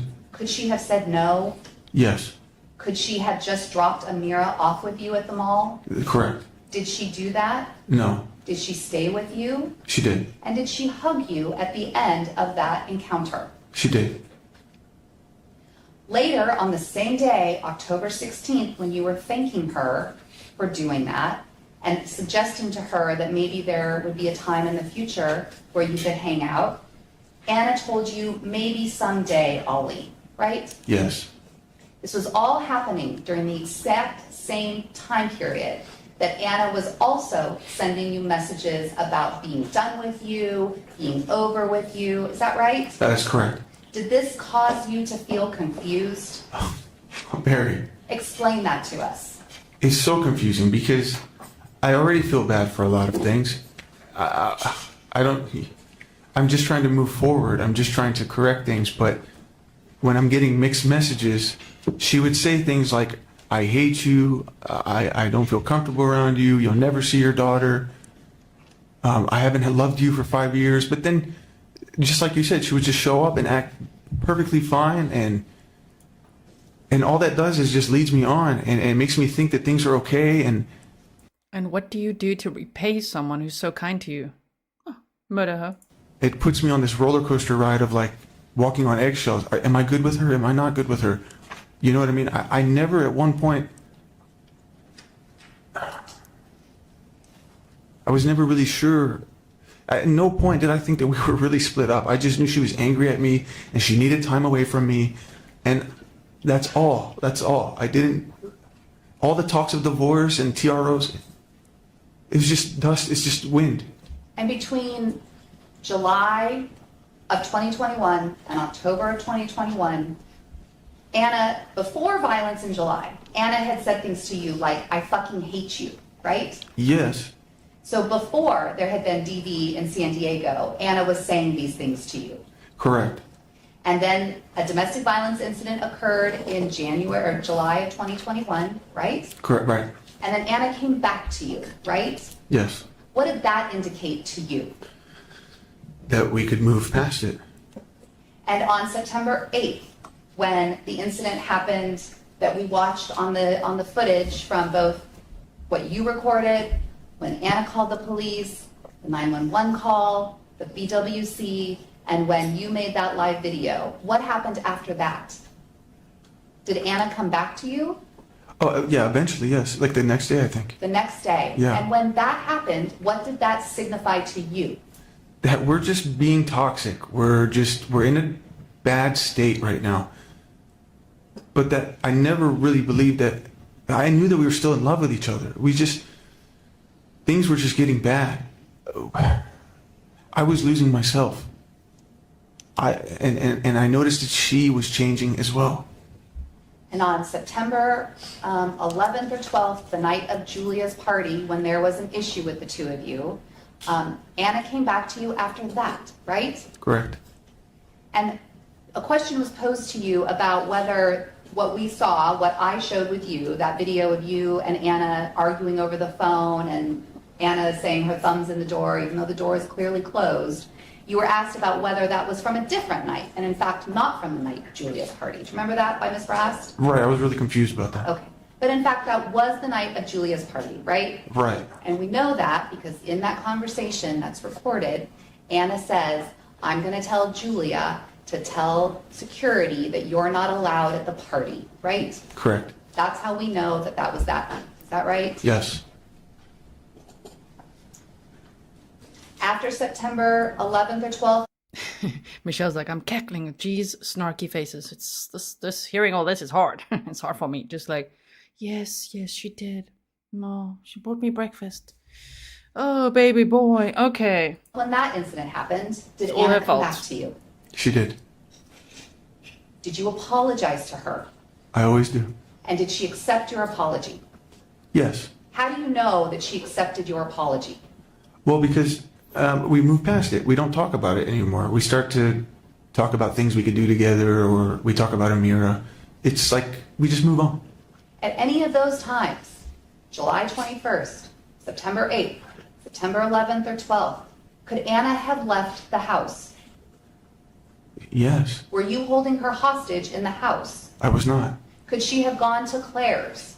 Yes. Could she have gone to Julia's? Yes. Could she have gone to Diana's? Yes. Could she have gone back? Did you hold her mentally hostage, which is what coercive control is? Was she feeling entrapped in her mind and in a cycle of being a domestic violence victim? Yes. Wish I could just throw that in there as well. He'd be like, yes, wait, what? To Virginia. She could have. Did she do any of those things? No. By not doing any of those things, what did that signify to you? That we are still together, but it's still shaky. But I wasn't, I had things I needed to work on, but we are still 100% together. She was telling you to move on and to see other people. Is that right? Right.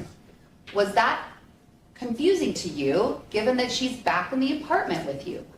Yes. There would be moments where she would just bring up something old or something that happened that I thought we were already over, and it would just reignite an argument. And she would say things like that because she knows I don't want to do those things. I don't. Because she knows the idea of Ana seeing other people or I seeing other people. That's not what I want. I want us to be together. But she says those things to get under my skin. And after the incident of Julia's party, at some point Ana up and disappeared, right? Yes. Did she take Amira with her? She did. Did she block you? She did. Did she tell you where she was going? No. Did she tell you where she was going with your daughter? No. Did you hear from her for a period of a week? No, I didn't. And during that time period, before Ana left, she told you you need to work on yourself and date someone else, right? Yes. And that is when you ran into Nikki Sanchez in the elevator. Is that correct? That time frame, yes. When someone is telling you during this time period, we're over, I'm out, she disappears, she takes your child, she blocks you, and before doing that, she tells you other people is what you should focus on, seeing them, what are you thinking?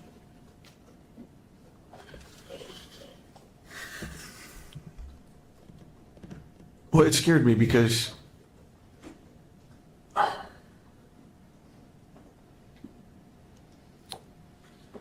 it's very confusing to decipher what she's really saying.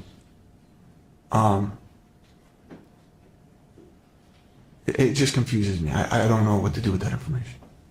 And during this time period, are you sleeping? No. Are you using coke? I am. Are you suffering from symptoms of mania? I was. And did you make a mistake? I mean, yes. You slept or tried to sleep with or had some sort of sexual encounter with Nikki Sanchez. Is that right? Correct. After that happened, over the course of some period of time, you confessed that to Ana. Is that right? That's right. And what was Anna's response to that? She went crazy. She started cursing at me. She's like, I always come back to you. I always give you a chance. I'm the only one that'll ever love you. She started packing her stuff, and she just left the house again. And she was fighting for your phone, Yeah. and she wanted to know who the girl was. He says, yeah. Listen to his little voice now. He's got a whole show going on here. Right. She not only did she just take that information, she wanted to investigate it. She wanted to confirm it for herself. Because the idea of either of you being with someone else was not something that was acceptable in this marriage. Is that right? 100%. Not acceptable to you No. and not acceptable to Ana. No.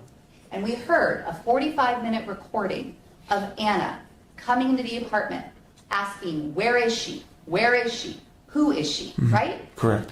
And trying to take your phone to look up who this person was that you were telling her you had been with. Is that right? That's right. Asked and answered.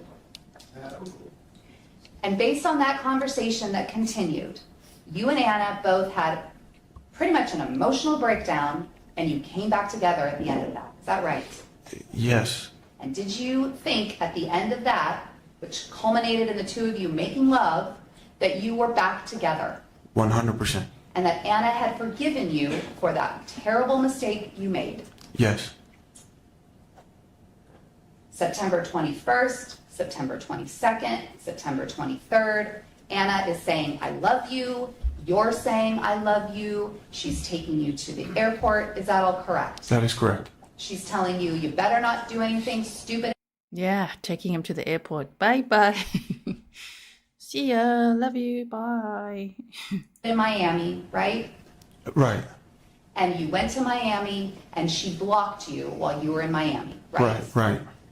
After doing all of these things with you up to this date, she blocked you. Correct. What were you thinking in that moment? That she's cheating on me. Or that she's doing something bad. Did it make sense to you that she was acting that way given what you had all just been through and her, what seemed to be, accepting you back? No, it doesn't make sense. It's just frustrating. It's confusing. It's like, I said it before, it's like she pushes me away, she pulls me, she pushes, it's nonstop. And she even knew how important that Miami trip was for the brand that I have. I was meeting someone from the movie. This was huge for me, and I begged her to come with me to experience that. And she knew how important that was, and she even told me, you deserved it, you worked for this. But for her to block me at that moment, I felt like she was trying to take away, to confuse me, to distract me from being in that moment, which is exactly what happened. When you got back from Miami, things seemed off to you. Is that right? Very off. And you confronted Ana about those things, right? Yes. And she denied having done anything, right? Correct. And as the time went on, from the time you returned from Miami, September 27th through October 21st, you asked Ana repeatedly if she was cheating on you, right? Yes. And every single time she denied it, correct? Correct. And we know that in fact she was cheating on you with Ray during this exact same time period. Amazing. Who gives a crap? You don't kill people if they cheat on you. He was also cheating, if that's what you want to call it. Even though it was a DV relationship, he's the aggressor. She tried to get away many times. She was going to file a restraining order less than a month later because of the escalating stalking and violence. Oh my goodness. It's like, that's it. I mean, the way the defense attorney is like, she was cheating on you. Okay, that's still not going to... This is, again, how is this a crime of passion if a month before he is aware that something's up? My goodness. Yes. You were so concerned with her cheating on you, you actually thought maybe she was cheating on you with someone else from the group, right? Correct. On October 19th, you sent her a message. I wonder who's railing you. Probably someone from our circle. Let's see. I'd say most likely it's Nick, right? Right. You did not say, I bet it's Ray, right? No, I never thought in a million years. Did you have any idea on October 21st, before going to your house and opening that door, that Ana and Ray were having a relationship? Never. When you would accuse Ana of cheating, it wasn't just that she was denying it, right? It was worse than that. Because she was denying it in a way by saying, I could never, right? Right. We're still married, right? Yep. Unlike you, Correct. right? Correct. And she sent all of these messages. This was on October 5th when you had accused her of cheating. Is that correct? Yes. Your Honor, may I approach, please? I'm going to show you what is marked as Defense Exhibit 45. It's 3 pages. Just hold on to that while I show you some things on the screen.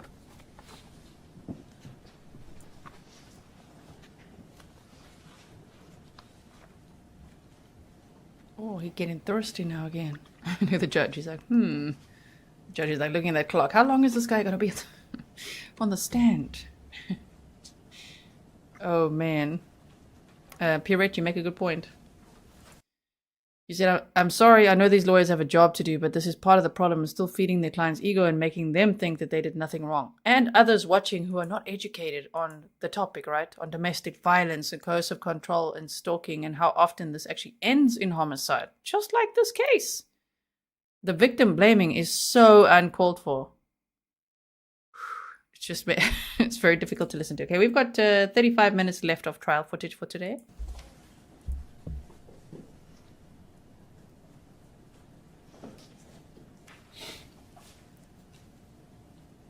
Does that look like what's starting out on the first page of D45 that's in front of you? Yes, ma'am. October 5th. Love yourself and stop with drugs, Ana sending to you, right? Yes. You said, okay, thanks, good night. And then 2 minutes later, you followed up with, have you slept with anyone else? You could be honest. Correct. Since you're over me now, right? Yes. Ana, not even 30 seconds later, no, I could never. Is that right? Correct. We're still married, right? Right. Unlike you, right? Right. Ana was having an affair with Ray during this time period, right? Objection asked and answered. Okay. Ali was double nostriling a whole bunch of sherbet, giving it to a 19-year-old, looking up teen, PORN, looking up escorts, banging people in the building. And your point is? So let's say they were both sleeping with other people. Okay, now why did the murder happen? And if they were both doing so, why did Ali not get shot? Him and his sexual partners. Like, what is the point of that? And yes, if I put myself in Ana's shoes for a second, that is how you talk to an immature little baby boy who's like, you're the only love, the first love of my life, and who's just so obsessive. Literally can't take a hint. Can't read the room. I mean, she's like, love yourself and stop with the drugs. That sounds pretty logical and mature to me. Good advice. And he's like, okay, thanks. Did you sleep with anyone else? No, little teenage boy who's never grown the F up. No, I would never, unlike you, because we know what he was up to. You know what I mean? And if she said, yes, I have, how do you think that would go? Look how it went when he decided to stalk her and listen to her when she didn't know that he was listening in. Look what happened. Okay, then. Actually, also say this legal. So. Do you know, as you survival. sat through this trial, whether Ana and Ray were sleeping together during this time period? I do. Objection asked and answered. They were, right? They were. And then you loved We're Still Married. Why did you love that? Because it gave me hope. These are the things that I wish she would say to me. Like, I've been craving for her to say.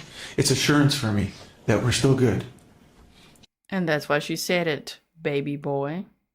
Because that's what you needed to hear. Because everything's about you all the time. He's so immature. Imagine if you said, yeah, I've actually moved on. I'm with someone else already. He would get in his car with that loaded gun and do exactly what she feared he would do and ended up doing. She never once said to you, it's none of your damn business who I'm sleeping with, did she? No. She never once said to you, I can do whatever I want. I can sleep with whoever I want. It doesn't matter. It shouldn't matter to you, right? She never said those things. On October 18th, she sends you a message. I hate you so much, right? Yes. You say, if that's the case, then tell me everything I should know, right? Correct. Are you or have you had sex or been talking / seeing anyone since we split? And she said no, right? Right. Objection, ask and answer. Okay, let's ask a question on Anna's behalf then. Are you using my vibrator to have sex with other women because you can't get it up because you're snorting so much sherbet? And if he says no, well, there we go. There's another exhibit. See that? Goes back and forth. Oh, this is just so... I know the attorneys are doing their job. As am I. I have an opinion to share. And I'm just like, this is...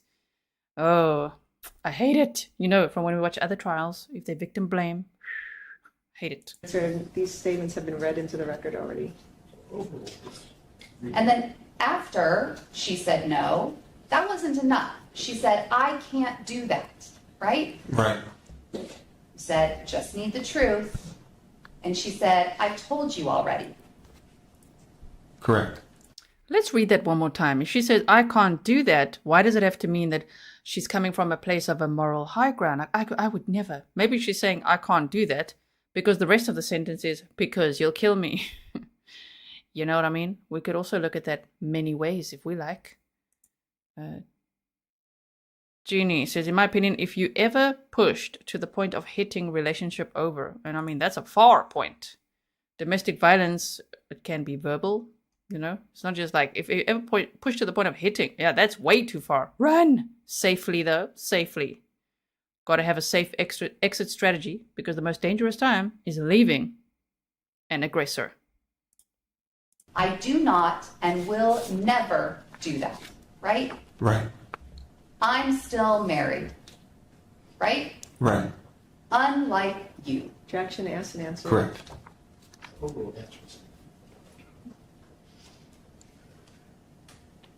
When you are asking her these questions, why are you asking her? If we're over, if you say we're over, just tell me, have you slept with anyone? Why are you asking her that? Because I'm a childish little boy, and I'm very, very jealous. And even though we were split, and I said it in a message, I just can't. I have to ask her, did you do whatever with others? Did you sleep with anyone else? Well, one, because I always had the suspicions. And two, if we're truly over it, then we should just be honest. And I needed some kind of information like that to help me to stop hanging on to the thread of hope that there's reconciliation. You know, if she would have just been honest with me, it would have been just as painful, but I would have at least been able to move on and say, you know what, there's no hope.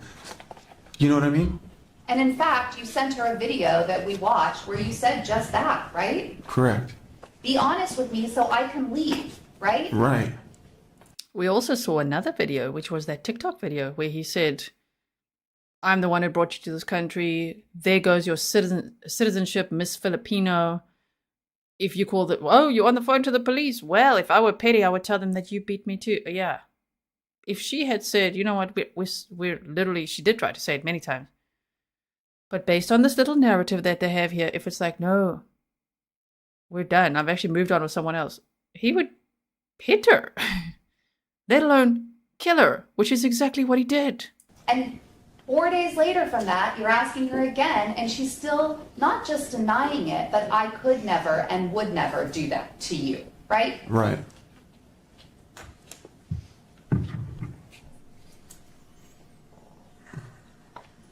Been a lot of questions asked to you about during this time period, whether it's okay for you to do certain things and not okay for Ana to do certain things. Is that right? That is right. Was it okay for you to sleep with Nikki Sanchez? It was not okay for me to attempt to sleep. Did Ana forgive you for that? Attempt to, because he couldn't get it up. Just to clarify for people who don't know. She did. Objection asked and answered.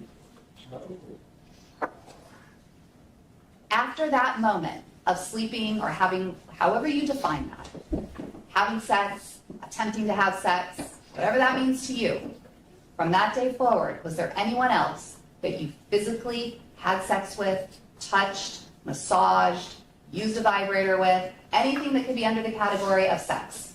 No. You looked up escorts, right? Yes. Did you call them? I called a few. Did they come to your home? No. You looked up porn, right? It's okay if you looked up porn. It's not illegal. Did you look up porn? Sure. Yes. Did you hire a hooker? No. Did you go to a strip club? No. Between the time that Ana forgave That's one of my skills, is knowing what someone was gonna say. He's like, no, he was gonna say a few times, in my opinion. I would speculate he was gonna say a few. Okay, no, a few times. He stopped himself after like a microsecond. Like, no. you for your transgression with Nikki up to October 21st, was there anyone that you were sexually with in any way? No.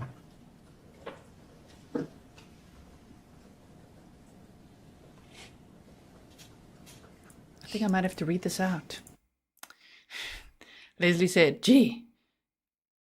Okay, straight face. Not only does sherbet cause a non-functional pickle, it's cut with baby laxative. So lots of, not just the crap he speaks, pickles and fun times.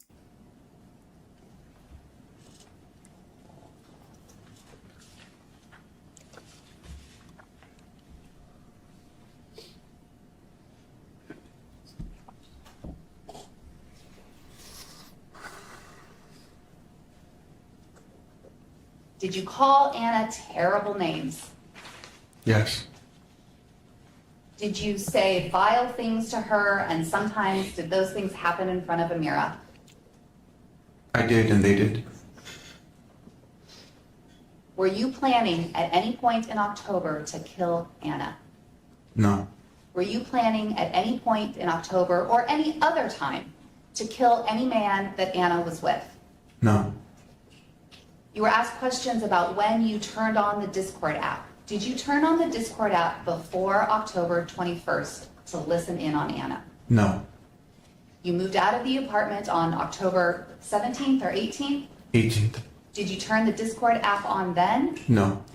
When you put the Discord app on the iPad, it was sometime on the morning of October 21st, is that right? Yes.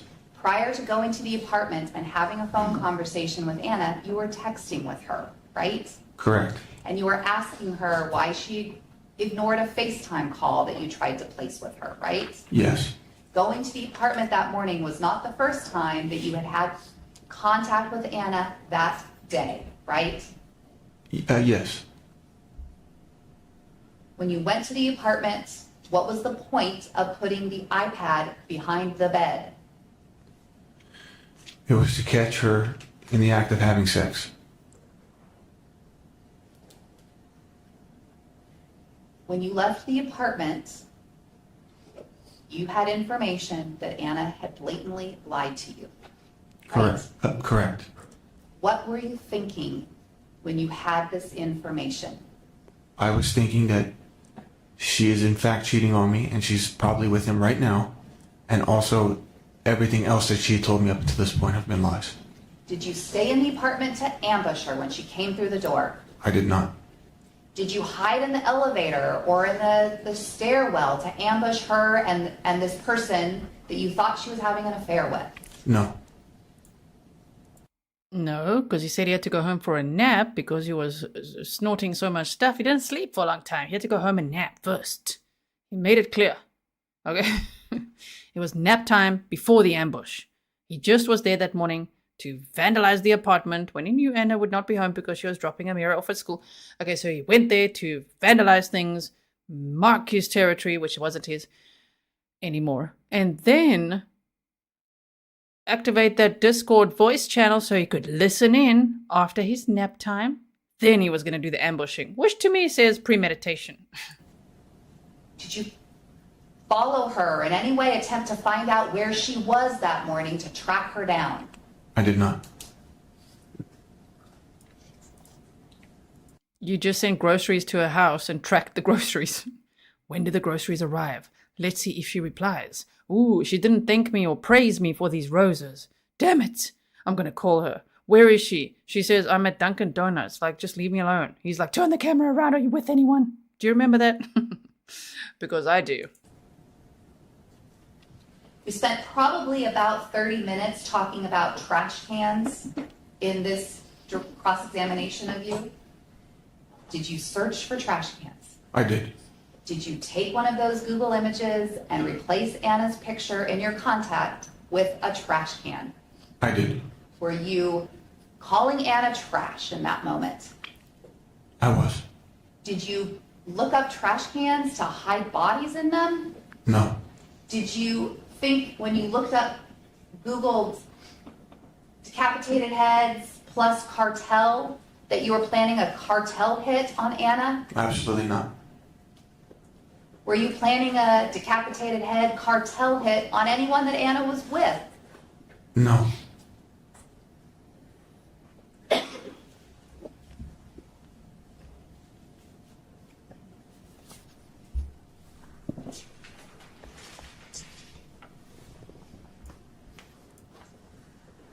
He was so trying to stage the scene as a cartel hit.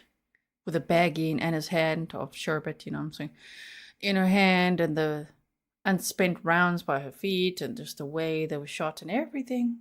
What a dumbass, though. What a dumbass. He recorded it, took pictures of it. The cameras could hear, you know.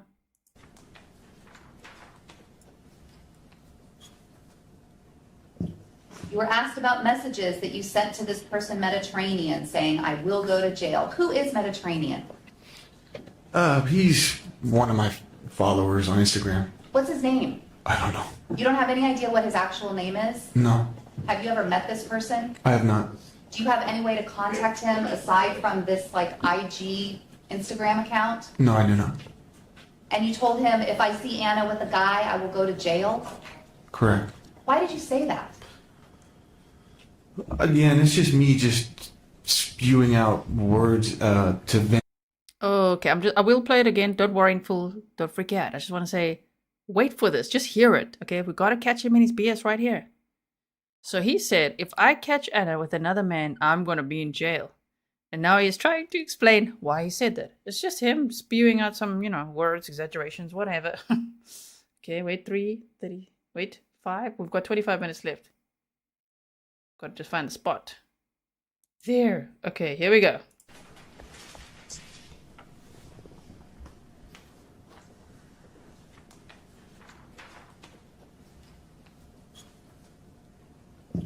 You were asked about messages that you sent to this person, Mediterranean, saying, I will go to jail. Who is Mediterranean?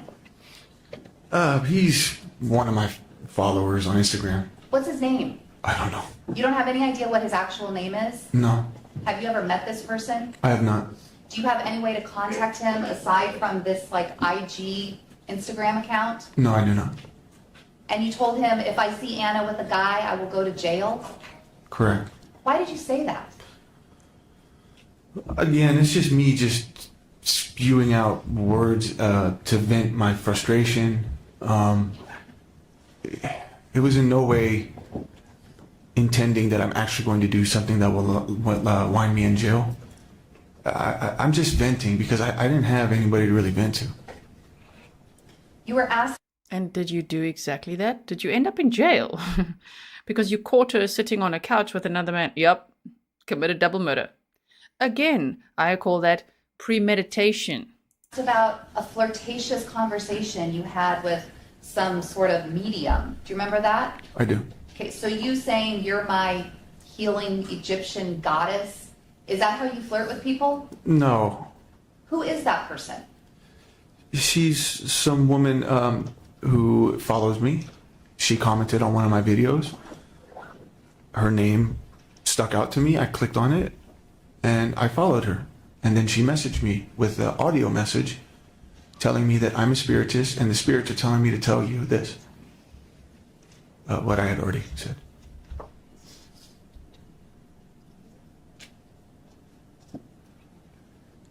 And didn't you actually encourage Ana to talk to this same person? I actually asked her if she would be able to speak with Ana and work with Ana to see if maybe this could help both of us. So did you try to put this woman that you're having a flirtatious conversation with in touch with your wife because you wanted your wife to know you were having a flirtatious conversation with her? No, that's not what I was doing. Ah ha ha. The defense probably wanted him to be like, yes. Yes, I wanted Ana to know that I was talking to this woman online. One of my followers. Weird. Why are you doing that? Venting. He was venting to a follower, the Mediterranean name, handle. And then now as well be like, ooh, a spirit guide, a medium. Yes, I'm going to tell Ana about this. Okay, let's look. I wish we could look at his TikTok DMs. Instagram DMs? Yeah, that must have been interesting times. Is that really a flirtatious conversation? No, I think I was just being corny. I was just being silly. When you told your cousin, I'll kill a guy. Do you remember that? Yeah. Were you putting out in the universe that you were premeditating, that if you saw Ana with someone, you were going to kill him? No, I was just... Calls for legal conviction. No, again, I was just being stupid. I'm just venting my frustration, trying to sound tough. Like he even said, this is stuff I say quite often. And to be honest, when I play these characters in my videos, I do say that a lot jokingly. Like, I do. And you know when it's not a joke? When you actually kill a man. Dumbass. He's like, well, I just say, like, you know, I'll kill a man. If I ever catch Ana with one. I would be in jail if I ever see her with another man. Okay, and here you are. Double homicide, bro. It's not a character. It's not an impersonation. It's not TikTok.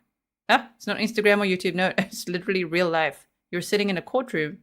You're facing life without parole at the maximum. maybe sometimes that bleeds into my normal speech, you know?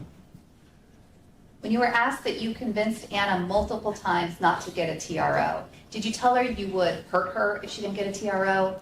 No. Did you tell her you would kill her if she didn't get a TRO? No. Did you prevent her from physically going to the courthouse to get a TRO? No, in fact, she... A temporary restraining order. Like, what the hell, man? I never prevented her. I was just stalking the crap out of her and abusing her, and she was probably really scared. He's like, no, I never prevented her. had me believe that she actually had one on me. All of these times that you and Ana were talking about divorce, did you prevent her from going to the courthouse to get a divorce? No. Ana had her own car during this time period, right? Correct. She was driving all over the place, right? Correct. And yet she never once went, actually, to the courthouse to get a TRO. Correct. And when the police tried to follow up with her on September 8th, she let it go, right? Correct. Yes, ma'am, and look what happened. Yes, and look what happened. There was no restraining order. Not that paperwork can usually save people, but at least it's a step ahead. It's an official boundary. Yeah, no, Ana didn't get that restraining order. And look what happened. Is this really helping him? Is this defense helping him right now? I don't think so. She was with her friends, driving to PB or driving to Diana's house. She didn't have them ever once take her to get a TRO, right? Objection, speculation. Sustained experience. Do you know, I mean, have you heard any evidence at all in this case that Ana ever sought a TRO? Objection, speculation. Thank you. No, there's no evidence that she attempted at any point. Okay, and that's because she did it. She right? did not. She had multiple opportunities to do it. Is that correct? That is correct. And she didn't do it. She did not. And look what happened. When someone says to you they're going to get a TRO against you and then they don't, in this case your wife, how do you interpret that information? I can't take anything she says serious. Even if you told her, don't get a TRO, she could have gotten one, right? 100%. So when you're saying go, your mom's testified and said, we told her, go get one. We told her, have him arrested. And when she doesn't do those things, what does that say to you? That she's not serious. Because why? Okay, now let's interpret it the right way. Because she's afraid. Because she's a victim of domestic violence and coercive control. And she knows that that could mean the end of her life. And she was only 28 years old and a mother, so she was protecting herself and her daughter. How about that? Because she's just hurt and she's upset with me, but she still loves me and she still wants to work this out with me. Sorry, but no. No, she doesn't. On October 21st, when you went into that house, you were on your way up the elevator. Before getting on the elevator, you parked your car, had your pants on, that had your gun belt and holster on it. You parked at that apartment building. Did you intend to kill anybody? No. When you were driving over to that hotel, to that apartment building from your hotel, were you thinking, I'm going to kill someone? It's never crossed my mind. What were you thinking? I'm thinking that this is it. I'm going to finally get some truth. I'm going to find out what's really been going on. I'm going to finally prove that my suspicions are not completely crazy, that there is some validity to what I'm stressing about and have been continuously worried. That Sherbet paranoia. He's gonna find evidence that his paranoia is real. Then he's gonna take his Scarface action. Worried about, and that I'm about to catch Ana cheating with some unknown man. And then at that point, I would know that this relationship is over. And why was it important for you to catch Ana cheating? Because that's the worst thing that could break my heart. That's the thing for me.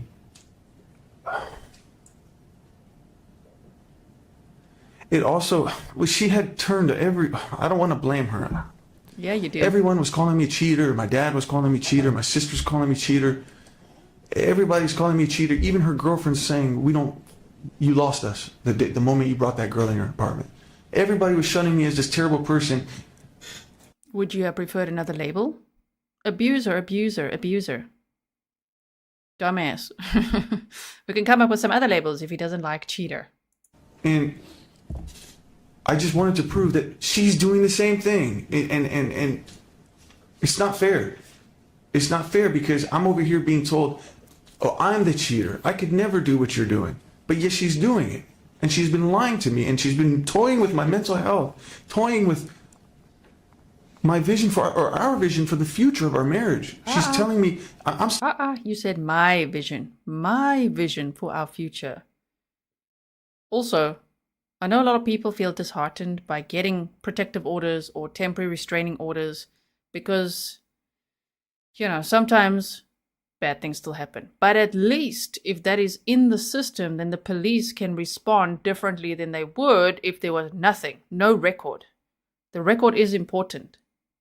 One has to try everything to get away safely, right? It is dangerous. Once you're caught in a web with someone like this guy, an abuser like this, a coercive controller, it's very dangerous. And one might not survive, but one hopes one will. And so taking action, having a very safe exit plan, obviously finding shelters, getting professional help, that can help. The paperwork is still important as part of the process.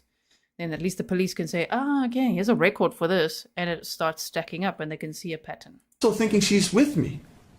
Despite 1 minute she's with me, 1 minute she's not. I don't know what's real. So I was just trying to get some answers. You parked your car. You went upstairs. You opened the door. That door opening makes a sound, right? Correct. Prior to even the door opening, there's a sound with that door, right? Correct. It makes a beep, beep, beep, right? And the locking mechanism goes. The moment that door was opened, Ana looked to the door, right? Correct. You saw Ana, she saw you. You immediately saw Ray, and you were inside the apartment. You racked the gun and shot. based on what you saw, right? I'll see. Tell us what happened in that apartment. Oh my, that is objection leading. Damn. Like, tell us what happened based on what you saw. What were they doing? They're sitting on a couch, their legs really close together. Oh my word. Melly, thank you so much. You said a horrific case of if I can't have her, no one can. Absolutely. Apartment. I opened the door. Before I was even fully in the door, I could see the couch. So as I was walking into the door, before it even shut, I had already seen Ana. I go to look at the man. He leans forward. I recognize him as Ray. And next thing you know, I just shut off. And you went into what character? I would love to know, because he said earlier with an unknown man. And now he's saying he recognized the man. So I would love to know what he would have done differently. Wish they could ask him that. If it was an unknown man. Huh?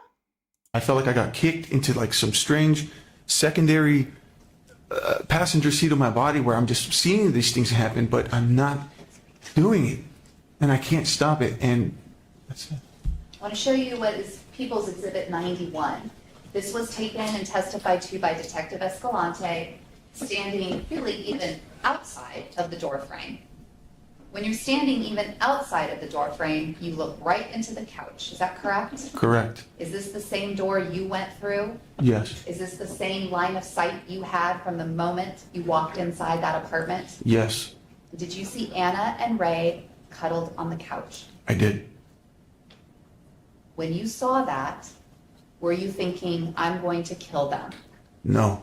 When you saw them, did you think, this is my chance to get revenge and murder them? No.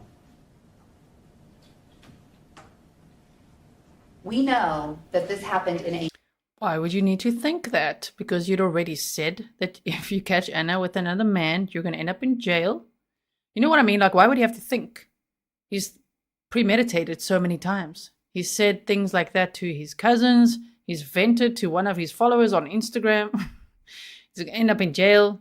That he'll kill a guy. Tells his cousin, I'll kill a guy if I catch one with Ana. You don't have to think when you're doing that and all your impersonations are based on Tony Montana. You want to be Scarface. You might as well say hello to my little friend. You're going to respect me. Yes. Shooting people who disrespect him. Ugh. Like this guy, he doesn't have to think. He's practiced things like this in his own mind many times. He even said it was part of his normal speech. matter of seconds. And is that exactly how it happened? Exactly how it happened.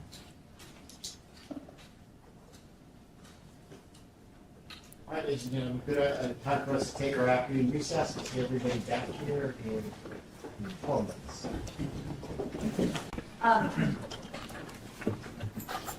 You were asked on cross-examination about the drug use on 1021. You told us you did 4 bumps before you got into the car and drove over to the apartment. So obviously the recess, I've defluffed that recess for you so we can just skip to the next part. So here we are. Correct. Correct. And that was 4 times more in one sitting than you had ever done before. Is that right? Correct. And that you used on the drive, the 15-minute drive to the apartment building, right? That is correct. When you got into that apartment building and into your apartment, were you under the influence of cocaine? I was. When you left that apartment and got back into your car, you used the remainder of what you had. Correct. 7, almost 8 hours later, when your blood was drawn, you still had cocaine in your system, right? That is correct. You talked about neurofeedback and that you were asked whether you had sought any sort of domestic violence classes or anything like that. When you were trying to explain the reason for seeking the neurofeedback treatment, you were saying that it was, in your mind, going to fix the whole picture. What did you mean by that? I was aware that there are things about me that seem different, like my mood's changing, or having good days and bad days on a frequent basis. And I always saw that any time where I would use physical violence or reach that point, I always saw that as a result of a bigger issue. Not that I want to hit people or that I want to hurt somebody. I don't get any pleasure out of that. But I know that it must have stemmed from something much deeper at a longer time. Oh, shame. Now we're analyzing his background again and why, he's a victim. I get the mental health angle could be interesting, but please, baby boy, please. There's no excuse. There's no justification. Must we put Jeffrey Dahmer back here? Can we just... Hey, Jeffrey Dahmer, can you come back to life? Can you just sit here and tell us about, why you did the things you did too? Must be from somewhere else. Like, come on. This guy, oh my word. And I didn't have that information. So it's easy to say you could have just looked up that specific treatment, but I was trying to figure out what's wrong with me as a whole. And when you went to... Everything. But you did look up decapitated heads. You looked up trash cans. You looked up escorts and teen PORN. Can't look up how to get help. Can't do it. Virginia and sought treatment with this neurofeedback type of therapy. You were asked whether the doctor was a chiropractor. Do you remember that? I do. You saw 2 doctors there, right? In Virginia, yes. You saw Dr. Band and Dr. Carlton. Yes. Dr. Band is one of the doctors who treated you. Yes. And he is a psychologist, right? Yes. And when you were there, you did more than just a brain scan, correct? Yes. What else did you do while you were there? I actually sat down and we had he let me vent. I think I spoke for maybe almost 2 hours without a single interruption. And he wanted me to express it, everything I've been going through. The judge in the background is like, damn, that guy had to listen in for 2 hours. We've been here for 3 days. And he gave me an assessment or advice. And did you tell him about what had been happening in your marriage? I did. And did you tell him that you had been physical with your wife? I did. You were asked about whether you were bragging to Amira, your daughter, after you picked her up from school. Were you bragging to her when you said, I hurt mommy? No. You didn't say, I killed your bitch mother, right? No. When you were asked about whether you were bragging to people in jail and the name Brian Edwards came up, have you ever met that person? Never. Do you have any idea who that person is? I do not. Have you ever had a conversation with anyone named Brian Edwards? No, I have not. You were asked about things that Ray said to you or didn't say to you upon the very first meetings with him in San Diego at the first couple parties. Do you remember that? Yes. And you told us exactly what Ray said to you. Is that right? Verbatim. Is it also experience of yours in life, generally, in meeting people? Sometimes you get good vibes from people. Yes. And sometimes you get bad vibes from people. Correct. It isn't always just the things that people say, right? No, it's also the feeling. And in that moment of meeting Ray on those 2 occasions, did you get good vibes from him or bad vibes from him about the way he was reacting to Ana? Very bad vibes. And when Totally bad vibes. He was better looking than me, and I liked him. He didn't abuse her, and she was going to be with him. Allegedly. And he's like, bad vibes. Ali's mind is like, those are bad vibes because nobody but me can have her, and that's it. And we heard Gene testify. He told us that he tried to smooth things over between you and Ray, right? He said that. Did you have a conversation with Gene and Ray over FaceTime or something like that at some point in 2021? Yes, actually. And how did that go? So I called Gene because we would hang out pretty frequently. And he was at his home. And I asked him, hey, what are you doing? You want to hang out? He goes, hey, man, I'm just hanging out in the kitchen with Ray. We're drinking. And I said, oh, Ray's there? Can I speak to him? And he gave Ray the phone. You mentioned, did that end up with the 2 of you getting into a physical fight? No. Did you say to him, I hate you? No. Did he say, I hate you? No. You were asked about a time when Ray commented on your Instagram about a family member of yours passing. When he commented, did you say, go fuck yourself or anything like that? No. You started to tell us about a time that you commented on his Instagram because he was in Mexico and had an injury or something? I responded to one of his story posts. I sent him a message. He posted a clip of him, like, I guess he... Damn, how do you remember all that? That's a lot of detail to remember. Tells me it's premeditated. You're like, Ray's a threat. He likes Ana. Ana likes him. Damn, he's like cyber stalking Ray. Evie said he took 2 lives. I hope the jury deliberates for 5 minutes. Well, unfortunately, they already did deliberate. I actually don't know for how long, but they started on Friday afternoon. They're coming back on Tuesday. But yes, let's hope it's 5 more minutes only. Just, it's very clear to me. But we'll see what they decide. Stefan said, blame it on the very bad vibes. Mm-hmm. Was diving off of a cliff in Mexico, and he had a huge gash on his forehead that was open. It was clearly an open wound, and he was filming like, hey, I got this, you know. And I was like, dude, that looks really bad. You should probably get stitches. And he says, haha, I think I'll keep it.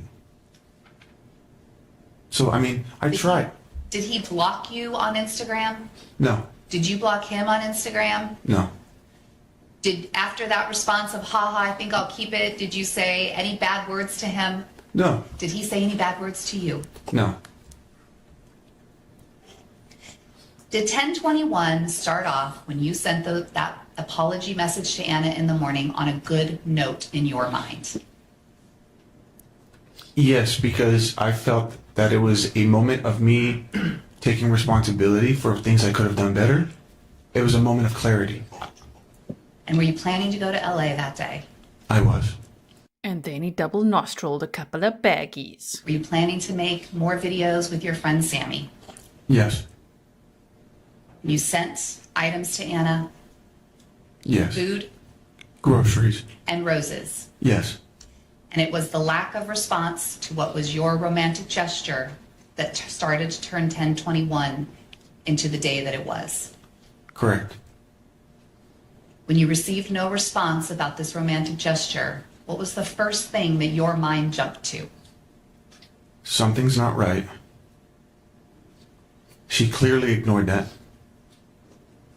Her mind is on someone else.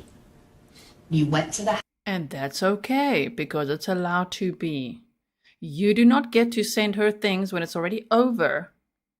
And then go, why is she not responding? Why is she not thanking me for these groceries? Why doesn't she put the milk in the fridge? That's what he realized after vandalizing the apartment, right? He's like, oh, she didn't even put the milk in the fridge. How dare she? Does not respond to my roses. House to try to confirm what was happening. I went to the house to go talk to her, to try to get an understanding. And on that morning, when you tried to get an understanding, she had, in what is in your mind, the first blatant lie to you. That I know of, yes. Your plan from that moment, when in your mind this is the first time she's ever blatantly lied to you, was to do what? To discover the truth. Why was discovering the truth so important to you? Because I was at a very pivotal moment where I needed to know what is going on. What am I going to do? A lot of the reasons why I wasn't able to stay away from Ana or that I would call her all the time is because I'm used to being with her. And she's such an essential part of my daily life. Everything we do revolves around each other. And yeah, that's how stalkers talk usually. Whether you've even met them or not, let alone being married to one. Damn, that must be very, very hard. She wasn't there anymore. And so that was very hard for me to disattach from that. A part of me wanted to disattach if that's what she wants me to do, but I wasn't getting the full clarity that that's what she wanted. So I didn't want... Me going to LA was my attempt to focus on me and give her the space that she had been saying she wanted. No. Nope. You focus on you only. From the day you're born, you're focusing on you. We could see that. The focus is only on you. And only what you want. Only what you think you can have and are entitled to. Now this was his time to focus on him. It's unbelievable. I'm not diagnosing him. I'm saying from everything that I've ever read, it's unbelievable and watched, right? From psychologists, qualified people, we learn from them. How a narcissistic personality type will always do that of like, this was now time for me. Like the entire time was for you. No, now it was my turn. It's me time. But deep down, did I want to go to LA? Probably not. I want to be with my wife. I don't want to give her any indication that I'm out of this or that I can move on, you know? So by me receiving the truth, I looked at it as this is the final pain, the final thing I needed in order for me to just disassociate from her and finally take a stand and leave. For those who know my pet peeve when people use the word dissociate the wrong way, if you watch the Letitia Stuck trial with me, you'll know all about it. In this context, he actually used the right word. Disassociate from Ana. Yeah, that was the right word. Disattach, that's a new word. But he actually said that one right. If you had gone there to the apartment with the intent or had the idea at any moment on your way there or walking into the apartment that you were going to kill them, that this was your plan, would you have recorded this on your phone? Absolutely not. There's no need to make incriminating evidence. Then why take photos of their dead bodies? Do tell. Come on, go ahead, tell us. There's no need to make incriminating evidence. Wasn't that just a fantastic way to defend oneself? The jury must be like, what? Yeah, there's no need to make incriminating evidence. I'm just going to take pictures of their dead bodies, though, and send it to my mom and dad. And a friend. To tell the friend, actually, plans have changed. I'm not going to move in with you anymore. All the times before that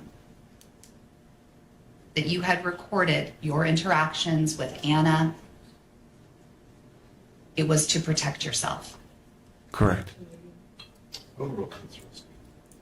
Just let the abuser protect himself by recording things he could blackmail Ana with. Because that's what abusers do. He's protecting himself, his ego. He's protecting the control and power that he likes to have over her. like it was on 10/21 when you recorded yourself going into the apartment. Is that right? That is right. Thank you. Nothing further. Briefly. 5 minutes You of don't footage. know if Ana ever tried to go to the courthouse to get a restraining order and then changed her mind, right? I do not. And we talked a lot about your violence on Ana and her wanting the restraining order. Why would Ana ever tell you that she was with another man?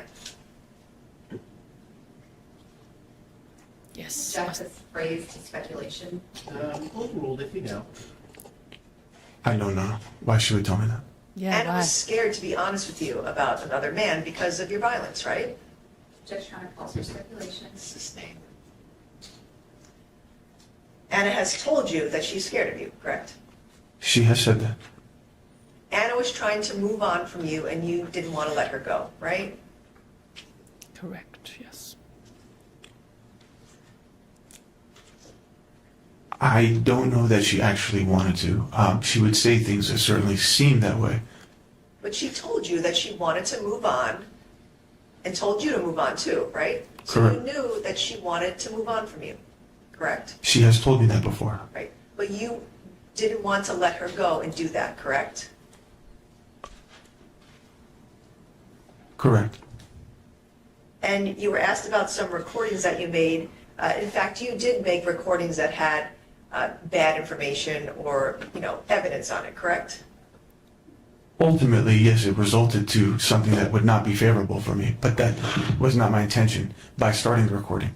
Right, you made a recording where you admitted to beating Ana, right? Beating the shit out of her.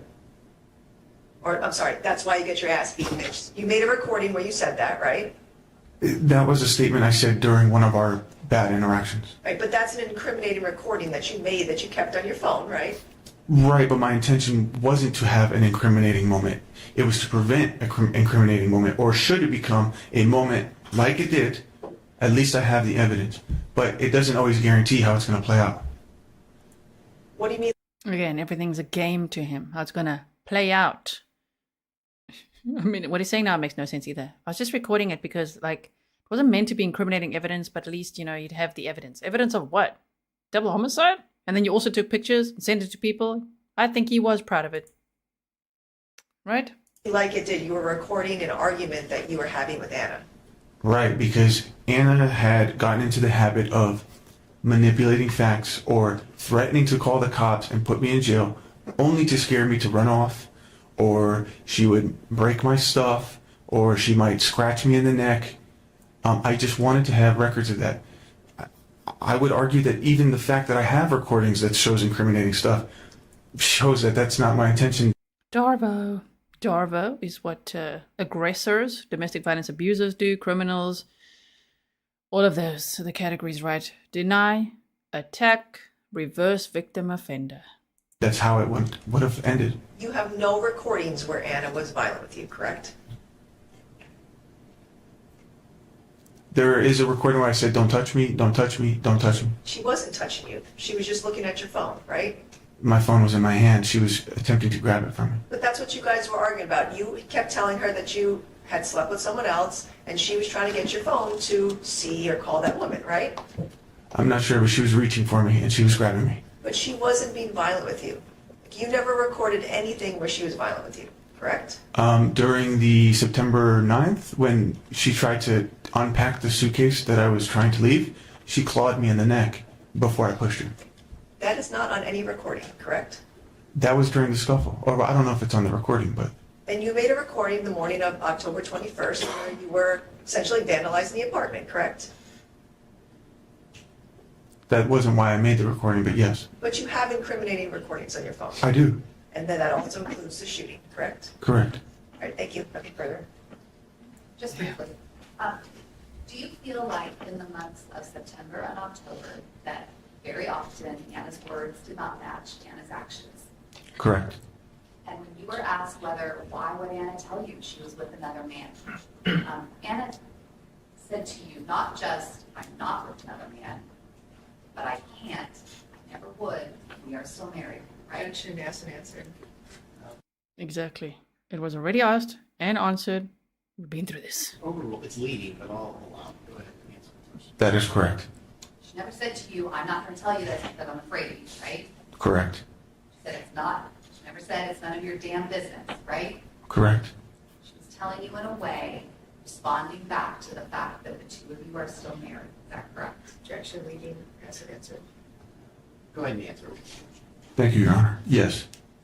Thank you, nothing further. Any other? He's like, thank you, Your Honor. He thinks, Your Honor, it's a manipulation tactic, in my opinion. It's just like this, I'm going to get this judge on my side. Huh? He knows he needs to. And I would now again speculate. I'm throwing out words. I'm not a psychologist. I'm speculating. It's my own opinion. If he's a sociopath, he's going to know the rank also of that room and be like, I need to manipulate the crap out of the judge. He's my friend now. Huh? Thank you, Your Honor. Yeah, I know he's going to give me a lesser sentence. Oh, yeah, it's probably not. But let's see what happens. Also earlier, Jill Higginbotham. Did I say that right? So you said, my ex was also eerily similar to him. I didn't get out until I was hospitalized. The Grizzly community is so supportive of DV victims. Thank you. Thank you so much for being here and sharing that with us. And I know there's lots of survivors of DV in this community. Again, thanks for being here and watching this with us. I'm sure it's very triggering. At the same time, it's a great case study and learning experience and hopefully healing, right? To know that you're not alone. There's many people who have survived it as well. And I myself am so proud of you, as I'm sure the community is also.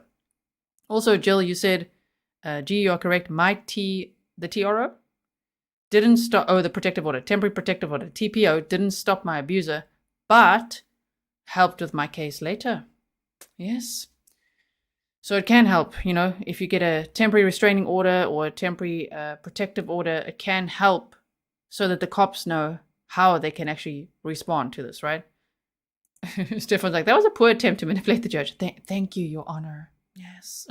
I mean, did he wink? Thank you, Your Honor. The judge is probably so uncomfortable. No, Your Honor. I do have one more exhibit to admit. We're going to take all of that outside the president's signature. All right. Any further evidence? Subject To to. what we talked about? Correct, no. All right. Yes, essentially. All right, ladies and gentlemen, rather than keep you around, which I don't like to keep you waiting, I'm going to go ahead and send you home because I've got to go through the packet of instructions with the lawyers. Telling Mr. Abulaban that he set a record in this department. We've never had anybody on the stand for 3 days. And there you go. I was telling October, Mr. Hey. Shh. He's like, I was telling Mr. Abulaban we've never had a defendant on the stand for 3 days. That sounds exhausting, right? So that's the footage that we have. Now tomorrow we're going to meet again. This stream is going to teleport you, redirect you to the next one, which is for tomorrow, starting around the same time that we started today. Okay? And that is to watch the closing arguments together. If you felt upset by the defense's questions today, you might, I'm just warning you, trigger warning, you might get upset by what they say tomorrow then, the closing arguments. Anyway, we're going to watch that together. There's the state's closing arguments, then the defense's, and then of course the rebuttal. So we'll be together again. I'm not going to interrupt as much tomorrow because I usually don't with closing arguments, so we shall see how that goes. Unless something is really going to be like, that's it, that's snarky stuff. I have to say something. So Equinox is like, OMG, we did it. We made it through his entire, well, what's available publicly, what was filmed, what's been provided by Court TV. We have made it through that footage of him on the stand. That's what we have. That's all we have for now. I think that's all we're going to have. Thank goodness, right? Sure, that was a lot. Thank you all so much for being here. Welcome to all the new subscribers, to all the members. Thanks for everyone, to everyone who supported the channel today. If you want to know what's the best way to support the work that I do, you can go to grizzlytruecrime.com and there's a support page. And on that page, if you scroll down, you can go and see that it says, what is a moderator? And then there's a button for mod coffees.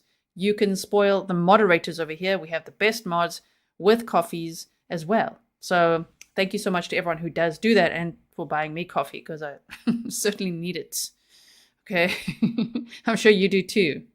So I really appreciate it. I'll see you all again tomorrow. I wish you a wonderful evening ahead or morning or whatever time it is for you. Again, for me, it's 1 a.m. 1 o'clock in the morning. Even the cats are passed out in the office here with me. They're just too tired now to even do Zoomies. So if you want to see more of the cats or behind the scenes things, Patreon. Go to Patreon, okay? So I'll see you again very soon. Thank you, everyone. It's time for a nap. Bye.